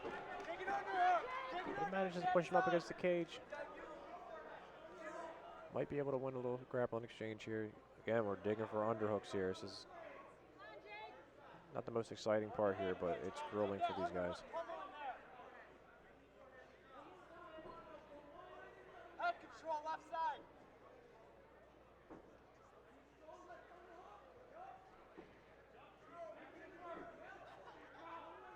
Nice defense thus far from Armando, fighting off the grappler's takedown. Very nice, very nicely done. That's not a fun spot to be in, getting stiff arm. Oh my! Oh! He brought it up top. That landed a few times to the chest, and this time he just happened to bring it up top. That's Bond is laughing about it. Look at him. That guy's crazy. This is entertaining as shit. Elbow, uppercut. Armando with all the tools coming out. Now he goes back to the body, and that is not a fun shot to take. And that's that opposite stance we're talking about. That rear leg kick is going to be key here in the opposite stance. Oh! Missed the spinning back fist, but this gives an opportunity for Bond to kind of rest up, get those lights back in. Kind of get his wits back in here. Bond tries to reap the leg a little bit, 10 seconds left.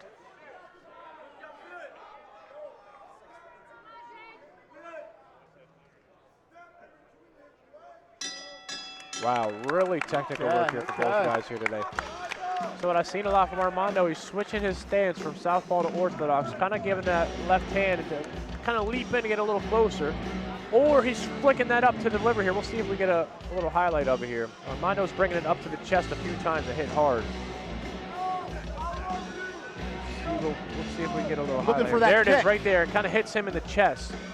And look, at the end of the day, it's not finishing the fight. They're not That was fun, earlier though. in the round. Then we Yes. see that kick now. Here might come, let's see. Doink. There you go. That Wow, one got right brought to up. the jaw. Yeah, that one got brought up top. So after you eat a few to your chest, you think that one's going to come down again. You lean it right up, kind of fade away. That one connected to the head.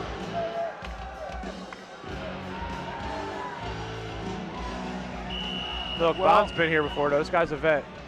Hell yeah, he's got a chin after taking that knee to that kick to the jaw. This is crazy. This guy just got kicked in the head. He's walking around like, yeah, let's get some more. This is nuts. This has been one of the best all-around cards I can Dude, remember, it's man. the synergy. It's the synergy right It here. is, man. We got the chemistry. Yeah.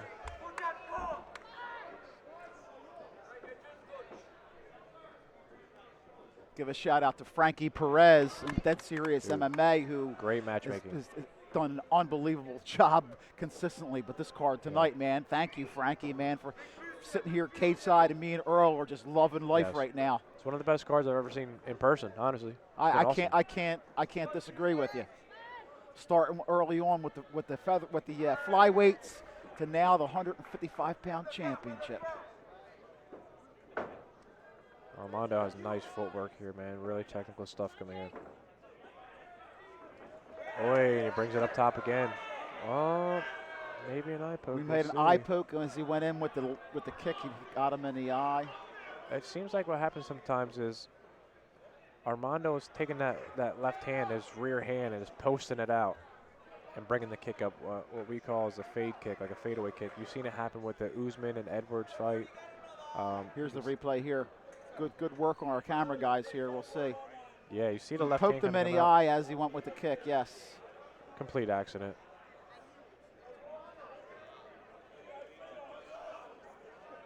The objective of it is to kind of get your opponent to kind of lean back away from the rear hand and just lob that leg up to connect behind their guard. Jacob Bond, to me, he has zero intentions on not continuing this fight. Oh, hell no. He'll take his There eyeball you out. go. See that? Exactly. I like this guy. I like this guy. I like both of these dudes.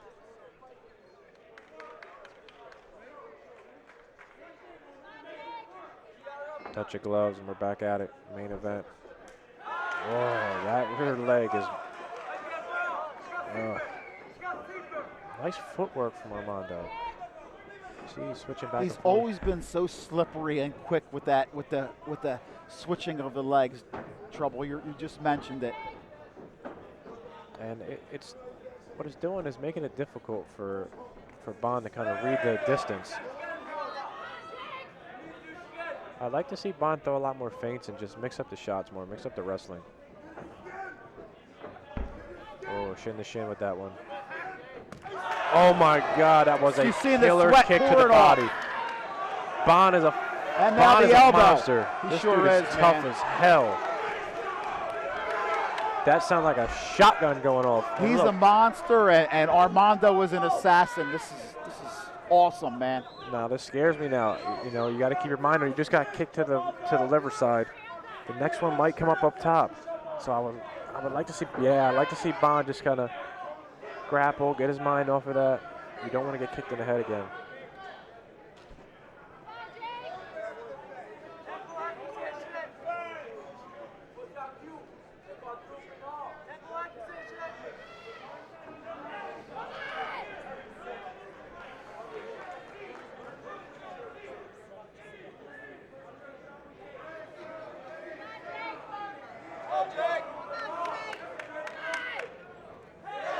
Oh, two elbows back to back. Wow. It's getting tough here for Bond, man. He's really showing his balls. He's had success with that inside leg kick. Nice.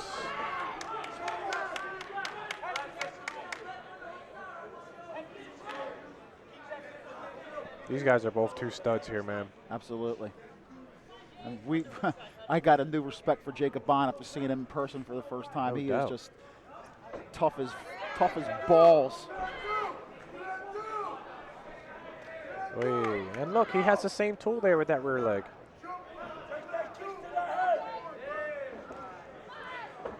Wait.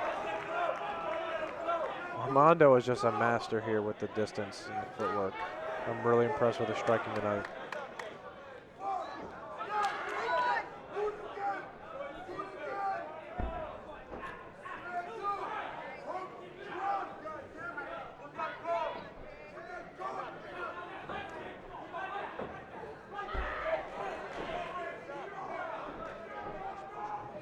Armando's waiting, man. He looks like he has something chambered up, ready to go.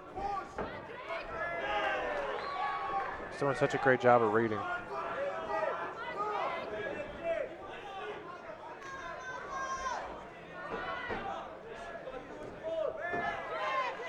like to see just a little bit more diversity and some feints from Jake here, or from Jake, excuse me. I like mixing up the wrestling, and let's just get a little bit more diverse, maybe get behind the jab a little bit. Nice. Ooh.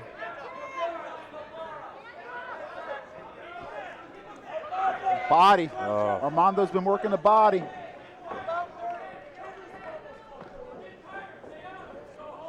And nothing really significant has happened from Jake's end, where Armando needs to think about defending. If anything, he's just stalking. Nice little jab. Wow, really accurate jab.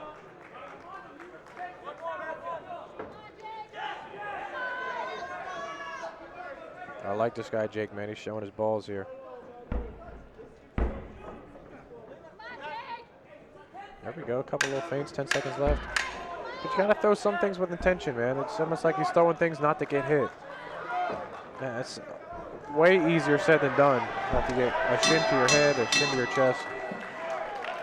Going back to talking about Ray Longo, when I was speaking to Armando, one of the things that I loved that he told me was, Ray Longo, not only, masterful technician, but he said, he finally met someone who was able to put his arm on his shoulder and tell him calm down, and kind of his yin to his yang, right. Much more than just the physical part of the sport and the mental part of the sport. And Earl, let's face it, there's so much, a high percentage of the fight game is mental. It's not just physical, especially when you have guys who are both working hard, who are both have great training partners. A lot of it's mental, and he told me that, Ray Longo was the guy for him. He's able to put his arm on his shoulder, he's able to talk him down off of the cliff, he's able to calm him down, able to point him in the right direction, the yin to his yang, and that's what we've seen from Armando. 5 straight wins coming into this fight, and you're seeing him out there just with all kinds of weapons, a loaded arsenal. It's really impressive, man. He is doing his job tonight.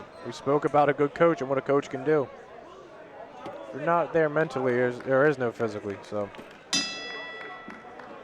He looks like here we go, third final round. He's wired in tonight.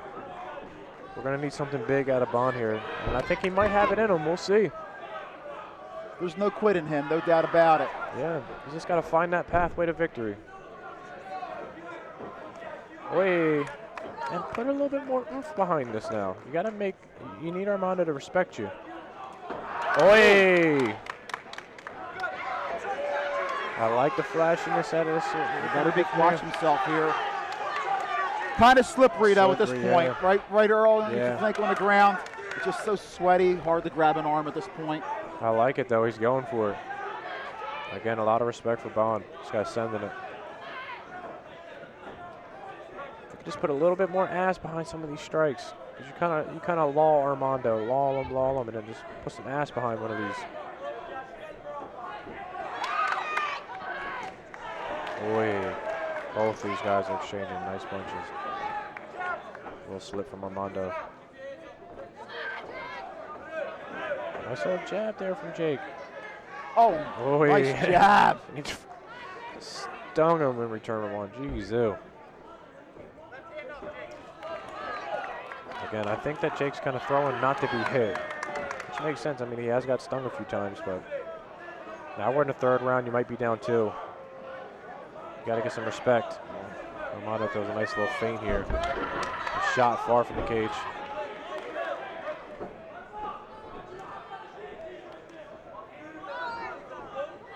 Hey. You can see the marks on Bond's back from the kicks from Armando. And if that's a little bit further forward, that is a sleeper. If that kick lands on the front of his stomach, whew.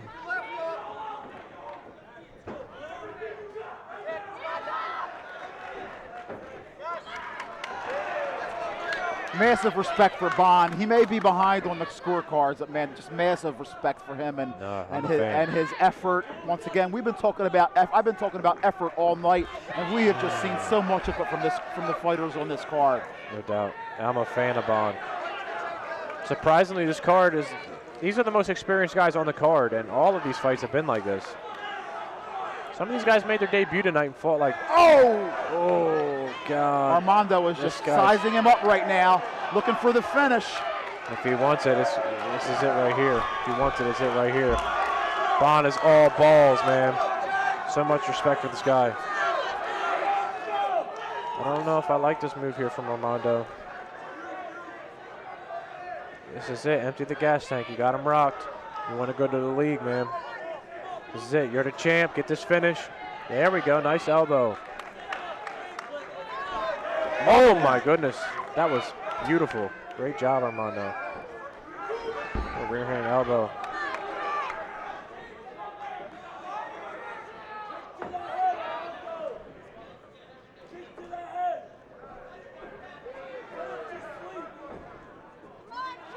Bond's still coming forward, man. He's aiming some hard shots to the body.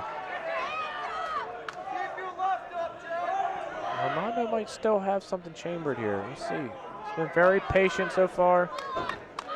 Just waiting for that one mistake, for that little timing opportunity here.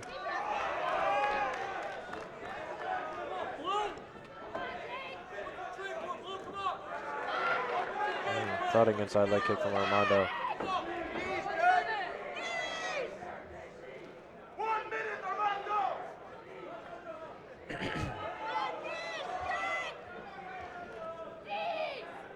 Coming up in our final minute here in the main event, Ring of Combat 81. And this fight has not disappointed, man. Oh, just missed the elbow, and this canvas is so slippery after all these fighters in here tonight. Feints coming from Bond. Oi, he brings a kick up top. Just hits the guard of Armando. Armando walks forward like nothing happened.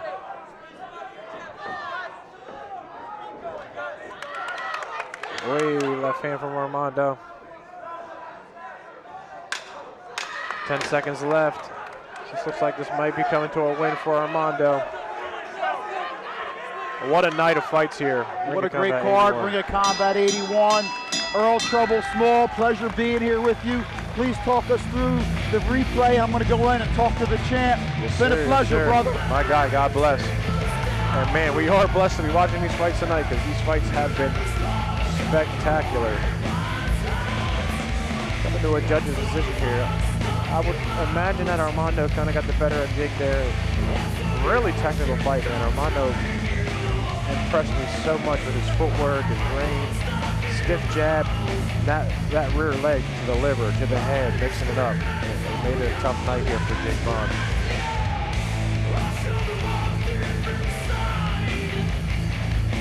Man, what a night of fights here. 3 title fights here. First one going to McCruz. That back and forth fight from the Ecuadorian Christian. Itsu taking the 170-pound title against Jimmy Drago, the fan favorite here.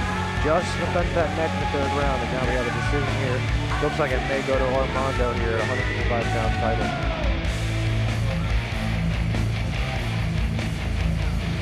And what more needs to happen, man? We got Armando 8 fights in the count. This is 9th fight, I believe. On a win streak. This is the champ here, guys. I mean, he just fought a stud guy. Looked beautiful doing it. What more is he going to do to punch that ticket?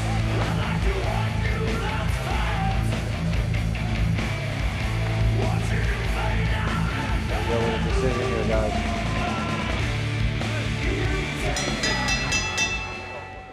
All right, ladies and gentlemen, we go to our judges' scorecards. They all scored the same way. They all had a 30-27 winner, and still Ring of Combat lightweight champion Armando Wildcard Jetcha. There you have it. Armando the champ. trained by Ray Longo. We thank our sponsor, Joe Spinelli, Pledge Funding. And here is Bob Maloney. Mutual respect between both guys here. Lou Neglia, Frankie Perez takes a picture with the champ. Gonna have Bob Maloney come in and take over here and get an interview of how the champ's feeling after that performance. Armando, the defending champ. You defend. Let's talk about the fight real quick. Game opponent. Listen, you came out and your knees, your hands, your elbows, unleashed all that vicious violence, that beautiful violence. Tell me your thoughts on the fight. Hell of an opponent, bro. Hell of an opponent. Like, I've done my research and my work at home. I knew it was gonna be hard to knock him out, but I didn't know he was that hard. Well, listen, like from over there it was just elbows and knees, and we were saying how much respect we have for him because he was taking it. Well, you know, from my point of view, I was looking for a finish, and I'm always gonna look for a finish every time I step into the cage. I'm not asking for much. I'm not begging for attention. All I'm asking is a chance for my work to be looked at. You know who I'm talking to. I really hope they take a look this side. Well, listen, you and I, this is a habit. This is going to be a regular thing. You and I here in the center of the cage, you winning, having a belt around your waist, and let me say thank you for all the entertainment that you've given the Ring of Combat fans, the staff, the commentators, because I got a feeling it's not going to be happening much more, because as you said, there's bigger things ahead for Armando Jetcha. God willing, God willing. Thank you everybody for coming down. Victor, happy birthday. Give it up for the Albanian, the champ, Armando Jetcha!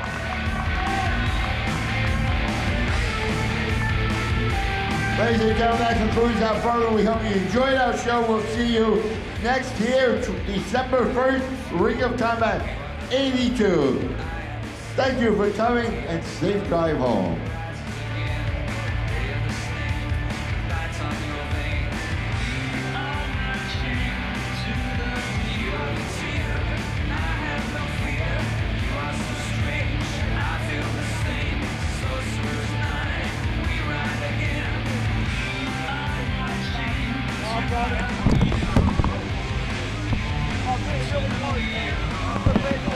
Get a